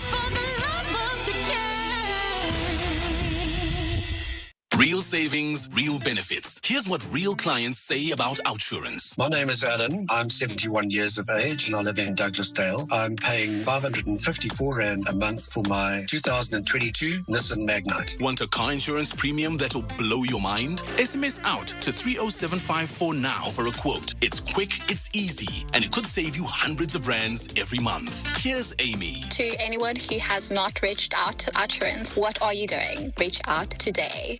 Blow your mind, not your paycheck. SMS out to 30754 and see for yourself why OUTsurance was voted Best Car Insurer 2023 by the Star and Pretoria newsreaders. Here's Yusuf. It just shows that OUTsurance is top of the tops when it comes to insurers. SMS out to 30754 now. That's out to 30754. OUTsurance is a licensed insurer and FSP. T's, C's, and limits apply. Premiums are risk profile dependent and reviewed annually. Client comments do not constitute financial advice. The Talking Point with Kathy Motlatlana. Weekdays, 9 a.m. till midday.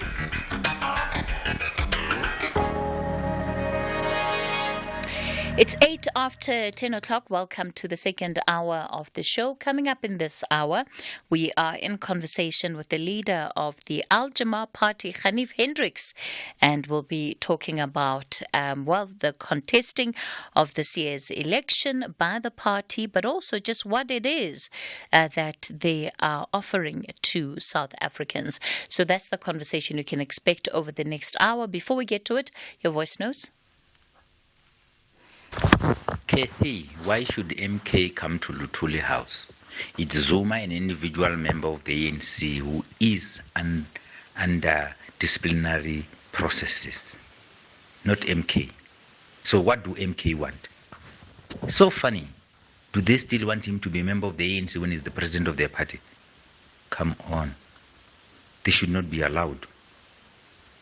It's Zuma who is coming in there for disciplinary hearing. So MK, ANC structures should cordon those areas. That's disrespect for MK. You can't have your cake and eat it. And we cannot be afraid of MK to say if Zuma is charged by the ANC in disciplinary case, then there will be chaos in the country. No. Otherwise, he will not go to court, in the legal court for his arms deal, because people will be afraid. Set a precedent. Deal with him once and for all. And those MKs should be dealt with heavily. Good morning, Sis Kathy and the listeners. This is Siseko Anthony Peter. Sis Kathy, I want to talk about this thing of Zuma. I don't know why the ANC is following Zuma, because they even said that Zuma has expelled himself. So now why are they following him? Why are they doing this disciplinary hearing? They're wasting their time. They should focus on their campaign and stop following Zuma. Because if ever it was somebody else, they should have expelled that person long time ago. So now you can see even in the ANC, not everyone is equal before the law. Some, they are more than. Hi, Sis Kathy, they are wasting our time, man. Thanks, Sis Kathy. Bye-bye.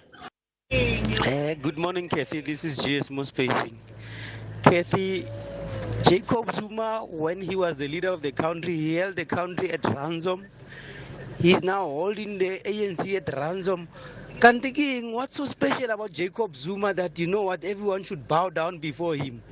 And people are saying, no, he's a political mastermind and all that. No, man. ANC should just get rid of Jacob Zuma and that's it. Thank you. GS Mospacing. Good morning, Oskefi. This is Nati from Cape Town in Delft. I think ANC, this is just an electioneering from their side. You remember that former PM Parliament member Marvin Dex from Pietermaritzburg, his case was dealt in so fast. Why Zuma now? Unless maybe they feared that should they have acted in earlier on, maybe most people would have gone with Zuma to join the MK. But it's still a blunder because them expelling him or suspending him, it is always going to work in his favor, as he knows how to work the grassroots years. And then, yeah, basically they just handed a lot of support to the MK. Thank you. Conversations that you connect with and react to. SAFM. All right, we continue the conversation on the talking point. Let me welcome onto the show Hanif Hendricks, leader of the Al Jamaa Party. Mr. Hendricks, good morning to you. Thank you for your time this morning. Oh, thank you. It's an honor to be on the best show on radio. Well, thank you for that compliment. I see you wanted to start the interview off on a good note. Yes, I wanted to soften you up. Well, Mr. Hendricks, I think, one of the things that I was talking about in the first hour of the show that I had picked up, just from looking at some of the interviews you've done already, reading some of the interviews you've done, when you position Al Jamaa, you're not really saying you're contesting elections to govern. You're not talking about being a government in waiting. I'm quite fascinated by that. Why not? You seem to be contesting just to be in the space, but no clear intentions of taking power. Look, we want to stabilize. We know we are in the city of Joburg for 18 months now. We've stabilized that metro, the wealthiest metro in Africa. All the money is in Joburg. Al Jamaa just hopes we can get our hands on some of the money for our campaigning, but that's not so easy. We have now moved into a new phase. We are, as you know, I got my one seat in Parliament with 37 votes. In 2021, we went to 61,000 votes and we landed the position of executive mayor in the city of Joburg. So we are taking it step by step. Over the last 17 years, the party grew 7% every year. So we're a political party that started off with 4,000 votes. We're now 61,000 votes. And guess what? The 224 elections, we are aiming for 5 million votes. Now ask me how I'm going to get that 5 million votes. We launched a campaign, a 4-week campaign on May Day, and we went to our ancestral land. Our ancestral land is where the resistance started, where the fight against apartheid started, where King Moshetshwe in the 1880 fought against the British and was jailed on Robben Island together with his son. And in 1962, from Sentili in Kufumvaba, 75 of his subjects were hanged because they were fighting apartheid. That has inspired Al Jamaa because we need to remember our resistance fighters. So we in the Eastern Cape, the struggle started in the Eastern Cape, and the Eastern Cape is the last province to benefit from our freedom. So we went to the Eastern Cape over the weekend to get inspired. We slaughtered a cow. We met with the chief, the king of the village. We met with the families whose sons were hanged in 1962 because they came to Cape Town on an operation. They returned to Queenstown and were caught at Queenstown Station. So we all fired up. And Al Jamaa, he has now done the number crunching. And we have put in place a campaign to get 5 million voters in South Africa. Mr. Hendricks, I want you just to explain something clearly for me. So, you said that, talking about the city of Johannesburg, there's a lot of money in Johannesburg, and that's money that you are hoping to get your hands on for campaigning. What do you mean by that? No, we're not saying for campaigning. What we're saying is that all the business people are in Johannesburg and they are giving money to political parties, funding political parties, but none of them are funding Al Jamaa. So seeing that Joburg is the wealthiest metro, secondly, that Al Jamaa has stabilized the city of Johannesburg for the past 18 months. The officials are stable, permanent city manager, over 100 African graduates in full employment. Surely when they start, the businessmen in Joburg, when they start giving donations for the sake of multi-party democracy to different political parties, why are they not giving Al Jamaa a cent? And so that's what I refer to. I didn't mean that we want to lay our hands on the ratepayers' money. We want to lay our hands on some of the profits these businesses are making because Al Jamaa is creating a very stable city of Johannesburg. Political parties need funds for campaigning. And we need money for posters, for flyers, for T-shirts. We have 5 million people that want to wear the Al Jamaa T-shirts. And the city of Joburg, I think they need to also, when they, the crumbs that they have left, they've given the ANC money, they've given Action SA money, they've given the DA money, they've given the EFF money to campaign, and not a cent to Al Jamaa. That's what I mean. But we don't want to touch a cent of ratepayers' money. So, Mr. Hendricks, when we look at what has happened in the city of Joburg, so in January 2023, we had Thapelo Ahmed, who was one of your members, elected as mayor. He was in office for less than 3 months, 87 days to be exact. It was soon followed in May by the appointment of Kabelo Kwamanda as the Johannesburg mayor. When you say the city has stabilized, I'm assuming you mean that there has not been more changes in the position of mayor in Johannesburg, but certainly there's nothing stable about the city of Johannesburg. All you have to do is take a drive around town to see just what a terrible state the city is in. You are quite correct. I have been traveling around Johannesburg, and I was so upset with the state, the cleanliness, the dirt, the dilapidation that the ANC and the DA and Action SA has caused over the last 10 years. And we have even gone overseas and spoken to another mayor in another town, which is very clean, and they've offered to help us clean up the city of Joburg. I've seen the executive mayor. He went to Turkey. He is about to ask the council to send him to Tehran.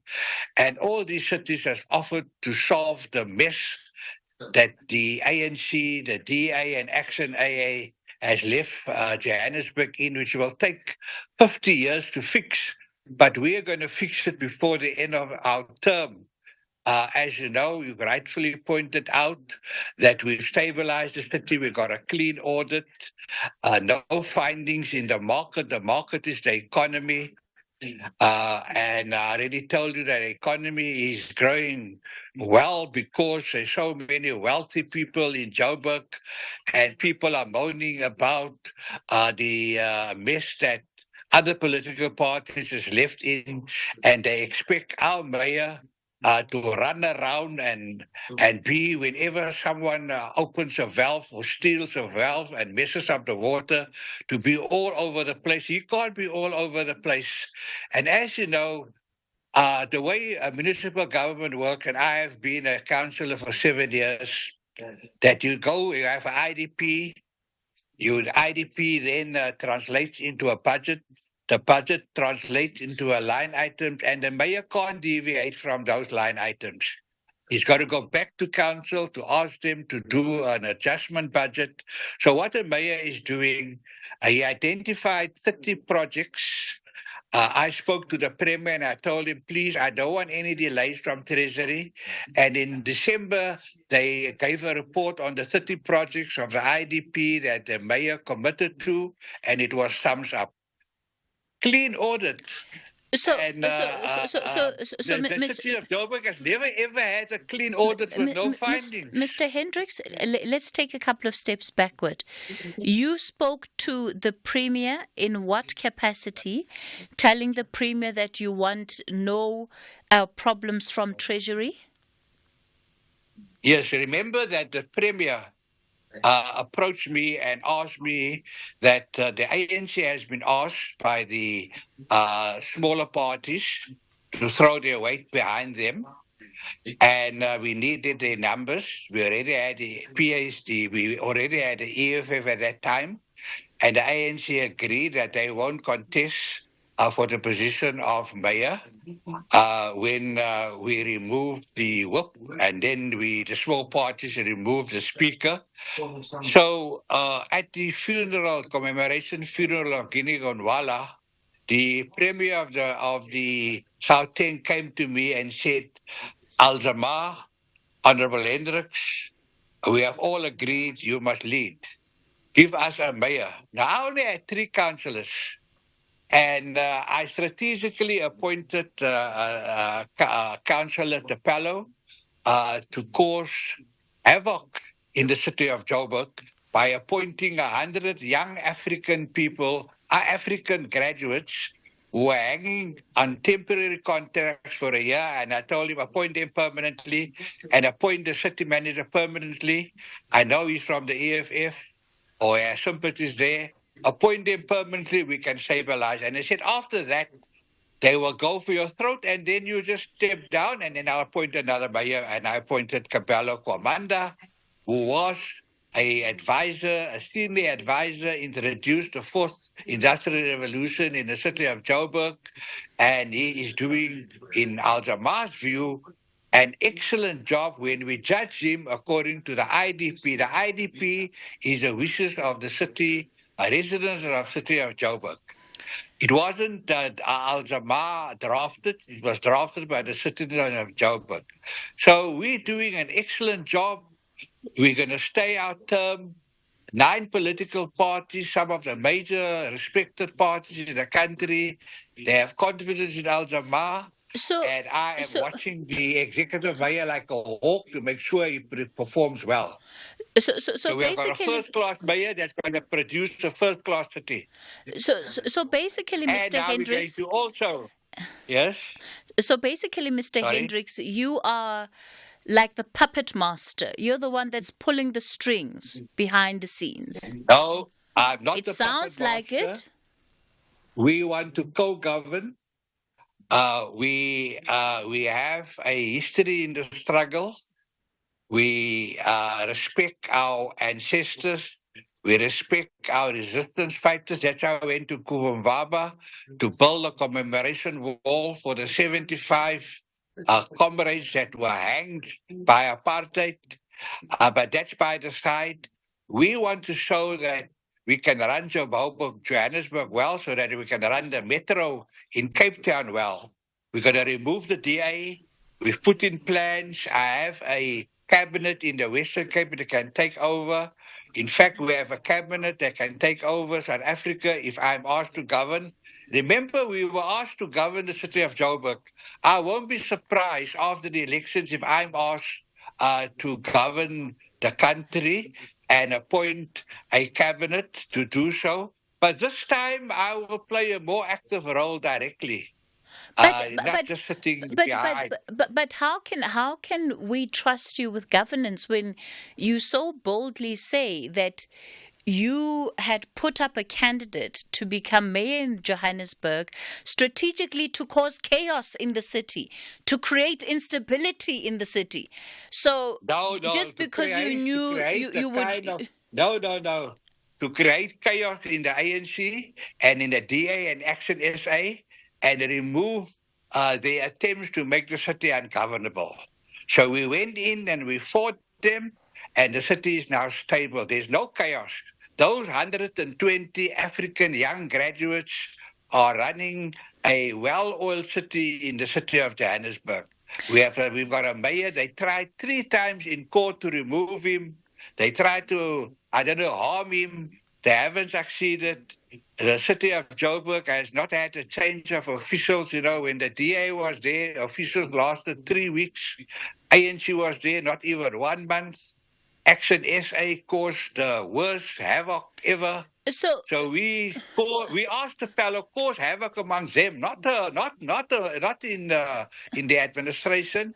Put in place a stable administration to prevent the havoc that the ANC and Action SA and the DA has caused. So Mr. Hendricks... So you mustn't twist our words. No, I'm not twisting your words, which is why I give you an opportunity to clarify what you mean.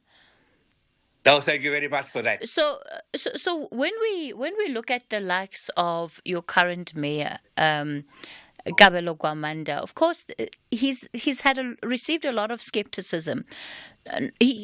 Not many people believe that he's a leader that inspires confidence. In fact, there was a particular point in his journey soon after he was appointed, where it seemed that he was deliberately being kept out of the spotlight. Only in the last couple of months would you say that we're seeing Kabelo Gwamanda more and more in the public, taking on more and more interviews sometimes. My question goes to the issue of organizational capacity, Mr. Hendricks. Do you believe that you have the capacity organizationally of individuals that can be trusted and that can lead at the scale that you've been given the responsibility right now? Certainly in the city of Joburg, we've shown what we've done. But remember, there's a separation of powers between a political party and a municipality. So the municipality has an HR department. They do all the appointments. Al Jamah is not involved. We don't have a single member of our party deployed in the city of Joburg. Only the 3 councillors. Other, like the ANC, they must have 80% of the officials. The DA has about 10% and Action SA 10%. There's not a single Al-Jamaa person there. So we depend on the HR department to bring the brains, the professionals. And I have engaged with many of the senior officials of the city of Joburg.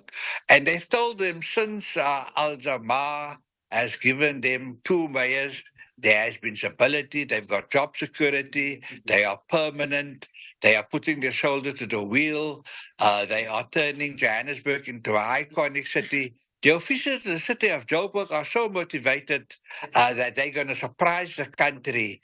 And so you must understand that Al-Jamaa is a difficult job. If one of the 9 political parties feel that we're favoring the ANC or the EFF, or the executive mayor is signing because he's under pressure from the ANC or the EFF, they will resign and the DA will take over. And that is what we're not going to allow in the city of Joburg. In fact, we're trying to remove the DA from the Western Cape because they want to turn it into a Zionist province and a Zionist city. We'll continue our conversation with the leader of the Al-Jamaa party, Hanif Hendricks. It's 10:30.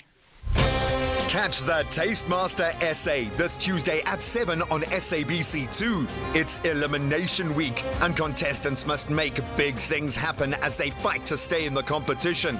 Their task? To create an impressive tower of baked items in a test of skill and creativity. Who will survive to bake another day? Find out on the Tastemaster SA. Tuesdays at 7, repeat Wednesdays at 1, and Sundays at 4 p.m. on SABC2.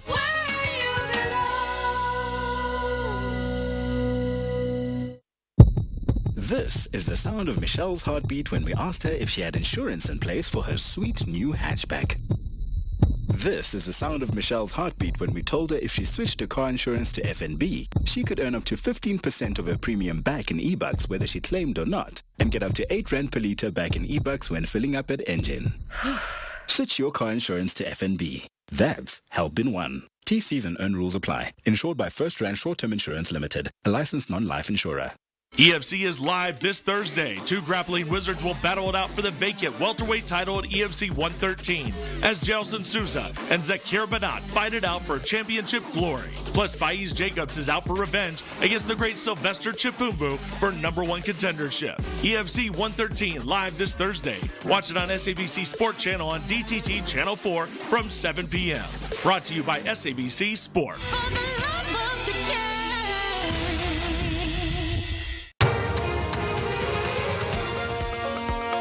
A very good morning to you with the news headlines. The MK party says its members are ready to come out in their numbers to support its leader Jacob Zuma when he attends his ANC disciplinary hearing next week.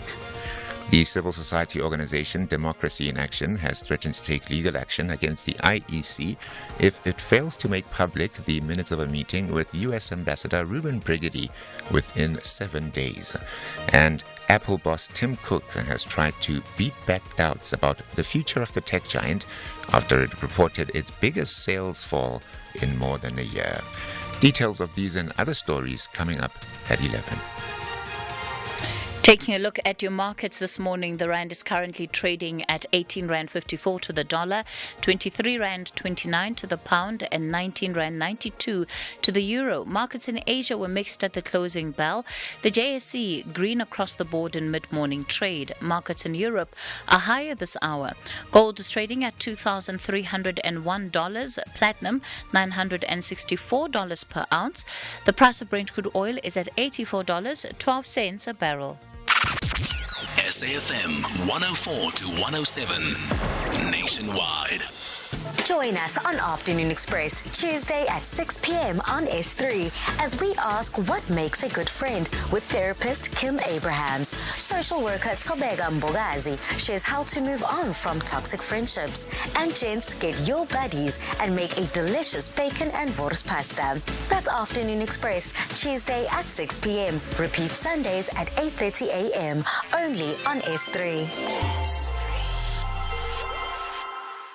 Any person aggrieved by any political advertisement or political election broadcast that is broadcast by SAFM may lodge a complaint within 5 days from broadcast with the Independent Communications Authority of South Africa, ICASA. To lodge your complaint, please contact ICASA's Compliance Department via telephone number on 012-568-3233. That's 012-568-3233. Or email broadcastingcompliance@icasa.org.za. That's broadcastingcompliance@icasa.org.za. Alternatively, complaintsccc@icasa.org.za. That's complaintsccc@icasa.org.za. The Talking Point with Kathy Motlatlana. Weekdays, 9 a.m. till midday. All right, we continue the conversation on the Talking Point. We're speaking to Hanif Hendricks, the leader of the Al Jama Party. I'll, of course, be taking your calls on 086 000 2032. That's the number to dial. On the WhatsApp voice note line, your voice notes on 0614 104 107. So, Mr. Hendricks, it seems pretty clear to me when we look at the pattern of voting that Al Jama has followed, whether it's in areas such as the city of Johannesburg, but most importantly, when we look at what has happened in Parliament, in the National Assembly, you seem to be quite a strong ally of the ANC. Look, as you know, that the ANC is the governing party. It is the only political party with strong roots in the liberation movement. Many of us, I'm 74 years old. Many of my senior colleagues, we come from that time. My mom had safe houses in District 6. We were very active since 11 years old. I've got a long history in the struggle. So obviously, I will continue to support political parties with roots in the liberation movement. We have MK, we have EFF. Those are parties we can work with. The only party we could really work with in government was the ANC. There wasn't an MK party to work with. The EFF, we have a cordial relationship with them. They were not governing. But now the Pan-African Congress, under the leadership of the King Moswetsi family and Narius Balotto, they are now members of Al Jama. They are on our party list. They're campaigning for us. They're wearing Al Jama T-shirts. So the image that we had in my first term, yes, that, when we could, we supported the ANC. But the last message in Parliament that I got from the chairman of the ANC, Gwede Mantashe, is, Honorable Hendricks, what's wrong with you? You voted against us for the last 3 motions. And I said, yes, we will vote against you when we feel we don't support your ballot bill. We have problems with your intelligence bill where you're promoting torture. So there were issues that we differed with the ANC and we strongly opposed them. So going forward, it's the doors are, it is now, we will continue to work with maybe more than one political party with roots in the liberation movement because they may all be in a coalition. And if they ask us to lead, we like in Joburg, we will lead. We also have some charismatic churches. Many of our members are card-carrying members of the Church of the Nation of Jesus. And Prophet Busiri, he's the spiritual leader in Malawi. I went to visit him last week in Malawi and told him, your members have asked me to come to you to bless them, not to bless me. I'm a Muslim. I'm blessed by others. And I went to Prophet Bushiri and he told me, look, we need leaders and we feel that you are right to play a more leadership role in the country. And I told him, no, we're still working the ground. And he said, no, the ANC came to see him to come and apologize in Malawi. He didn't want to see them because, the media, it was media by trial for him. But we're not interested, we don't have a relationship with the church where many of their members are members of the card-carrying members of the party. So we are a Muslim party, a staunch Sunni Muslim party, a platform for all communities. We now have the Pan-African Congress on board, at least one of their strongest factions. We now have the members of the Nation of Jesus on board, a very respectable Christian church, and they have 3 million members in South Africa. We visited half of their leadership so far, and the 3 million are going to vote for Al-Jamaa.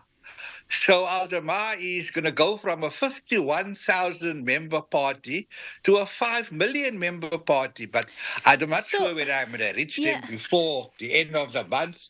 But certainly in the next election and the future election, Al-Jamaa will do better, will be at least the official opposition in parliament. So and I'll be deputy president. So you have in Prophet Bushiri an individual that has been accused of, by the media, yes, and by the NPA. Yes, but they have.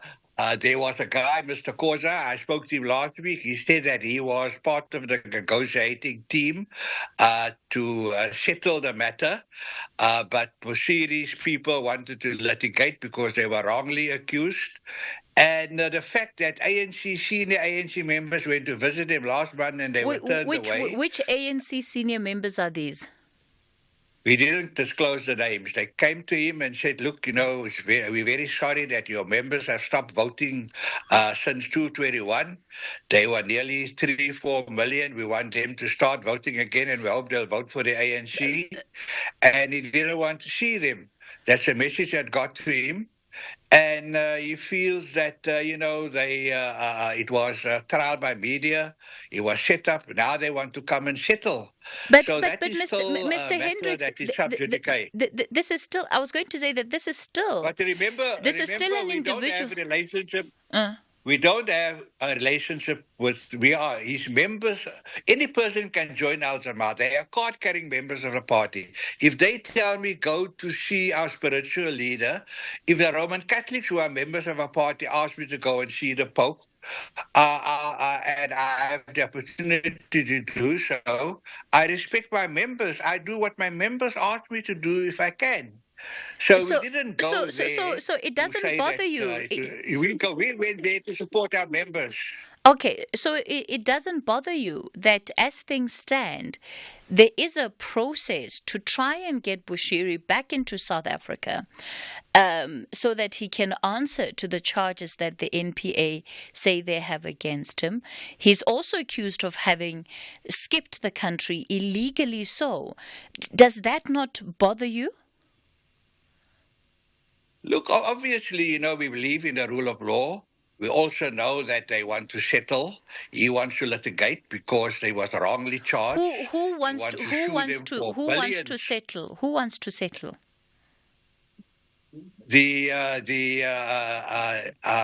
Look, I didn't want to go into the detail with him, but he told me that, in fact, I spoke to one of the people involved in the settlement, Mr. Koza. Mr. Koza is a respected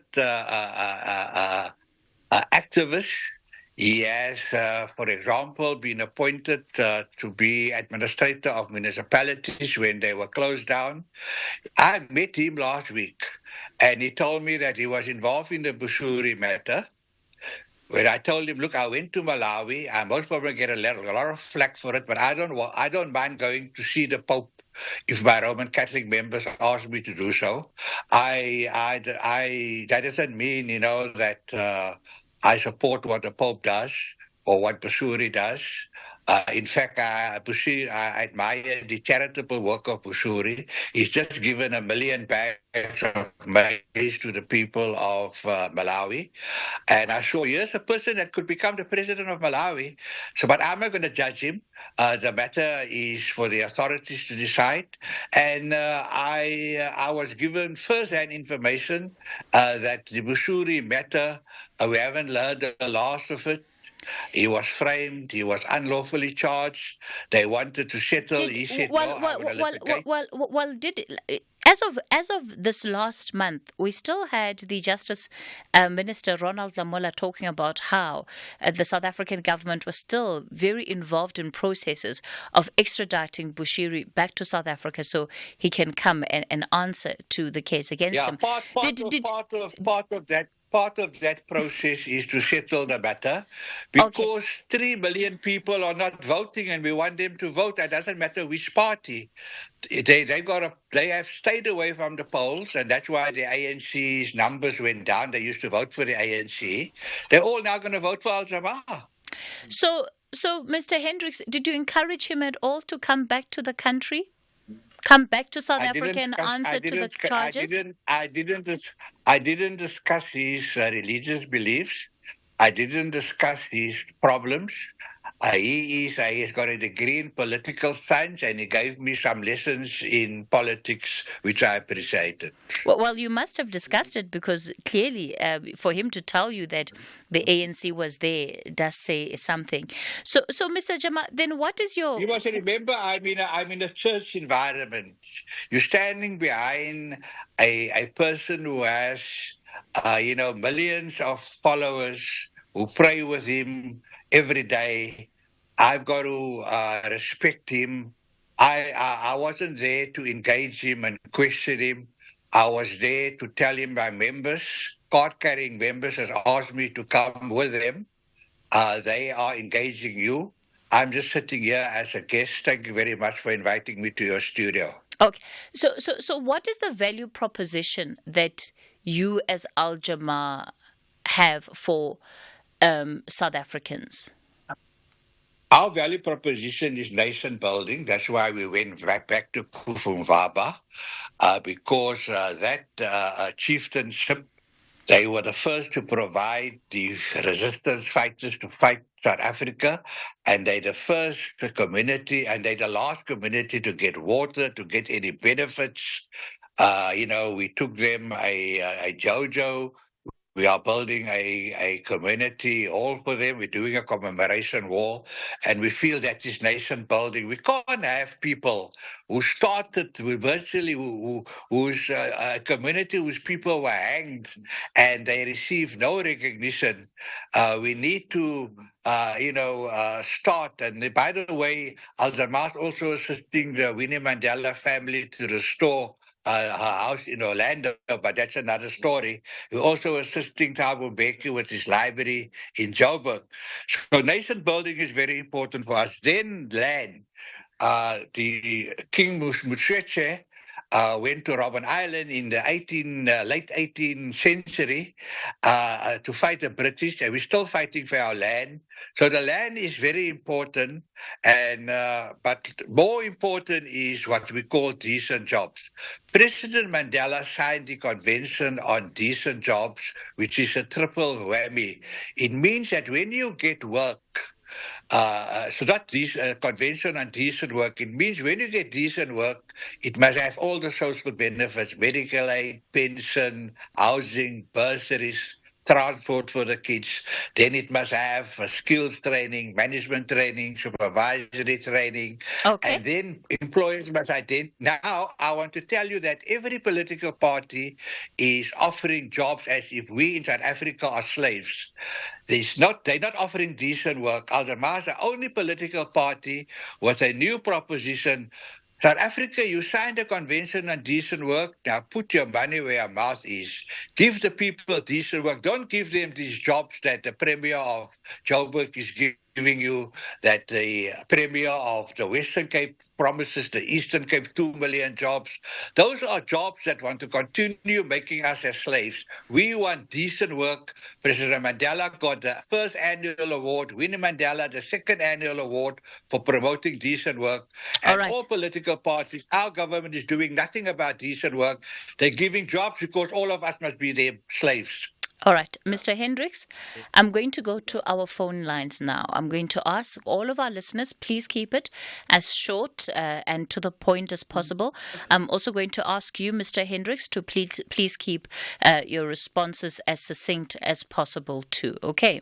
Well, thank you very much. All right, we're going to take a quick break and I'm back with your calls after this. Hi guys, your favorite mom vlogger here, talking all things family entertainment with Deal or No Deal now on SABC2 weekdays at 6:30 p.m. Umalume is trying to make it onto the show and have his life changed quick. Amanda Malume. Mama and I are the #1 Mubango fans at 9 p.m. all week because the storylines stay hot. And my two little people can't wait for May when Raid the Cage kicks off with SABC2. See La Familia, keeping those family bonds strong. Until next time.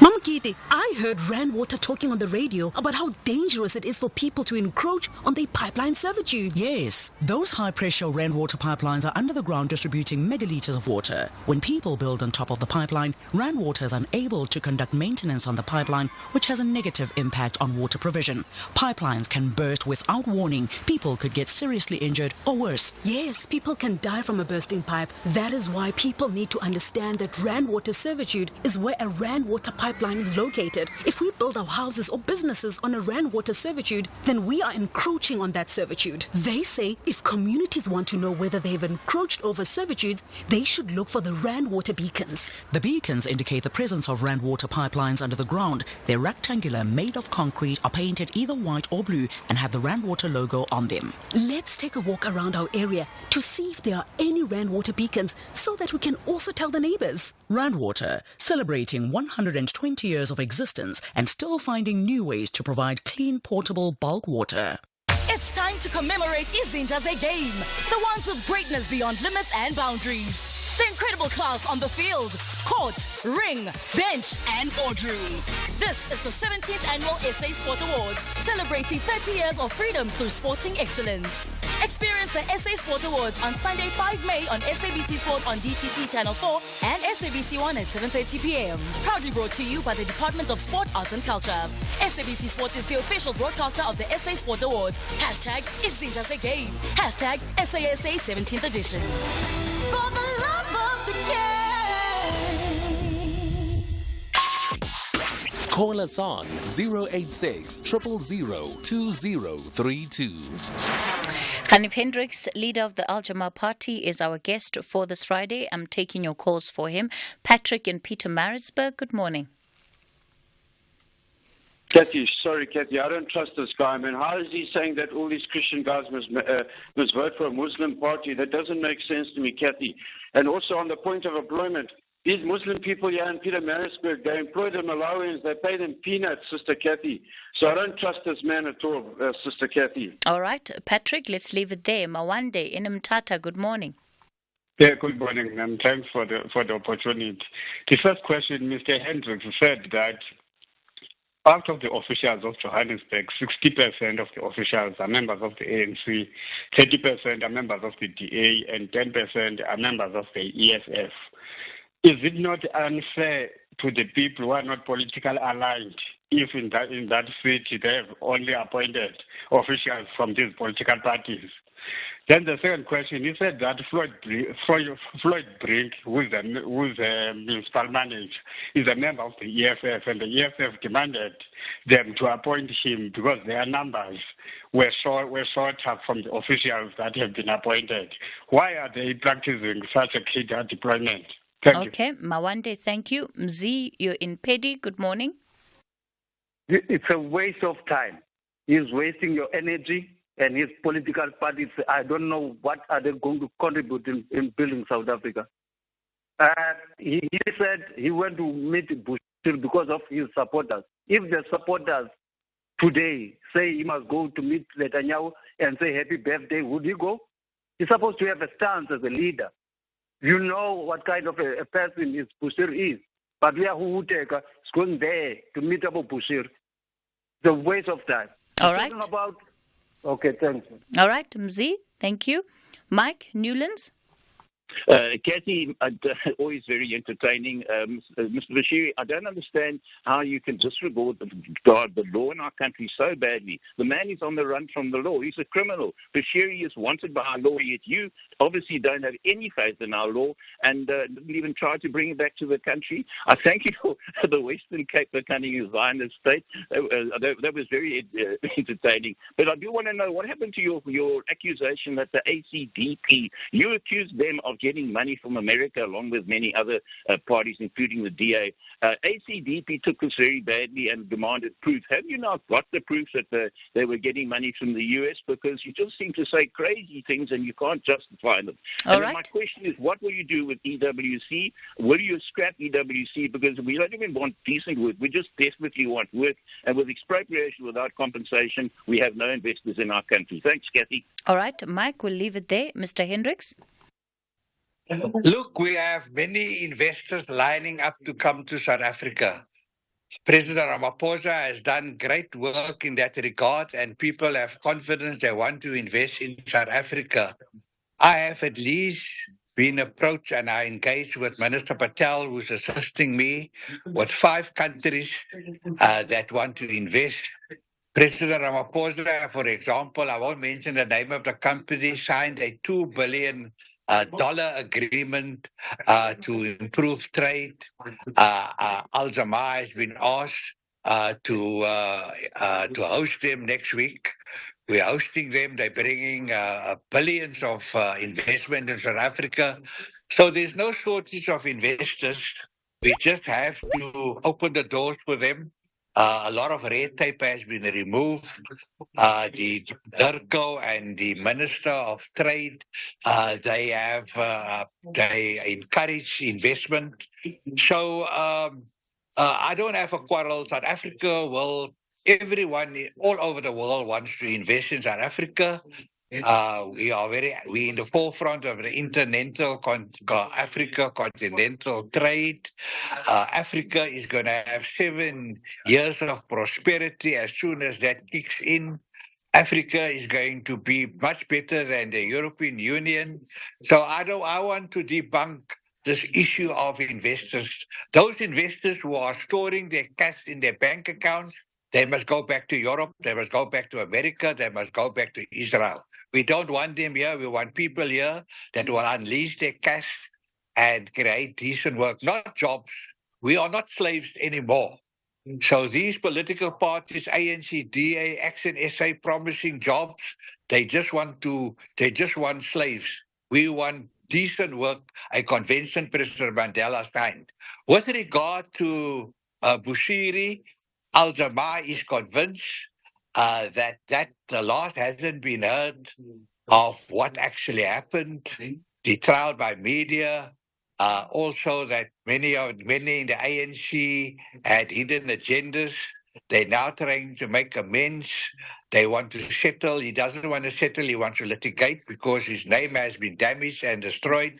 But we're not getting involved in that. We're not interested in that at all. All we are interested is that we were quite happy that his members, that we could satisfy a request from his members. And we have thousands of members who are also aligned to that particular church. No, I won't go to Israel to wish Netanyahu a happy birthday. We don't have members that will ask me to go to Israel. I have to make a decision. And because we have so many members that he is their spiritual father, they call him Papa. When I spoke to him, I told him, Papa, I thought you elderly, but you look like a teenager. But in any case, that's a different matter. So I spoke to him about he's got a degree in political science. We talked politics. I didn't talk religion because we come from 2 different religions. I told him we're a faith-based party. Our executive mayor is a devout Christian, so it's nothing about Islam. We are not a religious organization or a fatwa committee or a ulama body. We are a political party in terms of South Africa's constitution. All right. Your other listeners were a bit hard. They need to understand that we're doing well in Joburg. We're going to remove the DA from the Western Cape. I am looking at Leeuwenhof, Union Buildings, Biso. We already occupy the parlor in the city of Joburg. Okay. So Al-Jamaa has big plans for 224, and your listeners, we want to encourage them to relook at our party and vote for Al-Jamaa. All right. I'm going to play just 2 voice notes. I think that's all we can squeeze in the time remaining.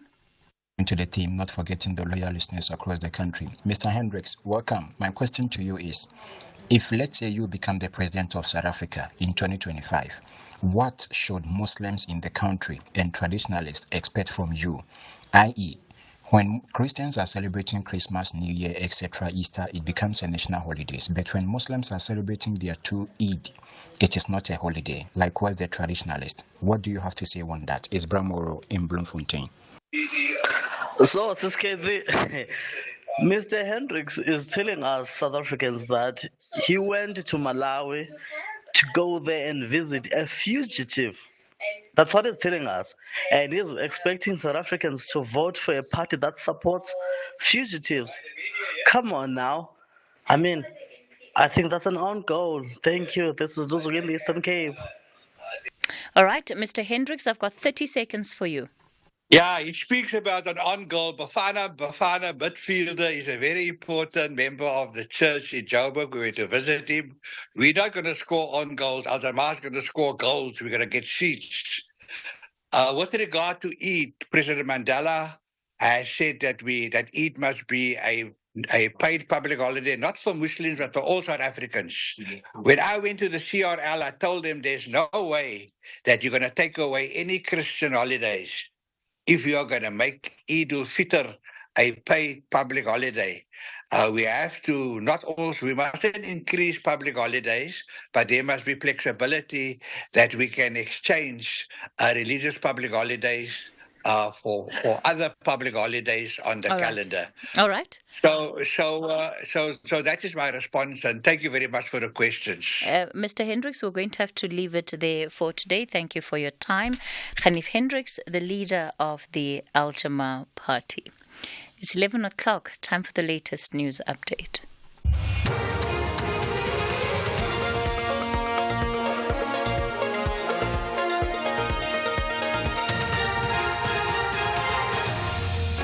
Very much, Kathy. The top story is Asawa, the MK to accompany Zuma to the ANC disciplinary hearing, and Apple tries to reassure its customers. A very good morning. The MK party says its members are ready to come out in their numbers to support its leader Jacob Zuma when he attends his ANC disciplinary hearing next week Tuesday. This follows a notice document by the ANC which revealed that Zuma has allegedly been charged with 2 offences. He's accused of contravening the ANC constitution when he publicly endorsed the newly formed MK party and when he appeared on the candidate list for the MK. MK party spokesperson Nhlamulo Ndlela. We don't understand, what this whole fuss is about, and that's why we've won all these cases, and we continue to win, and that's just a clear demonstration that it's a desperate act on their end. And if I were them, I would have listened to their leader in the form of President Mbeki, who would have, for the first time, given them wise words, which are, what is the rush, and why the desperation? Legal expert Mpumelelo Zigalala, meanwhile, says the disciplinary hearing is long overdue. It was about time in which they were going to remind the former president and say to him, either you resign as being a member of the ANC, if you're not going to do that, then we're going to assist you by bringing you in front of the disciplinary process. You know what the constitution is. You've been at the helm of this party. You know exactly what the rules are. If you look at your rule 4 and your rule 5, they clearly state what the duties are and the oath that you have taken. If you break that oath by making or by joining other parties or publicly endorsing them,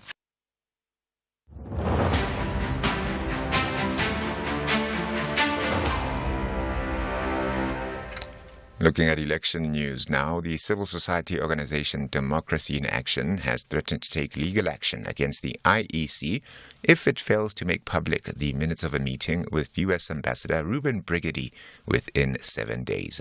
The IEC came under scrutiny after it emerged that some of its commissioners sat down with Brigady in Pretoria earlier this week.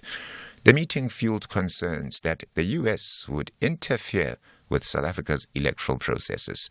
However, the Commission says there is nothing wrong meeting up with ambassadors. Democracy in Action chairperson Thabo Mtweni. The way the meeting was presented to us, especially from the U.S. Embassy, it seems as if there was a secret meeting that was held. As a country, we're not in the known. So we've written to the IEC to ask specific questions. Specifically, we are for the minutes of the meeting. If the meeting ever took place, what was the agenda, and what were the decisions that were taken during that meeting? And lastly, because there are also rumors that the IEC is receiving funding, especially from the U.S. Embassy or from the U.S. government. Joburg City Power says it is considering alternative options to restore power supply to the affected customers following the damage caused by fire along the M1 highway tunnel near Braamfontein this week. Last night, technicians managed to restore supply to some office buildings in the Braamfontein area. City Power spokesperson Isaac Mangena says the Joburg Roads Agency needs to assess the structural integrity of the tunnel to ascertain that it will not collapse and harm technicians while on duty. When these two safety aspects have been addressed, City Power will then start clearing the rubbles and assessing the extent of the damage caused by the fire on the electricity infrastructure. And this will basically determine the scope of the work, the amount of material, whether to repair or to replace that is needed around the area, and the estimated time of restoration after the repairs are concluded. Trade and Industry Minister Ibrahim Patel says there's been a significant increase in locally produced and procured goods since the implementation of the Retail Clothing, Footwear and Leather Master Plan. He was briefing the media at one of the manufacturing factories in Cape Town on the gains made in the industry. Efforts to revive and revitalize South Africa's clothing, textile and footwear industry are bearing fruit after decades of a decline. Patel says the plan has helped to create about 20,000 jobs. I'm standing here on a factory floor. This factory itself employs 1,500 workers. Just 3 years ago, it had less than 750 workers. So we've seen a doubling of employment with large numbers of additional jobs created. And over this period, we've seen a 20,000 rise in the number of jobs created in the sector as a whole. And Apple boss Tim Cook has tried to beat back doubts about the future of the tech giant after it reported its biggest sales fall in more than a year. Sales slumped 4% year-on-year in the first 3 months of 2024 to $90.8 billion, weighed down by a sharp drop in demand for iPhones. Executives say that the results were distorted by COVID-related supply disruptions, which led to unusually strong sales during the same period last year. The top story at 11 o'clock, the MK party says its members are ready to come out in their numbers to support its leader, Jacob Zuma, when he attends his ANC disciplinary hearing on Tuesday next week. For SAFM News, Kemudupi Mahalemele. I'm concerned for my children's future. Our country is in a state of chaos. The government has failed the people of South Africa, and other parties cannot bring us together. We need real change. Herman Mashaba is South Africa's Mr. Fix-It. He's a patriotic businessman who knows how jobs are created. He cleaned up Johannesburg and had a caring heart for people of all races. On 29 May, vote for South Africa and our collective future. Vote for Action SA, because only action will fix South Africa. This political election broadcast was brought to you in terms of the CASA regulation governing the election period. The views expressed in this political election broadcast are those of the political party and not of the SABC. Catch the Tastemaster SA this Tuesday at 7 on SABC2. It's Elimination Week, and contestants must make big things happen as they fight to stay in the competition. Their task? To create an impressive tower of baked items in a test of skill and creativity.